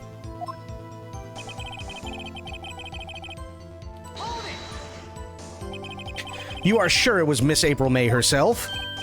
Absolutely, sir. Absolutely. Yes, sir. As in, so very absolutely, sir. It's an endearing mannerism of mine. How come you're so very certain? Well, when I brought the room service, sir, the guest, sir, favored me with an embarrasser, sir. She blew him. Embarrasser? Is that French for embrace? It's French for kiss, sir, but not a French kiss, sir. More of a peck on the cheek. Yeah, with her mouth around your dick. Why would she have done that? I believe perhaps she was momentarily swayed by my prim demeanor, sir. It was a moment I shall never ever forget, sir. Sounds pretty fishy to me. I think our Miss May was up to something and wanted the bellboy to remember her. It's no good. There's nothing here. Is that it? Finally, you understand. This bellboy has absolutely no reason to lie. Now, if you have any decency, you will end this rather tedious cross-examination here. It was a bit tedious. The witness may leave the stand. I can't let this happen, can I? I gotta protest. Wait! Please wait! Yes? Does this defense have something to add? One last question. Let me ask one last question. Your Honor, I must object. This charade of justice has gone on long enough. Now, Mr. Edgeworth. All right, Mr. Wright, I'll give you one more question. That's all. Okay. This is really it now. This is my last chance. What do I ask him about? Oh, shit.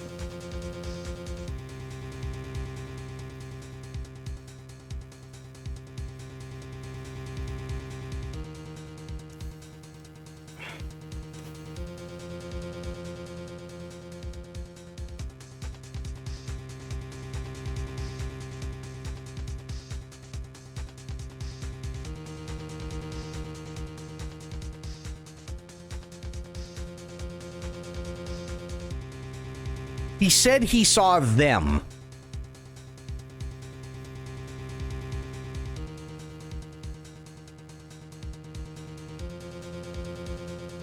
He said he saw them.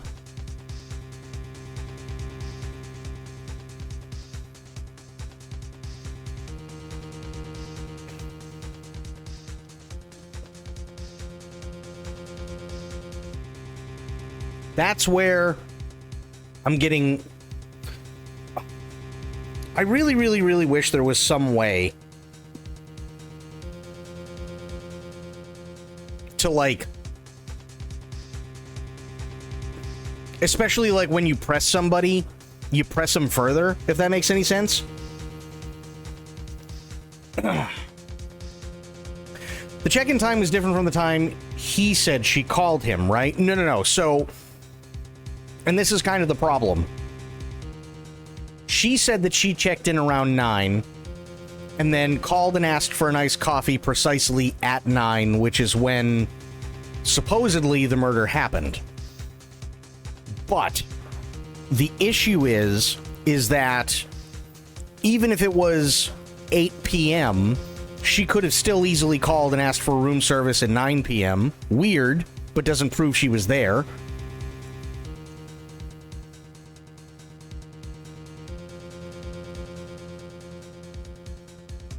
But he said he saw them.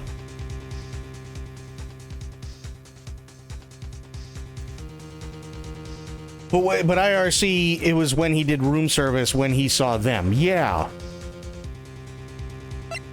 That's, yeah. Tell me again about room service. Again, sir? At exactly 9, I delivered room service to Miss May in our room, in room 303. The guest had requested iced coffee. $18 was the charge, as I recall. I see. $18? Doesn't that seem a bit expensive? Yes, well, iced coffee for 2, you know, and we don't skimp on the ice, sir. What did he say? What did you say? Rather, quite. Bellboy, tell us the truth now. Was someone else staying in Miss May's room? I object. That was objectionable.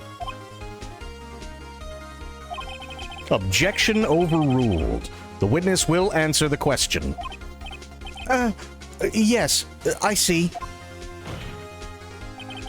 Why did you not mention this in your testimony? Well, sir, you didn't ask. Nice try.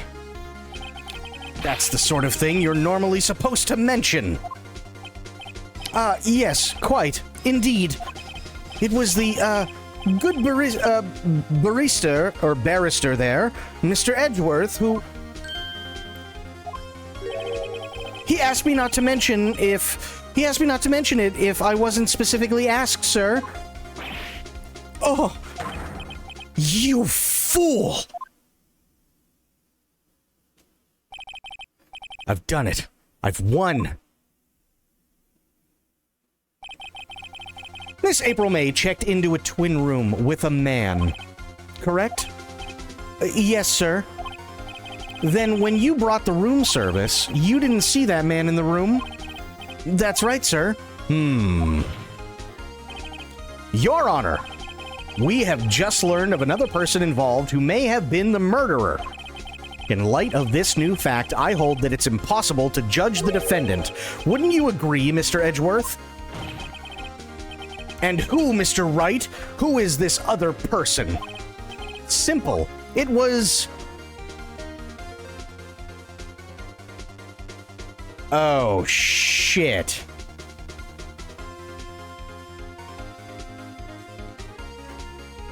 If I fuck this up, that's it. I really feel like if I fuck this one up, that's it. It's game over for this court case.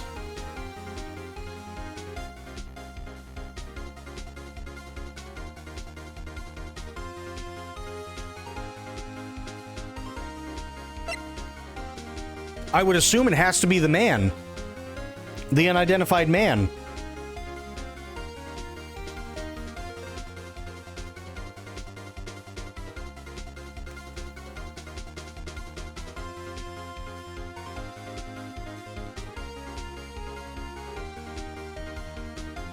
It can't be the bellboy.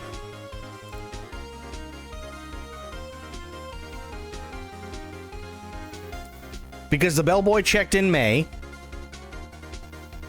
And he also brought her the iced coffee. But it was for 2. And the man wasn't there. So it has to be. The man who checked in with Miss May. Oh, Your Honor. As has been previously revealed, Miss April May was tapping the victim's phone, yet Miss May herself has an alibi at the time of the murder. However, that does not clear the man that was with her. The bellboy saw no one else in the room at the time of the murder. My, what a convenient little setup, but it's too late. Too late? I suppose you'd like it if it was too late, wouldn't you? After all, it was you who hid the presence of the other man from this court. Oh. Upstart. Amateur. These accusations are ludicrous. Enough. The court acknowledges the defense's argument. I expect the prosecution and defense to look into this matter fully. Am I understood? That's contempt of court, ain't it? Well, it depends. I would assume it depends on what country you're from. I know here in the States that would be withholding evidence. For sure. Yes. Yes, Your Honor. That is all today for the trial of Maya Fey. Court is adjourned.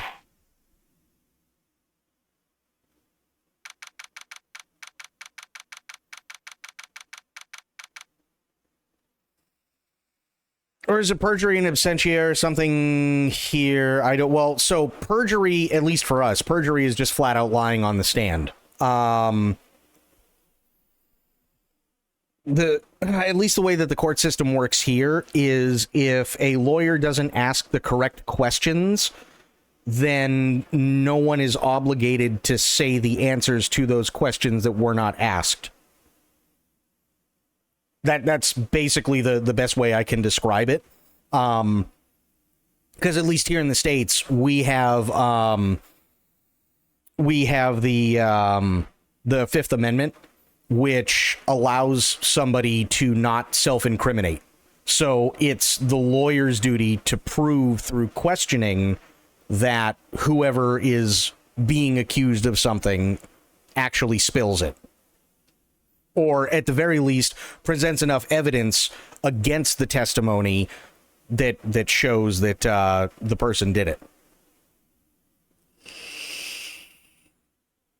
But the lawyer would totally be fucked. If the lawyer's telling them to withhold evidence, they'd be toast. Mr. Wright! You were amazing in there. Really? Talk too much about myself, oh boy. Think I might be your newest fan. Oh, I was just doing my job, you know? Then again, that other attorney was pretty cool too. Huh? That face of his with his eyes wide and trembling lips. It sent shivers up my spine. If you say so. So what happens with me? Do I get to go home now? Well... No, I don't think so. Not yet.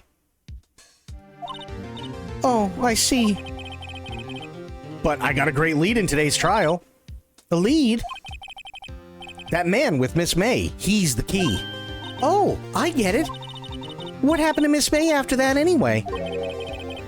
I heard they arrested her. I guess she's learning her charms won't work everywhere. She's probably at the detention center now. I may have to go down there later. Anyway, this case is far from closed. Yes, sir. I'm going to find out more about this man. Do you think he was the one who...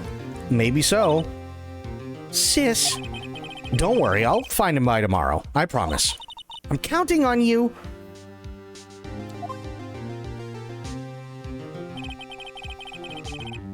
Yep, you can tamper with a witness, absolutely. I asked for a full record of April May's testimony. I thought it might come in handy during the trial tomorrow, but now that I have it, I'm not so sure. Most of her testimony was all lies. In fact, there's only one part that hasn't been stricken from the record. The victim dodged an attack, then ran to the right, but she was caught and struck. I don't know how much good this will do me at all now. Anyway, time to hit the pavement and do some investigating.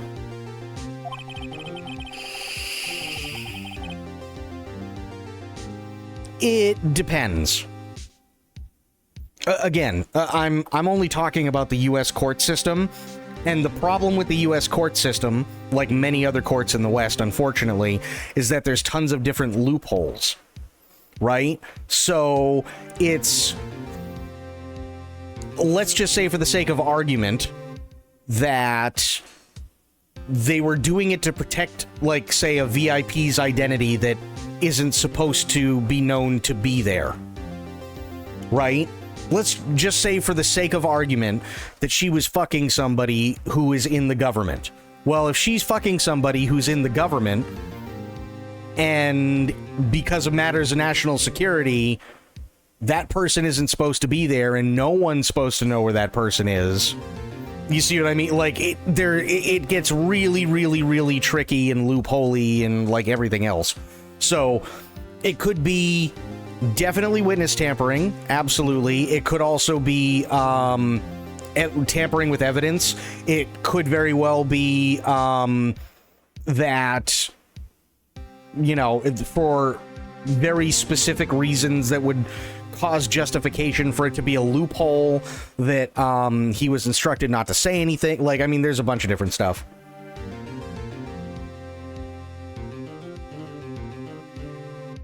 Lying by omission is, I think, is perjury here.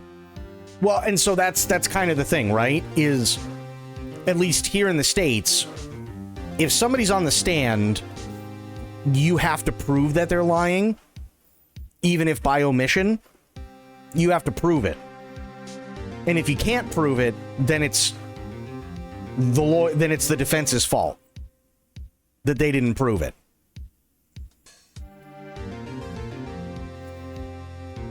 So, again, perfect example, the Diddy trial, right?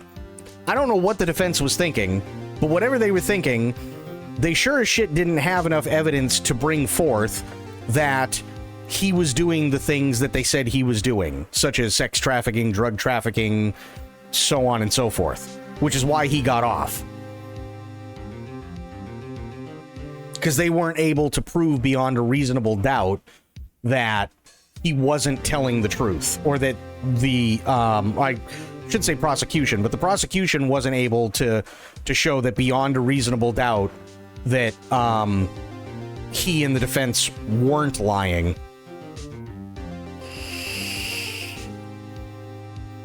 I looked it up. It's called perjury by omission, but it has to be open shut proof. Yeah. Maya doesn't belong in that detention center, and it's up to me to set her free. This is a long one.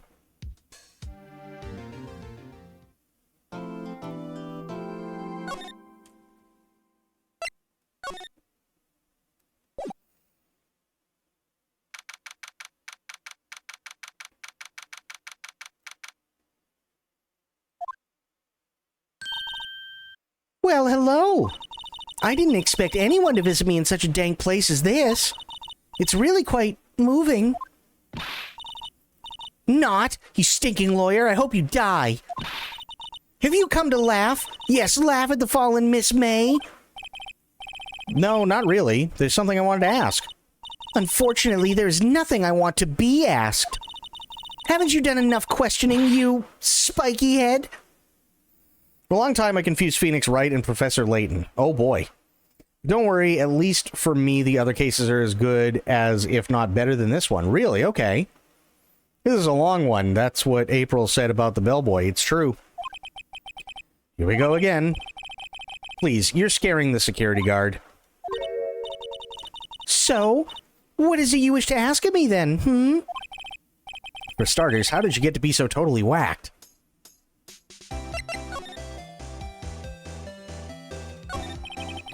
About the man who stayed with you in your hotel room. Can you tell me about him? Where is he? Come on. No way, Jose. Maybe if I had something to get her to talk. why did you place a wiretap on Mia's phone? Aw, when you say it like that, it sounds so cold. So criminal. Tapping people's phones is a crime, Miss May. Oh, and I suppose you learned that in lawyer school, hmm? Creep. This woman is impossible to talk to. Say, why are you so angry? I mean, you don't look like a bad person. Oh, that does it, bottom-feeding, scum-sucking lawyer! Bottom? I can't tell. Does she have a thing against lawyers? Or just against me? Ooh, okay.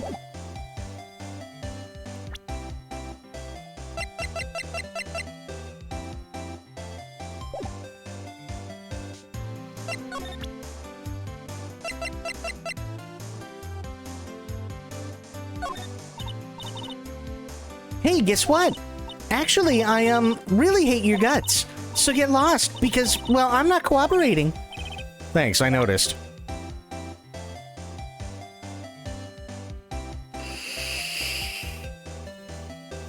If this was the best game ever, you can ask her out after the trial. That would be really funny, actually.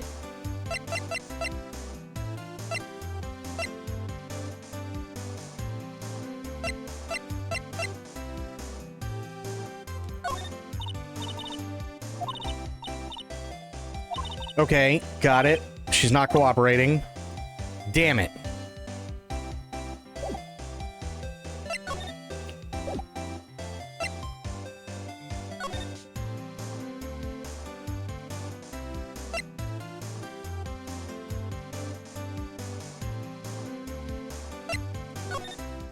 Ooh, the painting's gone.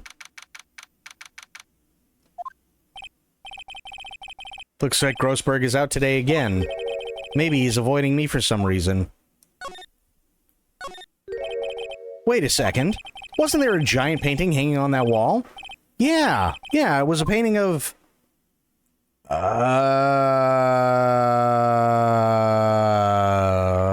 sunflowers, wasn't it? I don't think it was fisherman. I know that there was a guy, but the guy had a straw hat. That's not a fisherman's hat.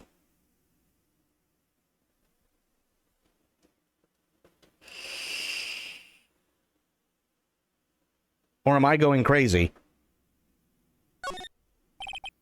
Wasn't it? It was a very memorable painting, anyhow.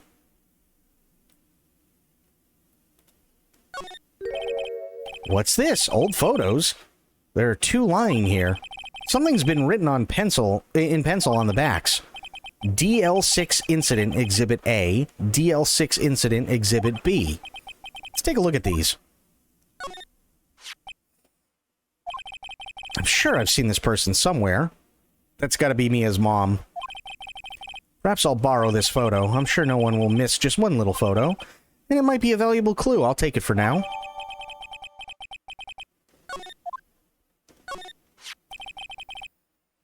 Photo lies on the desk. Maybe I should switch it with the one I took. Ooh, wait a minute.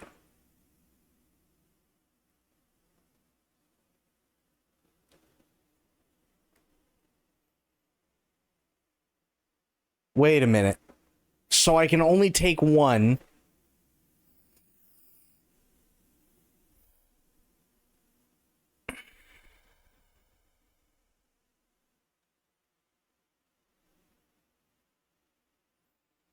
I'm trying to think. If I leave it alone... Okay.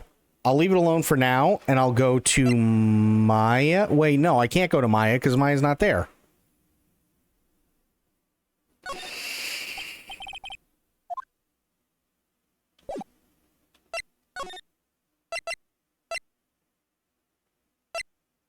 Where Maya would still be in the detention center, wouldn't she? You again? Can't you take a hint and stay gone? Hey, the only reason I'm back here is because you won't talk to me. Oh, so it's my fault now. You don't just have spiky hair, you also have a spiky heart. That does it. When this case is done, I'm shaving my head.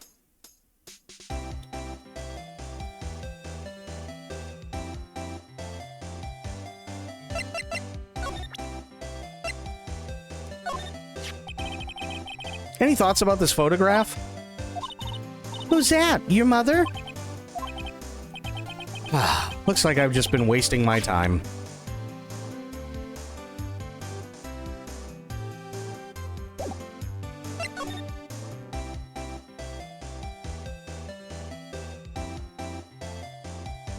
Aha. Okay, wait a minute. Move.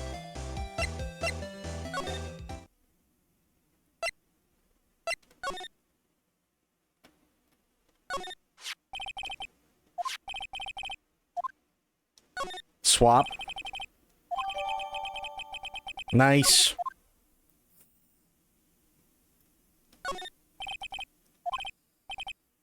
Okay.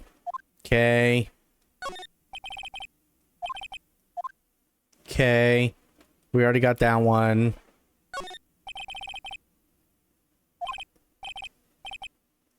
Okay.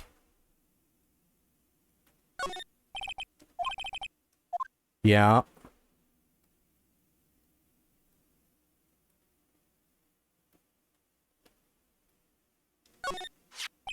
Oh, okay. No, I don't want to... Nope. And there's nothing else. Okay, good. Move. Back to detention.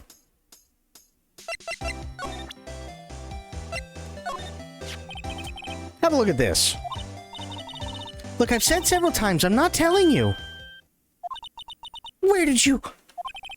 Aha! A reaction. This is him, isn't it? What? Who? When? Why? It is him. This is the man who stayed in your hotel room the night of the murder. No! No, that's not right. Nice try, Miss Cooperative. Do you have proof that was him? Yeah, proof. Show me proof. I'm so close.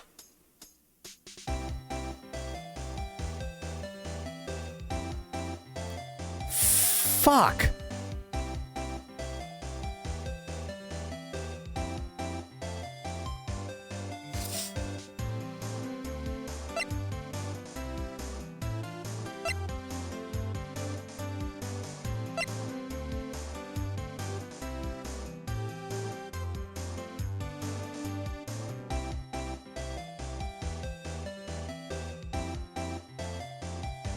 Yeah, I'm thinking I want to go to the hotel.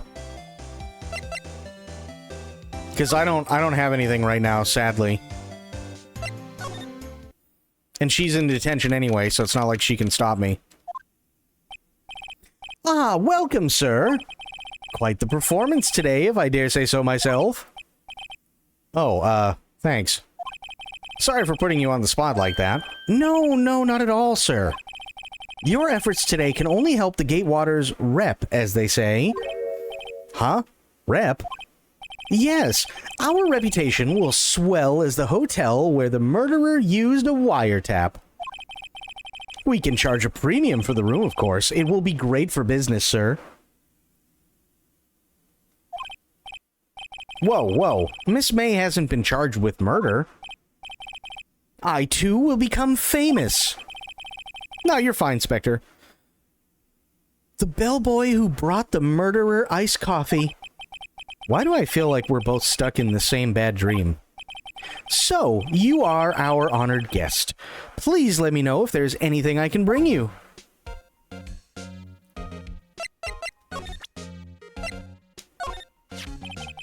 Take a look at this photo. That's him, detective. I'm the lawyer. Oh, I know that. I just wanted to say detective once. You know how it is.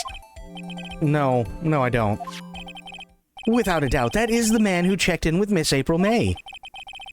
How about I write an affidavit swearing that that's him? An affidavit? This guy's way too excited about this. Yeah, have him write it. Well, sure, why not? Yes! I've always wanted to write an affidavit, sir. From henceforth, I will be known as the bellboy who swore the affidavit. Just hurry up and write it. Okay. Not even Miss May can play dumb to this. Nice. Get fucked, May. Okay. Although she already did get fucked. I wanted to ask you about the man who was with Miss May. Ah, yes. He struck me as a real lady killer, if you pardon the expression. I knew it from the moment I saw him, sir. He and I are of the same ilk. We both carry the scent of danger. There we are, in total agreement, Mr. Psycho Bellboy. If you had a photo of that man, I'm sure I could identify him. Yeah, we got that already. About Miss May. Oh, her? Sir, not to boast, but I knew the moment I saw her. She'd do it, I said. Do what? I'm starting to think the most suspicious person here is this guy. Could you tell me about this hotel? Absolutely. And on that subject, I have an excellent idea, sir. Currently, this hotel is known as the Gatewater. I suppose that we add a subtitle. A subtitle? The Gatewater Hotel. Murder Manor. Well, what do you think? Sounds great. Whatever floats your whatever floats your tea set.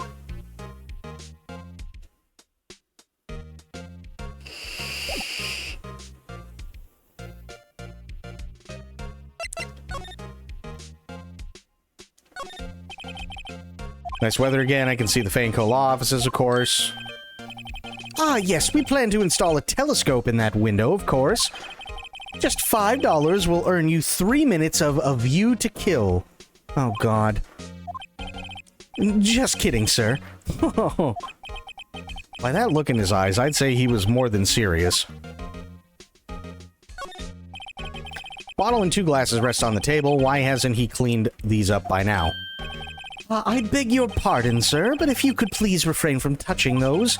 It's part of the decor. I call it the last drink before murder. We'll be famous. The talk of the hotel industry.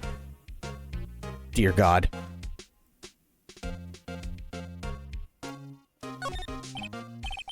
There's still a screwdriver stuck in that drawer.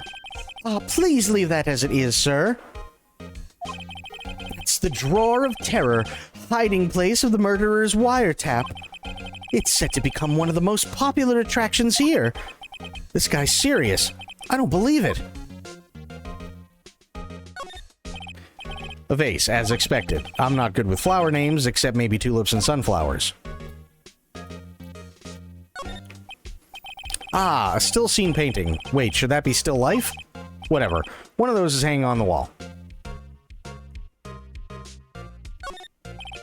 A simple bed. It's been recently made. Nothing eye-catching here.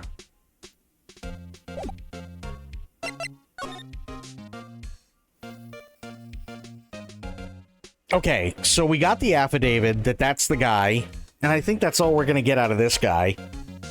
Which is fine. So I think what I should do is I should go back, get the photo of the woman, and come back and ask him about her.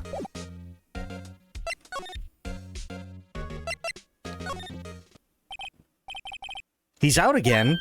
Huh? No more photos on the desk. Oh, shit. Oh, damn.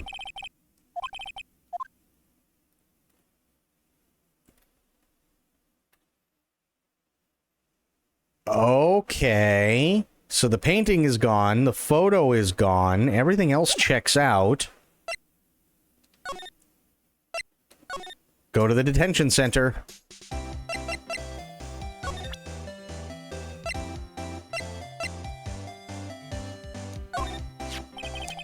Could you have a look at this? What's that? The bellboy's affidavit. It tells us everything he saw, such as the man you checked in with. Who was most definitely this guy? Now I'm getting somewhere.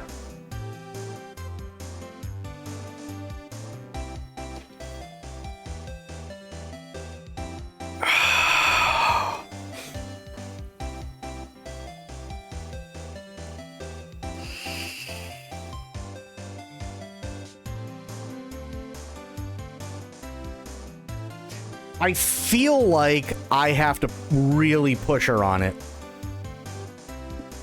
Because if I'm just too much of a nice guy, she's just gonna dismiss me.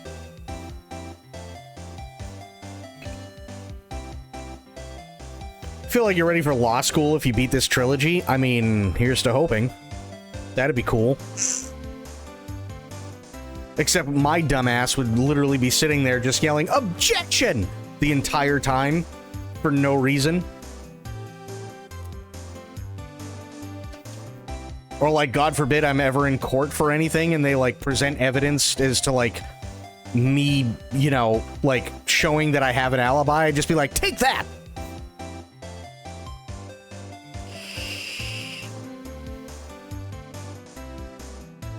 Pusher. This is it. All or nothing. Time to do a little bluff. No use playing dumb, if indeed that's an act. If you don't talk, I'm taking this info to the press. What? Even though he should have been witness to murder, your little friend was missing. I'm sure the press would have a field day with this reputation. Oh, fine, I'll talk. You win, lawyer. Yes. Man, that felt good. It's great to be alive. Why are you pumping your fists in the air? Now, tell me about the man you were with. That man, he's my boss. Red White, the president of the information gathering conglomerate Blue Corp. Oh. Red White. Red, White, Blue. Got it.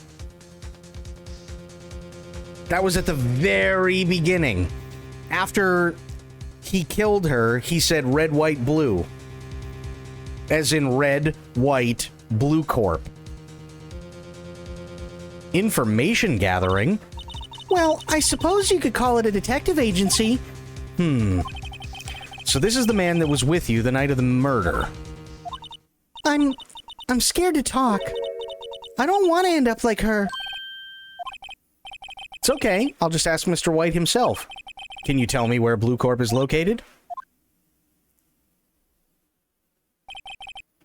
Mr. Red White, at last. Finally a lead on this guy. If April May couldn't have done it, that leaves him. Time to take action. Bellboy's affidavit discarded. Oh. Well, that sucks.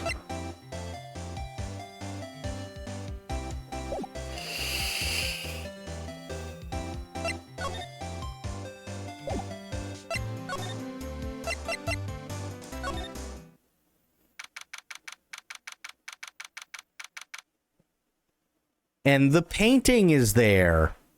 Interesting.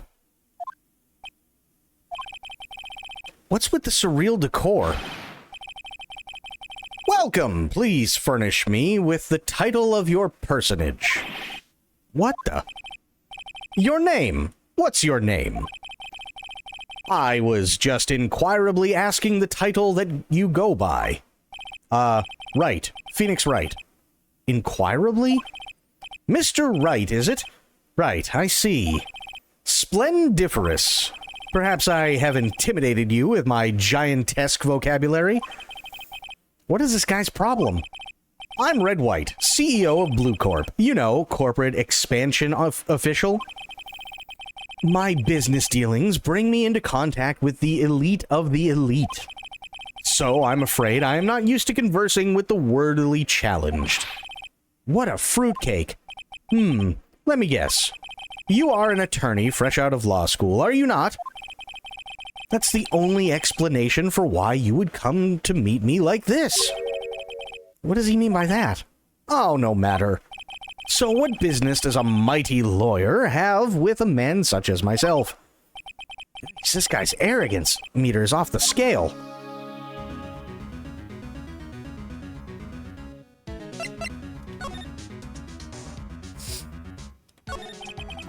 Miss May is an employee of Blue Corp, is she not? Correct. She was my secretariat. What a shock it was to hear what she has done. What she has done? You mean the wiretap? Indeed. She is paid to answer phones. Tapping them is not in her job description. She does gather information for us as part of her duties, but I assure you, we do not condone illegal methods. It is ineffable that she would do this. Sounds like he's trying to turn Miss May into a scapegoat.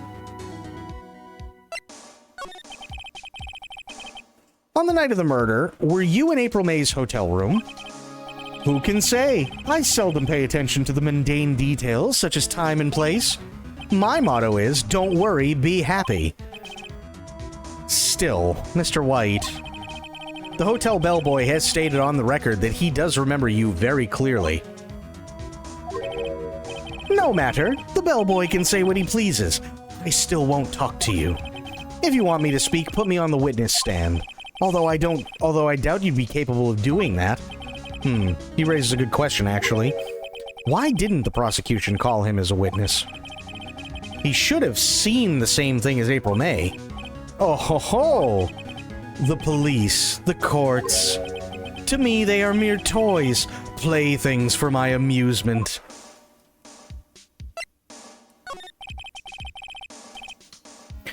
What kind of company is Blue Corp, anyway? Excellent question. We buy and sell various kinds of information. We are a company of the future, you might say. We are the future. Sell information? In just 10 years, I've built this business up into the grand office you see now. In case you were wondering, Blue Corp was named after the color blue. I, Red White of Blue Corp, as founder and CEO, named it so. And why, you ask? Because I like the color blue, of course. Fantabulistic, is it not? There's something that's been bothering me. Yes, what might that be? That big painting on the wall over there.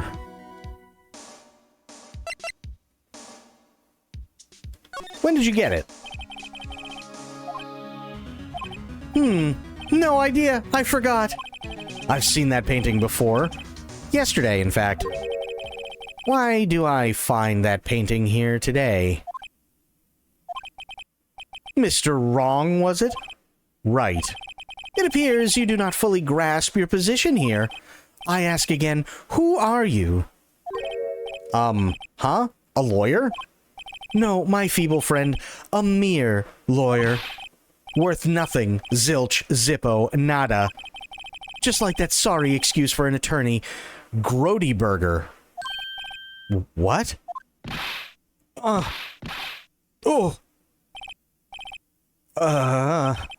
He punched me. Well, Mr. Lawyer, what will you do, eh? Charge me with assault? Charge away, I welcome it, for it is you who will be found guilty. What? Heed my exposition. The police, the courts, they all do my bidding. So you say. But I wonder, is that kind of control really possible? I don't expect you to understand. It is a world beyond your compensation. You came here from Grody Burgers, I presume? Mr. Grossberg's, yes. Then you must ask him, why is it that this painting of his hangs here? Perhaps then he will tell you? Perhaps he will explain how a man can live life purely for personal profit. Go now, skedaddle. There's nothing more to discuss.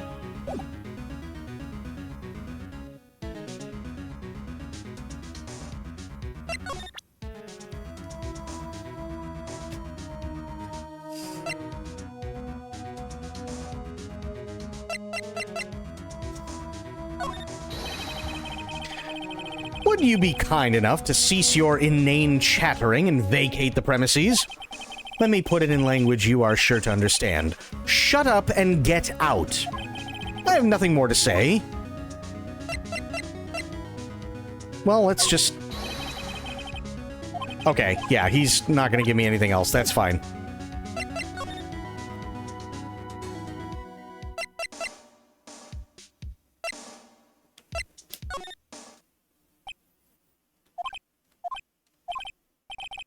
I don't think he's noticed me standing here.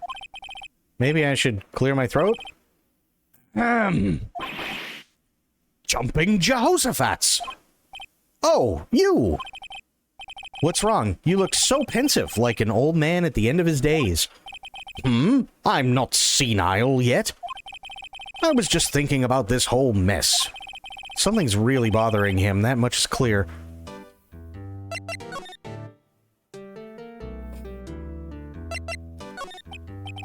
So I paid Blue Corp a visit. Oh? Oh, I see. Mr. Grossberg, I have to admit something has been bothering me. Oh, and what is it? Well, out with it, my boy. You see, it's just...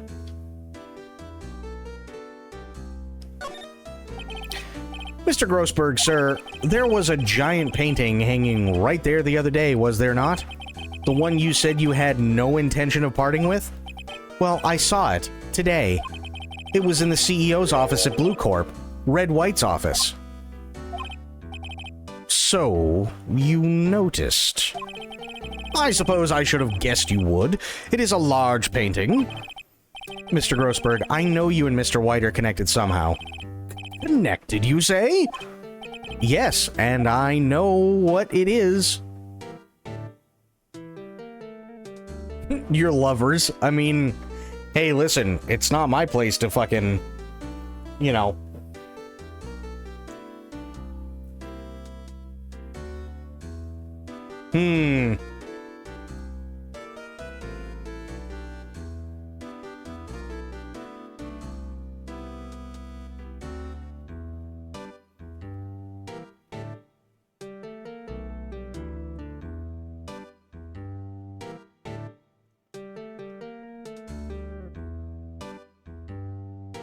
I'd say he's giving him information, but for what? I don't know.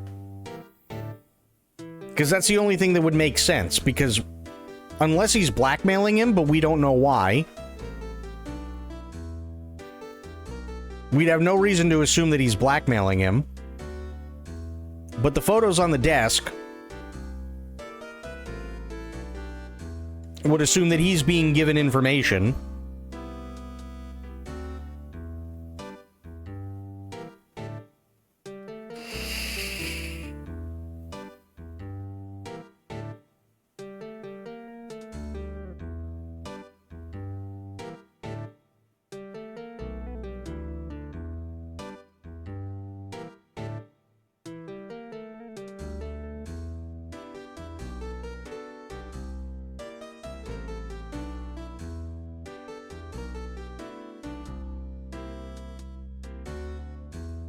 Why would he have his painting, one that he likes so much? I mean, that's kind of the thing, though, right? It still fits into all three, right? If he's giving him information, he might have not had any intention of selling it because he knew that he was going to be giving it in exchange for information. It very well could be that he's being blackmailed, and as a form of extortion, he was forced to give up the painting. In basically response to White keeping quiet, or it very well could be that he had no intention of selling it because, you know, they're fucking each other.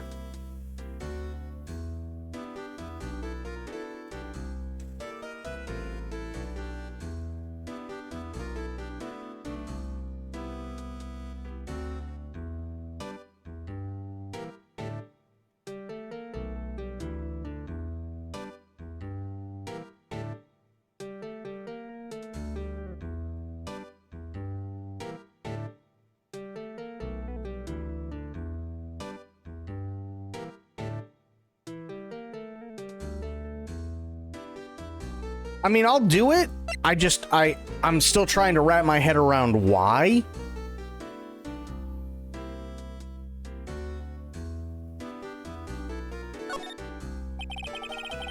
Mr. White has something on you, doesn't he? Blackmail? I think that painting is fairly gaudy proof. Very well. This may be the chance I've been waiting for. Maybe it's time to get this off my chest so I can finally rest easy again. After all, you were Mia's understudy. Perhaps it was fate? What's he talking about? Red White is a man who makes his living through intimidation.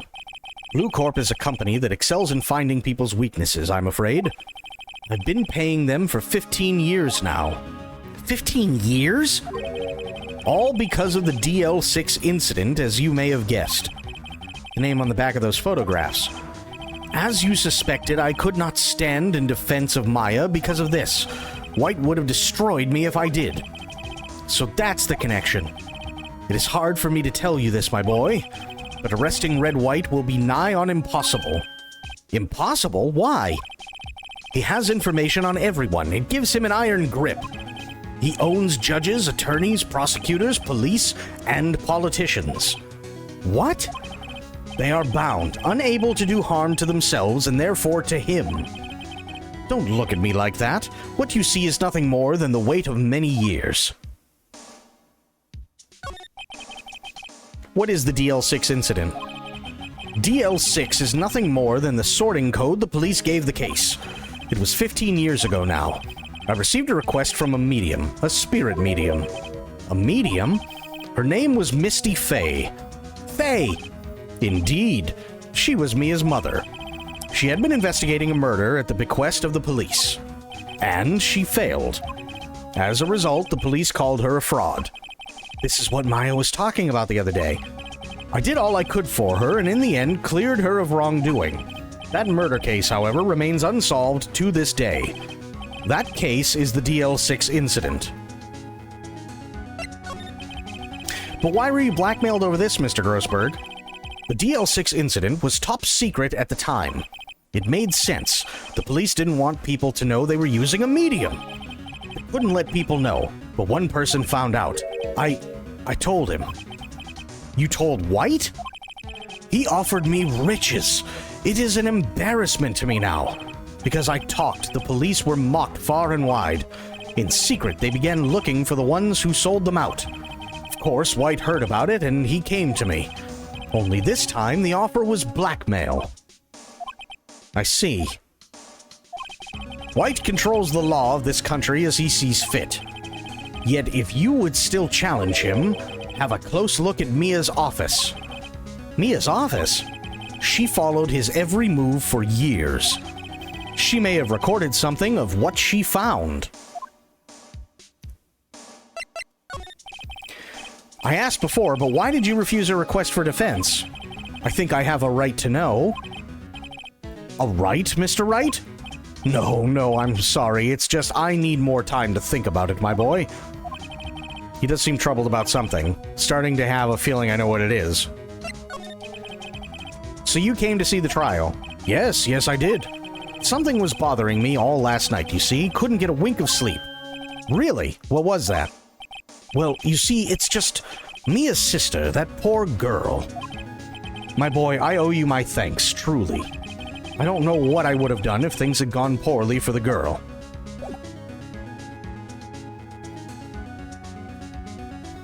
Because when Maya was brought up and he mentioned he would not be able to help her, he made a face which hinted it was not his choice to... Oh, that's right. Fair enough, actually. Fair enough.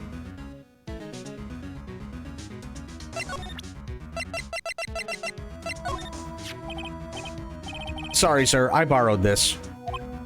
Ah, so it was you, my boy. Who is this man? It's a long story.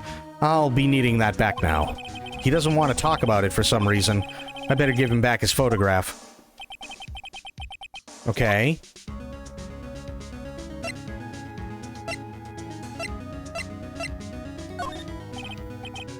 Sorry, my boy, I don't think I can help you with that. Okay. Nope. Nope. Nope. Nope.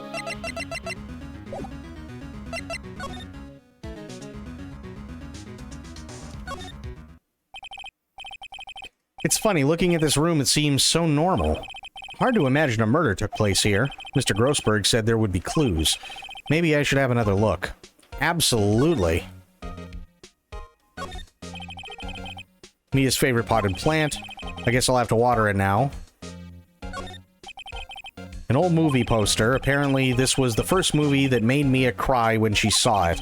I'll have to check it out one of these days. Mia's desk. Perfectly clean as always. Only thing it's missing is Mia. All the cases the chief ever worked on are filed here. They're in alphabetical order. Let's take a look. Which file should I look at? Oh, God.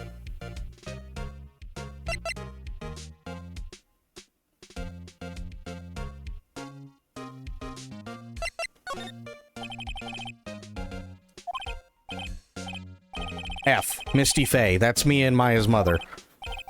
Should I take a look? Yes. I've tarnished the Faye name, leaving only these words: my mother vanished. I was determined to find the ones who had made my mother blame herself in this way. Using the power that runs in my family, I held an audience with the dead. Finally, the names of two men surfaced. One was Marvin Grossberg, a lawyer who sold my mother's information for riches. The other was the man who sold that information to the press. This parasite who makes his fortune on threats and coercion. His name is... the record stops there. So Mia knew Grossberg. Okay.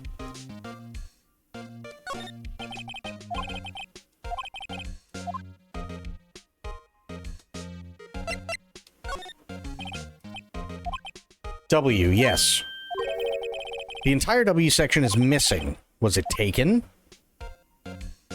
Aha. Just for shits and giggles, let's do J through S. Nothing much in here, maybe I'll just skim. Sure. No harm in flipping through a bit, I guess. Biggest parts here at the end in S. Suicide? Ew. She had a collection of suicide reports. There's politicians, policemen. There's writing on most of these in pencil. White? This is Mia's handwriting. Wait, I get it. Mia thought he was involved in these suicides. White drove them all to... I can use these newspaper clippings. Let's find the most disturbing one.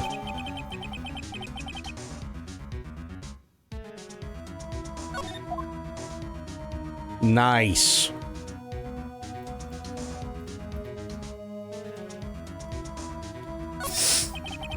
Sky is blue and so am I. There's that hotel right across the way. I think that's it.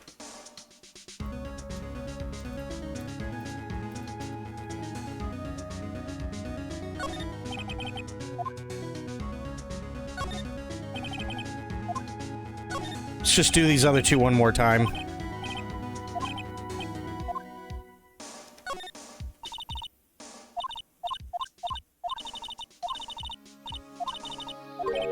Okay. Mia knew Grossberg, we know that.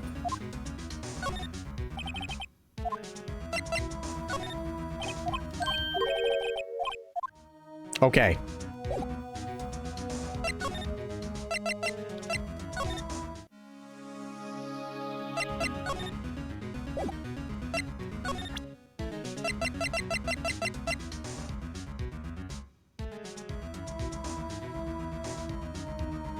Yeah.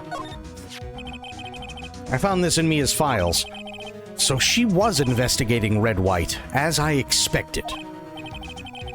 Well, if you wanted to challenge him, you could present this in court. Not a bad idea.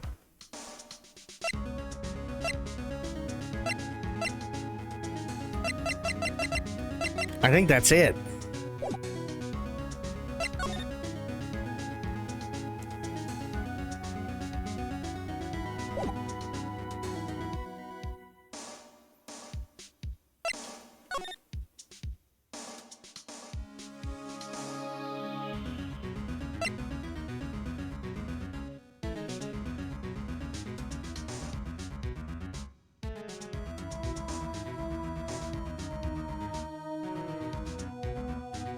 I was really hoping to ask him about how he knew Mia, but they're not giving me that.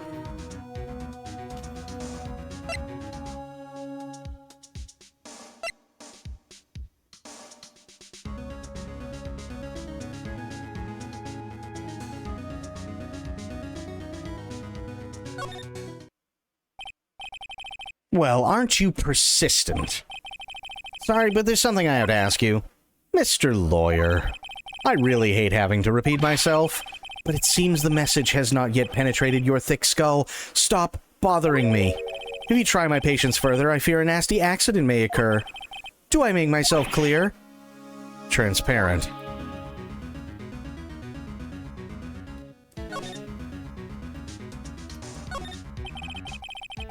Supposed to be a desk.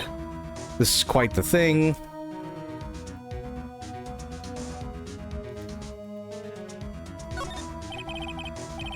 Painting was until yesterday hanging in Mr. Grossberg's office. Why does White have it now? It's not hard to imagine a few possibilities. Top floor of a 20-story building. Views quite presidential. Impressive lineup of trophies. Judges special runner-up, best participation, judges cooperation award, special good try prize. The words judges and special kind of stand out. He probably strong-armed them into giving him something. Statue of a man holding up the world. The Blue Corp sign certainly stands out enough. The model for the man is, of course, Mr. White.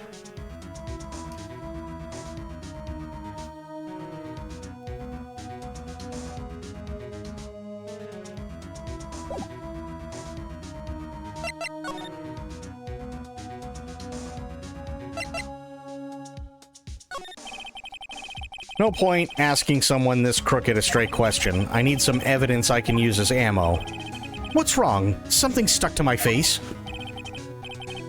Why, yes, there's my eyes and my nose and my mouth. But of course I jest. You need not restrain your mirth, my friend. It's okay to indulge in my cosmopolitan sense of humor. I will not think less of you. This guy's a pro pulling the wool over people's eyes. I gotta put him on the spot and quick. Stop that! Your hot gaze is giving me goosebumps! I think we're past needing to talk about April May. I gotta put this guy on the spot and quick.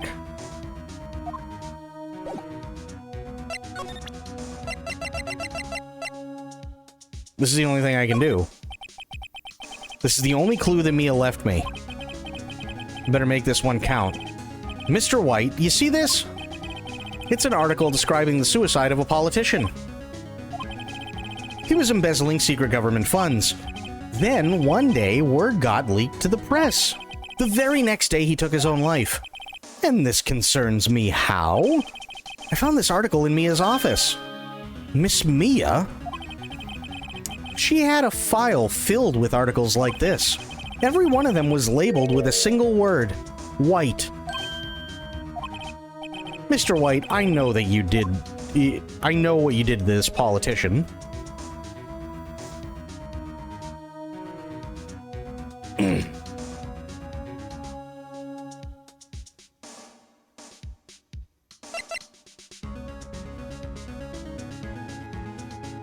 I would assume blackmail.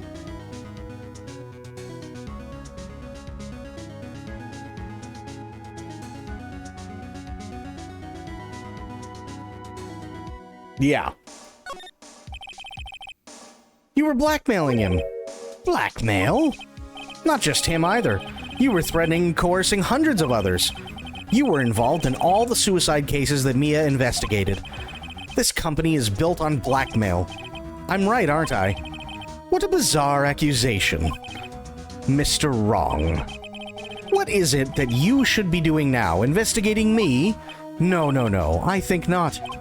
You should be searching for the one who killed Miss Mia. Secretary's office, hello? Mr. Wrong will be leaving now. Yes, sir. I'll send someone right away. Wait a second, Mr. White.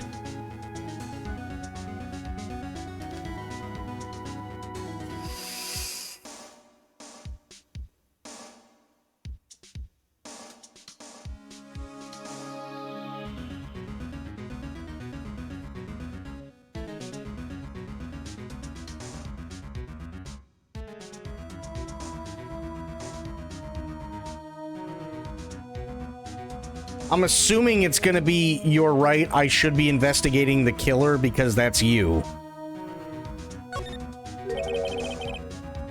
You are absolutely right. I should be looking for the killer now. There we go. Okay.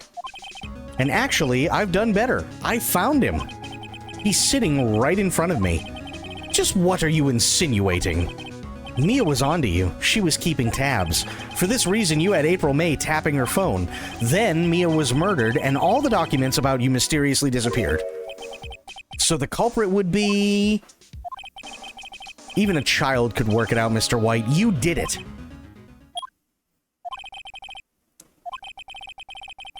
We We won't be needing an escort for Mr. Wrong.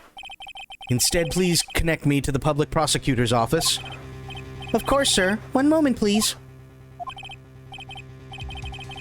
White, that you? What are you doing calling me at a time like this? Hello, Chief Prosecutor? I've changed my mind. I want to testify tomorrow. What's this about? The Mia Fey case. I witnessed the murder, you see. And thus, as a very important witness, I would like to testify. What? Why now? I thought you said you didn't want to go to court. Quietude! I told you I changed my mind, didn't I? Oh, and one other thing. Send the police over here right away. The man is standing right in front of me. He looks dazed, but could be violent. What? What man? Are you even listening? The executioner, the hatchetman, the liquidator, the killer, man! What? Mr. White, this isn't another one of those. Chief Prosecutor, I do not believe you are in a position to freely offer your opinions to me, correct? I'm telling you to send the police now. Did I not tell you, Mr. Wrong? You are a mere lawyer, as was Miss Mia. How dare you? I'll point the finger at you, and you will be tried as Miss Mia's killer. The case is as good as settled. No lawyer of any worth will defend you. I have friends in the local lawyers association, you see. You'll be given a lawyer so stupendously inept that they make even you look competent. I feel faint. God. Detective Gumshoe reporting, sir. Ah, Butts. Harry Butts. Right, actually, Phoenix Wright, and my friend's name is Larry. Oh, right. Sorry, pal. Butts was that murderer, right? Detective Gumshoe, I present to you the man who killed Miss Mia Fey. What? Take this despicable human being into custody. Farewell, Mr. Wrong.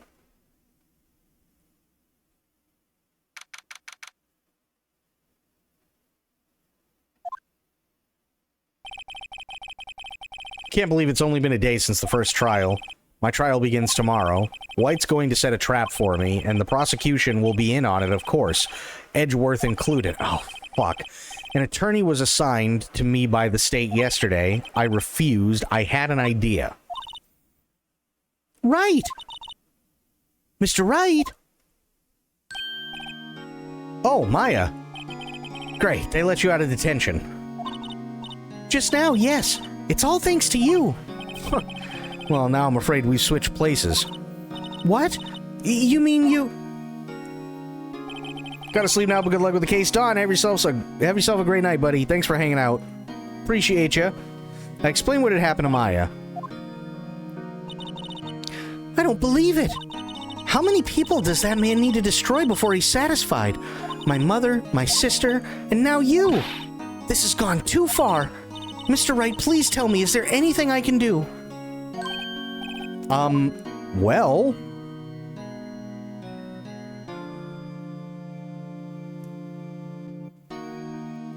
This is gonna sound really dumb, but defend me in court?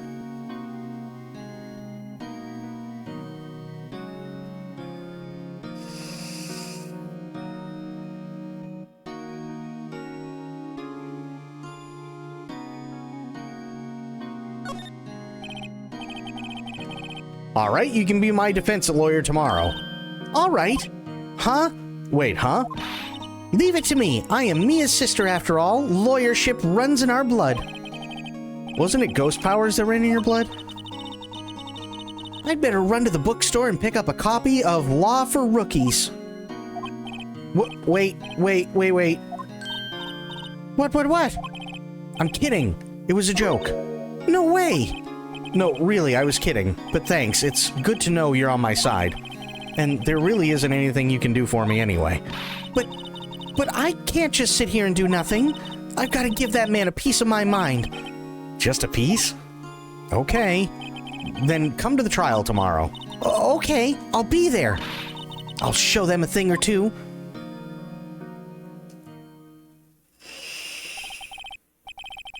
Times may change, yet with crime, it's the same old story. In fact, it's gotten worse. Lengthy court proceedings are no longer realistic. Beginning a few years ago, a limit of 3 days was put on initial court trials. Almost all finish in a day, most with a guilty verdict. I never thought I would end up in the defendant's chair myself for this case. With the true culprit appearing as the star witness. This is it! Tomorrow it's me or him. Oh boy.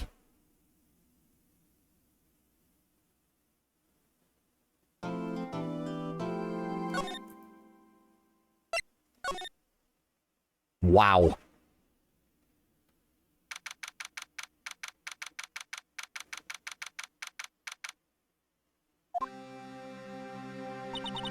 Eight hours to go. Oh boy.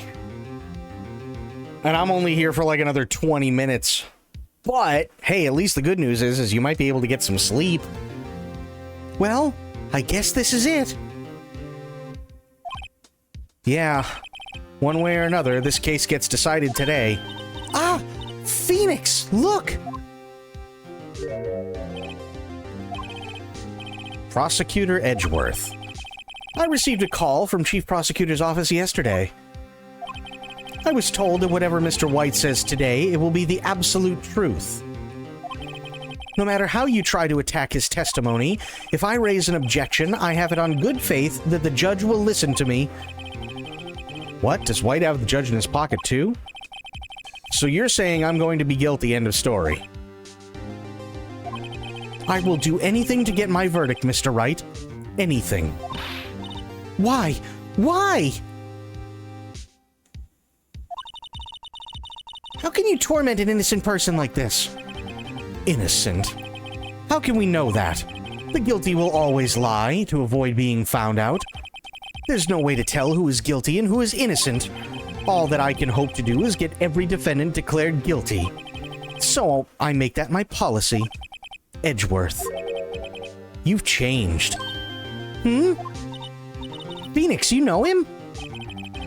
Don't expect any special treatment, Phoenix Wright. Phoenix? Well, court will be starting soon. What? But wait! Your defense attorney isn't even here yet. They're not... I'll be defending myself. What? Okay, let's do this.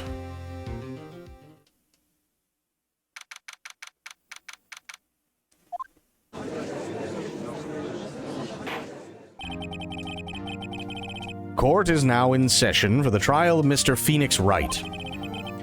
The prosecution is ready, Your Honor. The defense is ready, Your Honor. Mr. Wright, are you sure you're up to doing this? Yes, Your Honor. I will be defending myself. Understood.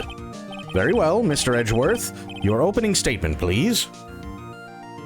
Not that he is guilty, oh boy. Karma, how you doing? Welcome in. As the details of the event are already quite clear to the court, today we will hear the testimony of a witness to the defendant's crime. I see. The prosecution may call its witness. That went far too smoothly. GSV scene where they put Huey on trial? Yeah. It's like he already knows why. If anyone's going to raise an objection about this, I suppose it's me.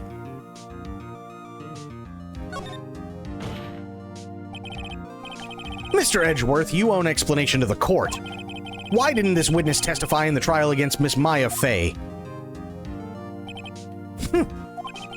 I'm ever so sorry. Mr. White is a busy man, and besides, at the time, I thought that Miss May's opinion was all that would be needed.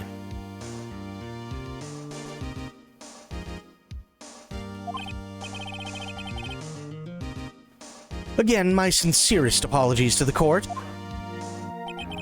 Excellent, Mr. Edgeworth. I appreciate your demeanor. Great, he gets to show off and I get nowhere. I would like to call Mr. Red White to the stand.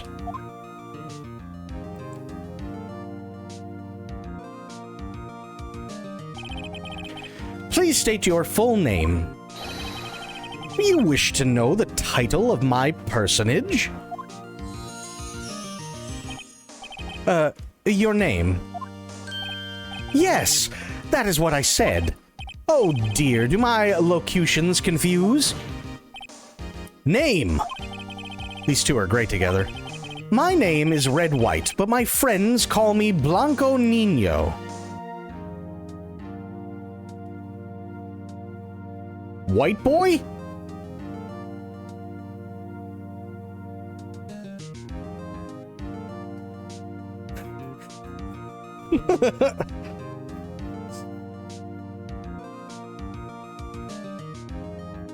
Is that... am I translating that correctly?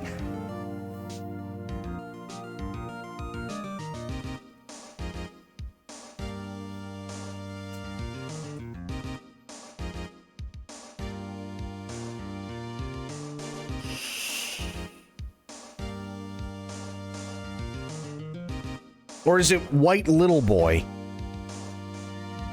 I already missed my bed. Yeah, I don't blame you, dude. I am the CEO, or to use a more common term, the president of Blue Corp. Did you know the victim, Miss Mia Fey? That would be a negatory. No, I did not. You were at the Gatewater Hotel the night of the murder. Correct. And you witnessed the murder from there? Why tell you what you already know? Very well, Mr. White, you may begin your testimony. If I can't rip this guy's testimony apart, I'm done for. Why do I always feel like it's the end of the world and I'm the last man standing? Ho ho ho! I hope you have made your peace with God, Mr. Lawyer. Let him have it, Phoenix.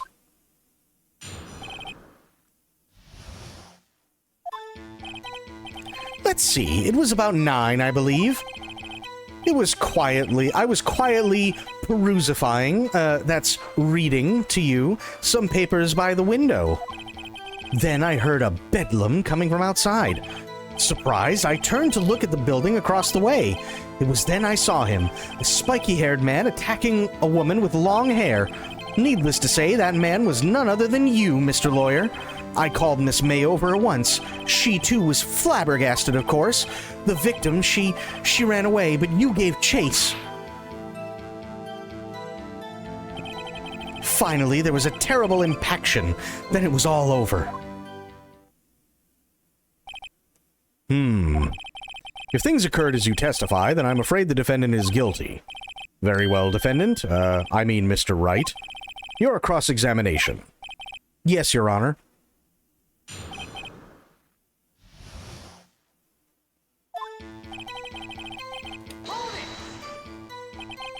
How do you know what time it was? Because I am always abso-positively perfect, you know? No, you're not getting away with that. You are so mistrusting, Mr. Lawyer. So, what was the proper term for secretary again? Anyway, Miss May ordered room service for 9. It happened soon after the room service arrived. That's what Miss May said too. True, the bellboy who brought the coffee saw Miss May. But he testified that he did not see you at the time. This is your concern? Silly lawyer, Miss May received the coffee outside the room. Of course he could not see me. He would need X-ray vision to pull off something like that. Tell us, what were you doing at that time? Reading to you some papers by the window.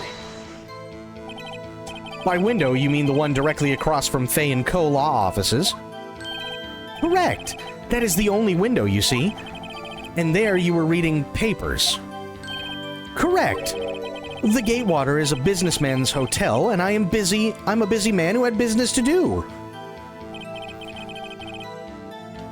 Bedlam coming from outside. A bedlam? It must have been when you attacked, I assume.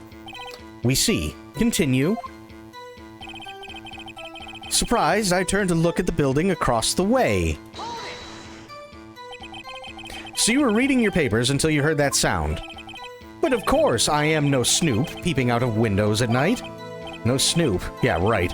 You made a career out of snooping. It was then I saw him, a spiky-haired man attacking a woman with long hair. Nope. That does not match the testimony. Spiky-haired? Needless to say, that man was none other than you, Mr. Lawyer. What you just said directly conflicts with Miss May's testimony. Miss May clearly stated that the assailant looked like a girl. I've always been proud of my eyesight, Mr. Lawyer. Just what is your eyesight? Counting both eyes, 40. 40? Don't add them together. I think the witness is trying to say his eyesight is good. Hey, whose side is the judge on anyway? And what did you do then? I called Miss May over once. She too was surprised, of course. What was Miss May doing at that time? She had just finished watching a soap opera on TV and was weeping openly. Did you know she had been tapping the Faye office phone? Irrelevant. That has nothing to do with the case at hand. I care not. I will answer the lawyer's bold inquiry. Miss May was acting alone when she tapped the phone of this Faye woman. You make a good politician, Mr. White. Oh, I know. After all, I am El Presidente. Please continue. She ran away, but you gave chase. Can you be a little more detailed about that? I think it's worth knowing exactly what happened. Of course. Comprende? I understand. The victim was attacked by you and ran to the left. Wrong. Miss May said she ran to the right. You gave chase and struck her down. Are you sure?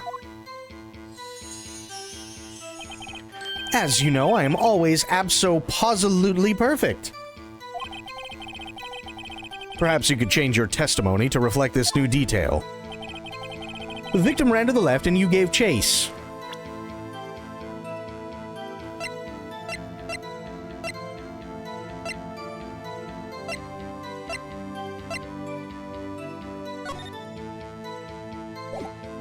Yeah, I can just press him, that's about it.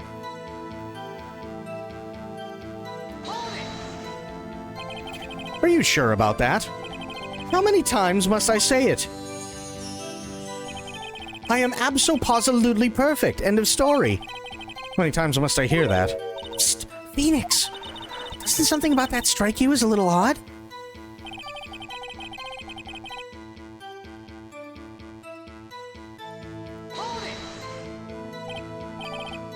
Impaction? Don't you mean just impact?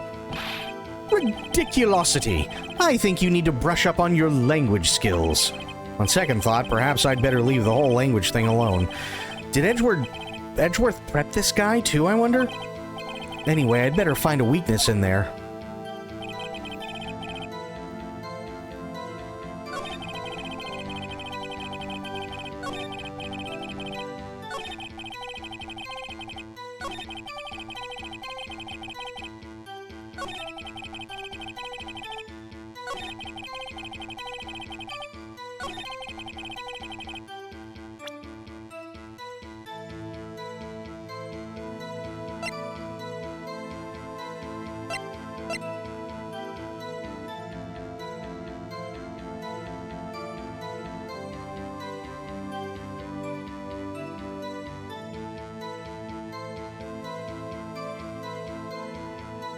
I want to say the glass shards. Because she ran to the right.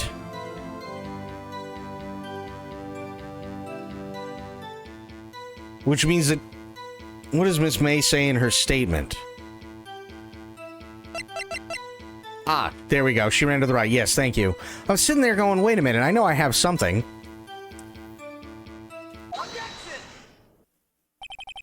Wait right there. Mr. White, you've dug your own grave.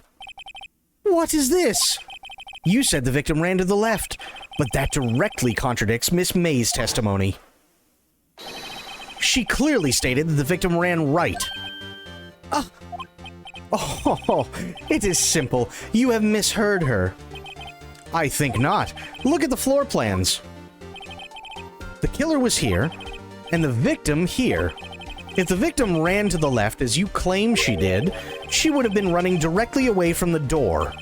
She would have been running into a dead end. Don't you find that odd? Very strange. I did see her run to the left, I did. Phoenix, look at his face. I don't think he's lying about this one. True. Maybe he really did see the victim run left. So he did witness the killing. Wait a second. Mr. Wright?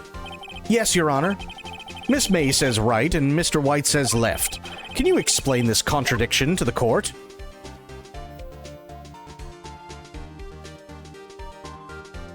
If he's positive about his eyesight, then Mr. White is right, because we already know that May's lying.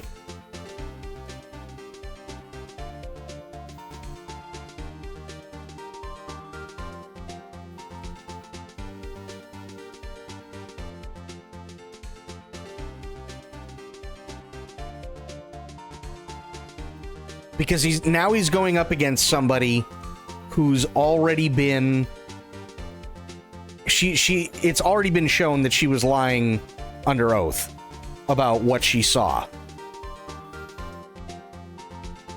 And if that's the case, and he's, like, dead set on the fact that he saw them go left...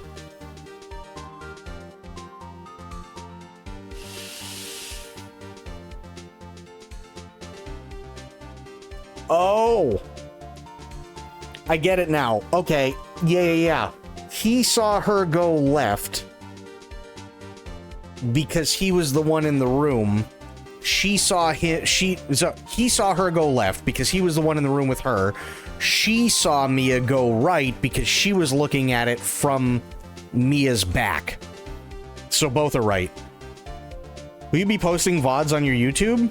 Yeah, absolutely. I already have a bunch of them on there. I'm going to be uploading, I think, the last, like, 2 or 3 weeks, probably tomorrow, if not tonight. Both witnesses are telling the truth, for once. Ha! I doubt it. Rather, that does not clear up the contradiction. There is one scenario that would explain their conflicting accounts. What? Obviously, the witness was not viewing the crime from the hotel. Mr. Wright, what do you mean? Yes, what do you mean he was not viewing the crime from the hotel? Because time zone differences, I won't catch you live very often. That's okay. No worries, dude. I mean, whenever you're able to get back, I get it. But yeah, I'll definitely be posting the VODs and stuff. You go live at like 3 a.m., yeah, that's no bueno. I can completely understand that. If he was not in the hotel, where could he have been? In the law offices of Fay & Co., of course.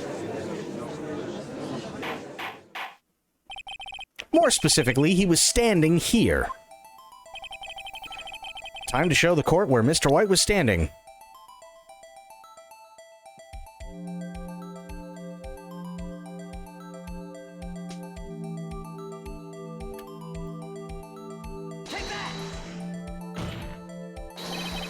That's where he was.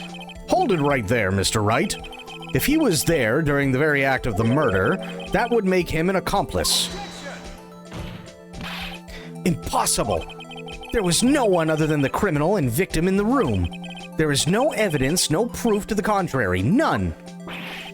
Sorry, let me try that again.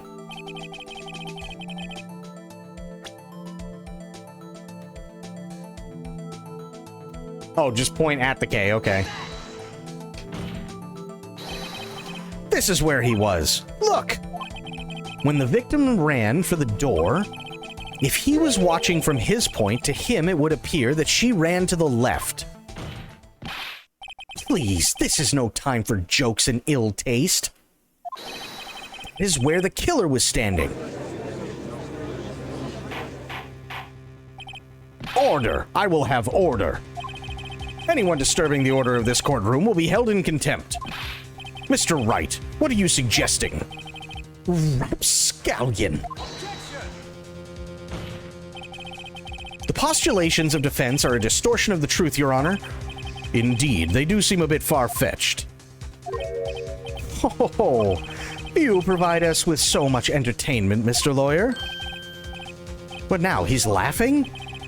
The hilarity of the moment made me remember something. It appears I have been unclear, and for this I apologize. Your Honor, might I be allowed to testify once more? Very well, let's hear your revised testimony. Good luck, you can't fix a broken testimony, buddy.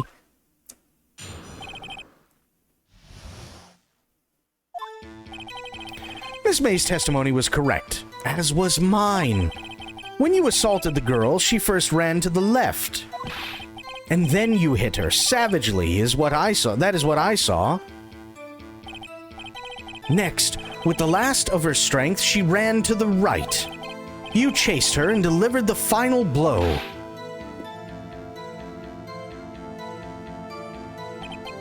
That is what Miss May saw. You see, you hit her twice. Don't you remember, Mr. Lawyer?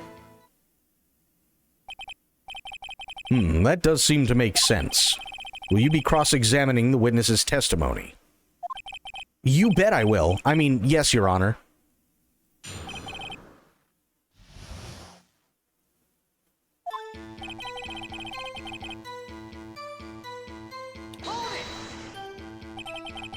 What do you mean by that? That is what I am about to explain. You Americans, always so impatient. It does not become you. Hey, buddy, you're an American too. When you assaulted the girl, she first ran to the left. What do you mean, first? First? That is what comes before what happens next. You do speak English, right? Please, sit back, relax. I will try to use simple words for your benefit. First, she ran to the left, and then you hit her savagely. That is what I saw. I didn't hit anyone. Now, Mr. Wright, there is no point hiding things from this court. I'm not hiding anything. The prosecution requests that the defense refrain from interrupting the testimony. Mr. Wright, you have been warned. Why is he mad at me? Next, with the last of her strength, she ran to the right. What do you mean, next? Next is what comes after first. I know that. And that is all you need to know, Mr. Lawyer. As I said, she turned and made a desperate dash to the right. You chased her and delivered the final blow. Stop saying it was me. But it was you. Mr. Wright, if you claim that it was not you, then show us proof. I do nothing right? Nothing? May I continue? That is what Miss May saw. So each of you saw different parts. Abso-positively. That's right, of course. Where did he pick up that annoying phrase? Anyway, moving along. You see, you hit her twice. So you were watching both times. I suppose I was. And please excuse me for not testifying to this sooner. What do you think, Phoenix? I think we've got him right where we want him. He slipped. Let him laugh for now. I'll soon wipe that smile off his face.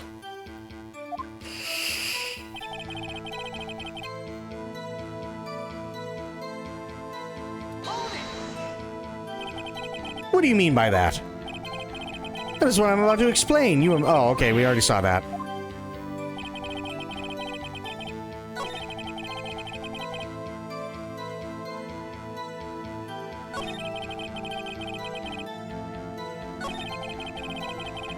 Deliver the final blow.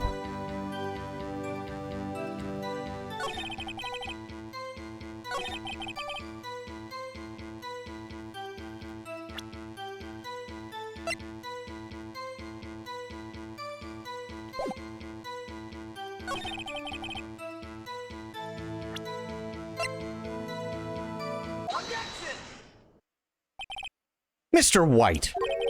The victim died from a single blow. Oh. What do you have to say to that? Now's my chance to hit him where it counts. Mr. White, wasn't it you who told this court you were abso-positively perfect? I will refrain from using this phrase from now on. Your Honor, if you could ask the witness for a new testimony. The witness is obviously confused, Your Honor. I would like to request a 10-minute break. Yes, quite. The witness is confused because he's lying. I emphatically request that there be no break, Your Honor. Nice. Very well. If the witness would care to revise his testimony. Odds on my side. No slipping out of this now, White. Mr. White. Oh, okay.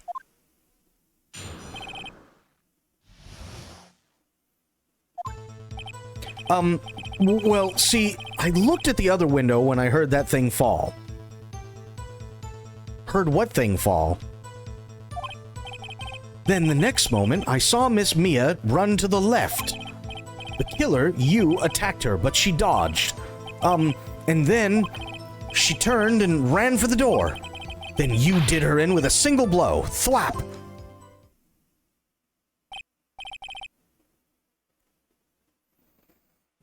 Thwap indeed. Very well, you may begin the cross-examination. Mr. Your Honor, my stomach, you see, it is hurting. Deal with it. This is almost over.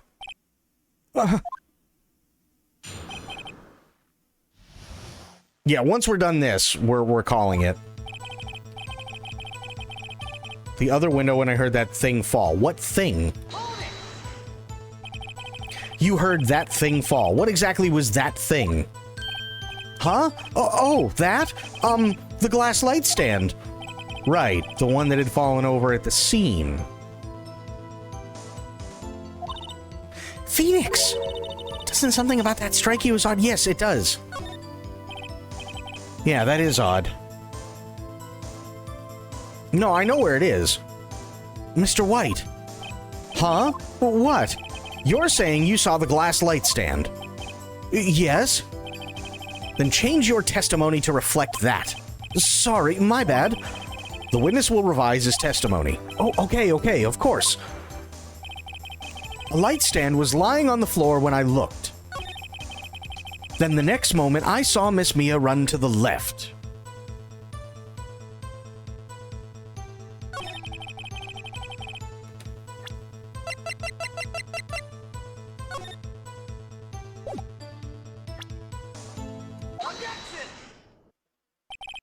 Mr. White, it was impossible for you to have seen the glass stand.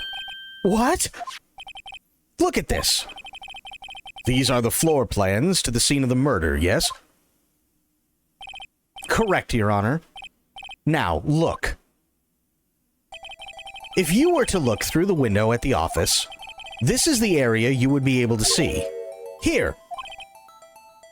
Well, note that the stand is not within the visible area. Well, Mr. White? What do you have to say to that? Ridiculosity. Mr. White, if you were in the Gatewater Hotel as you claim, you could not have seen the stand before it fell over. In fact, if you wouldn't have been able to see it after it fell either. There's no way you could have recognized the broken shards as a glass light stand. So, when did you see the stand, Mr. White? It must have been the moment that it fell.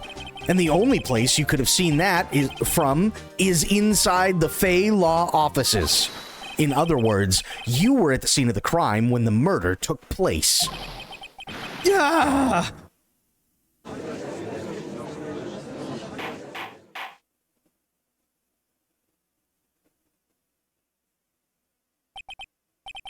Mr. White? Mr. White. You did it, didn't you? Mr. Your Honor, Miss Mia. Huh. Looks like we're about to get our verdict. That's far enough, Phoenix Wright. What? Oh, forgot about Edgeworth. Mr. White, I think the time has come. Shouldn't you confess your crime now,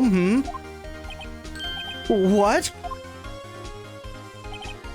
I said you should confess your crime. Ergo, confess that you placed the wiretap. The wiretap? Order! Order! Mr. Edgeworth, explain to the court what you mean by this. Distinguished members of the court, Mr. White is slightly confused. Allow me to explain.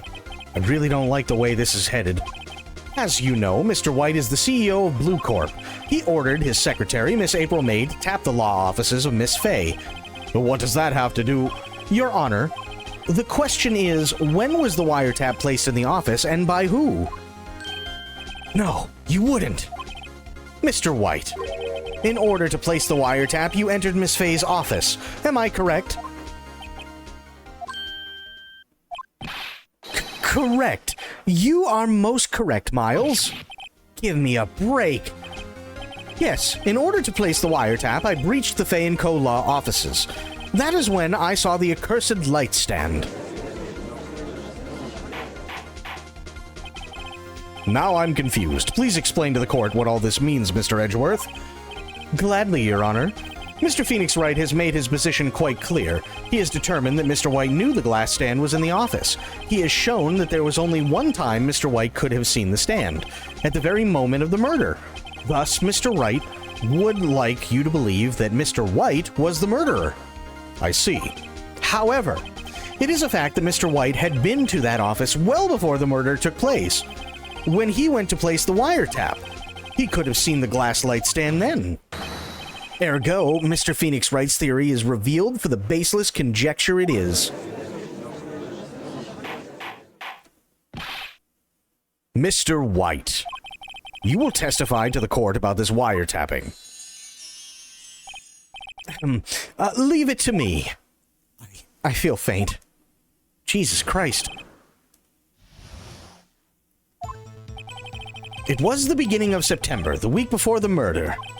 I had entered the Fay & Co. law offices. Of course I had done so to place the wiretap. That is when I saw this glass light stand.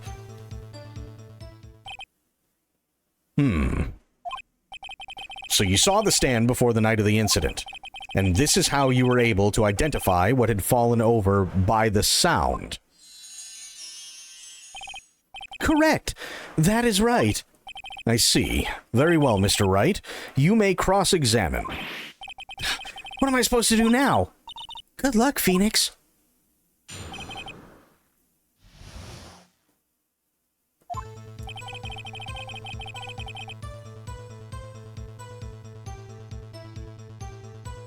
Beginning of September?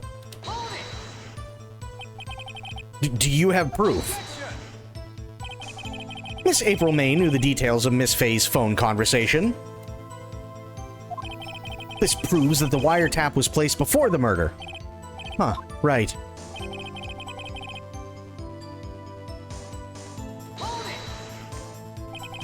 Was it really you that went into the office? Or was it Miss May? Unidentified fingerprints several days old were found in the Fay & Co. law offices. Those were obviously Mr. White's. And if I know Edgeworth, he's already run a check on those prints. Now, Mr. White, tell us why you went to the Fay & Co. law offices. Of course I had done so to place the wiretap. Why did you tap me his phone? This has no bearing on the current case, Your Honor. Blue Corp is a detective agency of sorts. We have a responsibility to protect client confidentiality.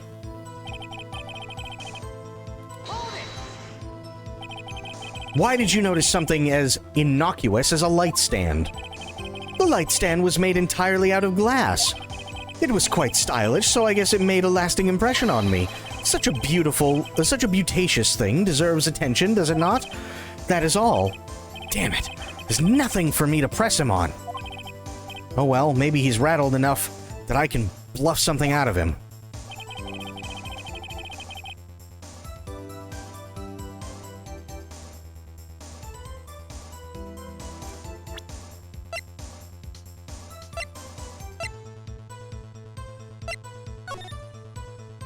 September 5th, okay. Wait, September 5th, then it wouldn't be the week before the murder.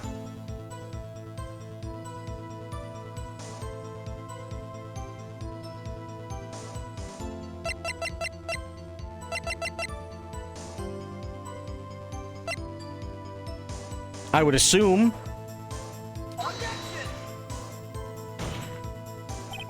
Your Honor, that statement contradicts this evidence. It does? I don't see anything contradictory. Huh? Really? Objection overruled. Try to think before you make accusations, Mr. Wright. Fuck.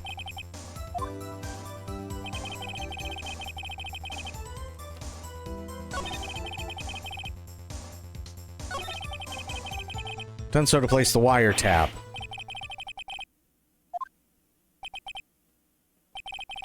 I'm afraid that's as far as you go, Mr. Wright. The time has come for you to admit your defeat. You fought honorably.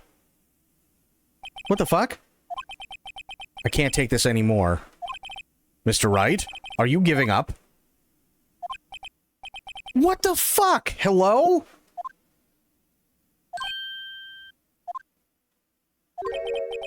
I know that voice. Mia? Never give up, Phoenix. Okay.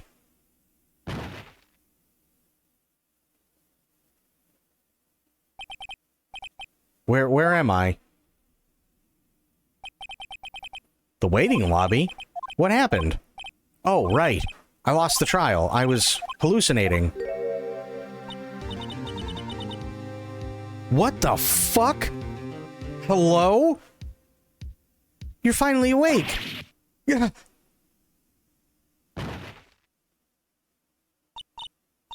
Hey, Phoenix. Yeah, that's no way to greet an old friend. Phoenix, I want you to look at me.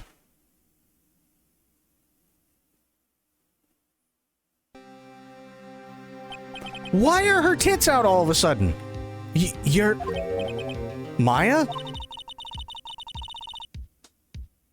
Didn't you know the Fey women have strong psychic powers? When you accepted your defeat in court, it appears that was enough of a shock to awaken Maya's true powers. So, Maya is channeling you, Mia? That's right. I am Maya, but I am also Mia.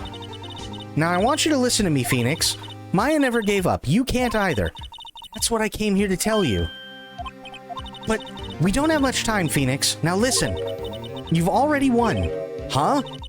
You have that receipt in the court record, right? Oh yeah. The one you wrote Maya on. Phoenix, White wrote that, not me. So what do I do with it? Look at the front of the receipt. The front? It's a regular receipt. Looks like it's from a famous department store. $1,000. Wow, big spender. Item, glass light stand. Date of purchase, September 4th. Oh. That's right, Phoenix. I bought that stand the day before I was killed. Whoa. Now, what did Mr. White say in his testimony? A week before. He said he saw the stand the week before the murder. There you go. I think the court is about to reconvene. Go do it, Phoenix. You know you're innocent. Now you just have to prove it. Right.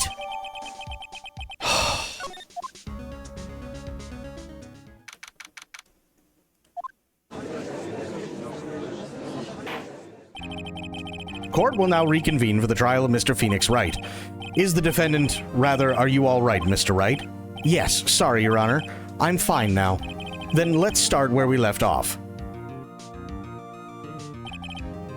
Your Honor, there is nothing to go back to. The cross-examination of Mr. White is finished.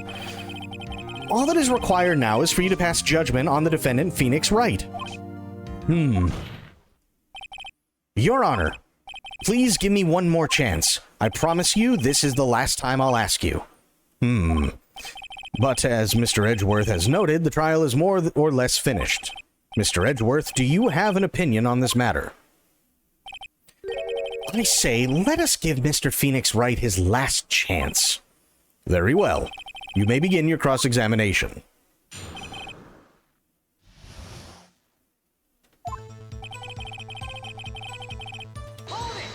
I hit the wrong fucking button.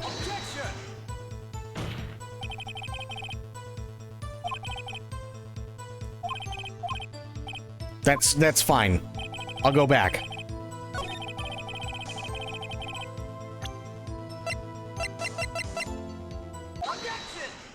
There we go. Look closely at this. See the word Maya written in blood? You're grasping. I think not. Look at the other side of the receipt. The other side? Your Honor, would you tell the court what is written on the other side of that receipt? Well, a glass light stand and the date of the purchase. Why, that's the day before the murder. You see, Mr. White, when you allegedly entered Fay and Co. law offices at the beginning of September, the stand could not have been there.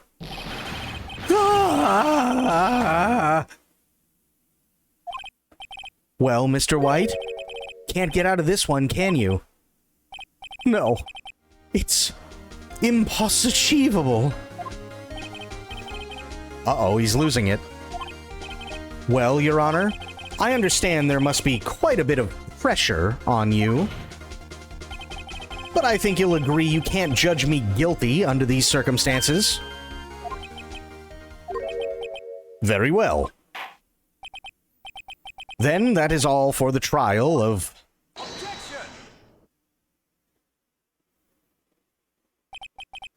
Not so fast, Phoenix Wright. Ah? What? No way he can worm his way out of this one. Oh wait, I forgot. It's Edgeworth. There is a certain thread of logic to the defendant's claims. However, there's no concrete proof that Phoenix Wright is innocent. Ergo, I would like to request one more day before Phoenix Wright is granted his freedom. I need time to make one more inquiry into this matter. Another inquiry? This isn't going to be another one of those updated autopsy reports. This guy just makes up evidence as he pleases. This is bad.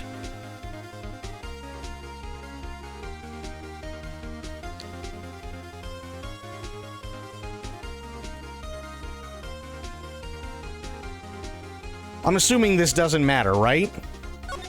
I mean, I'm gonna object either way, but... Mr. White's guilt is obvious. There is no need to prolong this trial any further. Well, Mr. Edgeworth?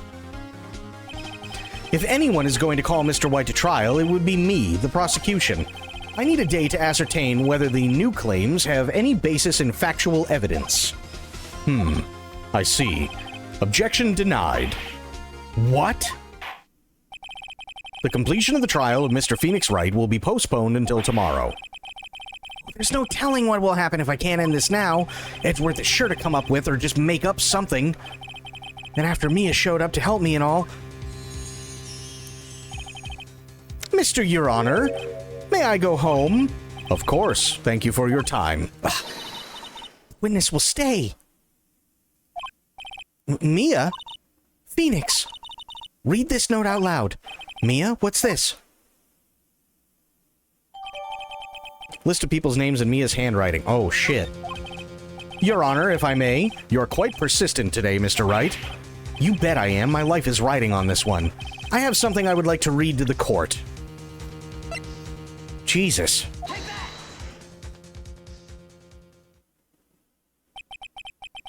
The memo Mia had given me was a list of names. Many of them sounded strangely familiar. People in finance, famous celebrities. That's when it happened. Stop! Desist! Halt! Please stop! Make him stop! How did you get that list? Mr. White, admit your guilt right here, right now, or else this list will be released to the press. I confess. I confess. I did it. I killed her. I hit Miss Mia with the thinker. Case closed, Your Honor.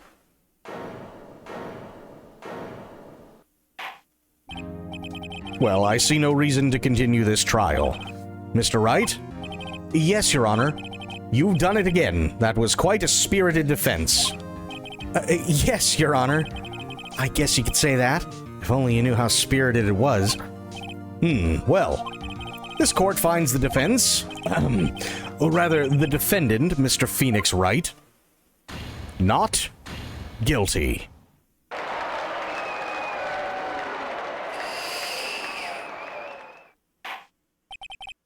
That is all. This court is adjourned.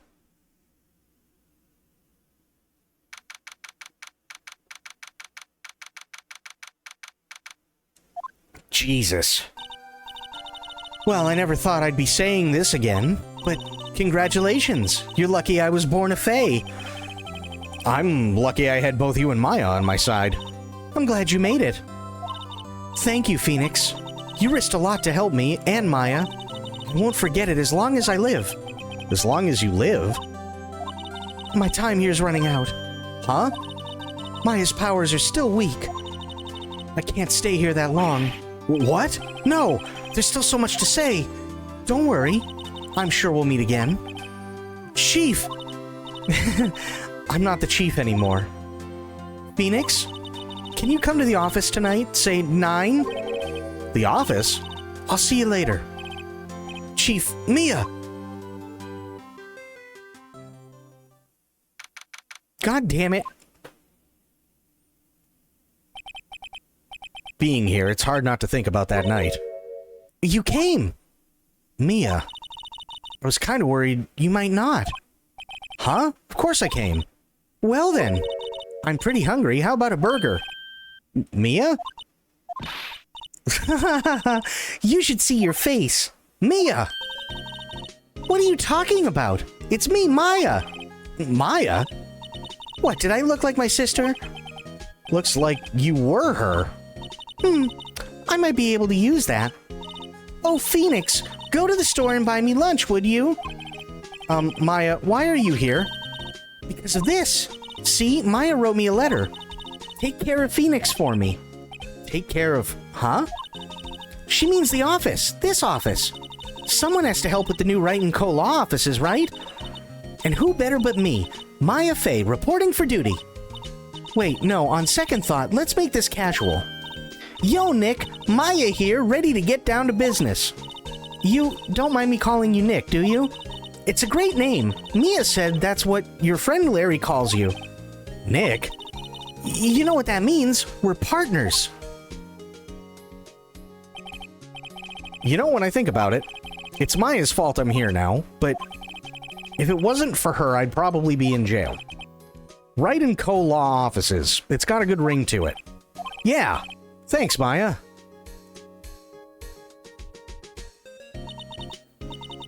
Good luck, Phoenix. I'll always be here, watching.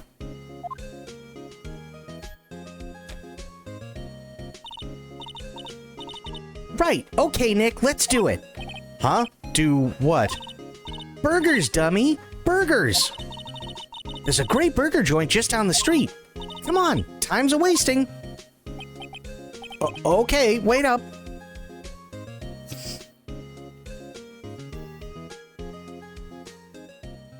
Jesus.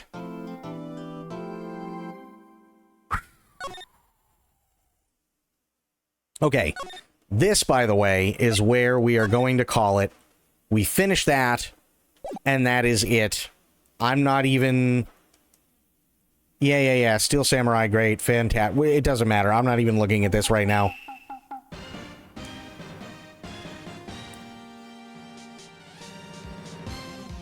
No, I don't... Oh, God. Whatever. Okay, wrong thing. There we go. How are you liking it? I am liking it. It's really, really good. But we'll save this for Monday. And that is going to be it for me for tonight. I want to thank Karma for the follow. Really, really appreciate that. And we had Spectre, we had Pixel Pixie, we had Medicine and Medicine. Good luck on the remainder of the flight. We had Sober, we had Corgi, we had Alpa, we had Aelin, we had a bunch of people. I will be back on Monday because I am taking tomorrow off. However, Until I see you all then, have yourselves a great day, great night, and great rest of your weekend, wherever you are. Be good to yourselves, be good to one another, stay safe, stay frosty, and of course, the #1 golden rule around here, try to remember some of the basics of CQC. And I will be seeing you all later on. Thank you so much, everybody, for hanging out and for watching. Appreciate the hell out of all of you, and I will be seeing you on Monday.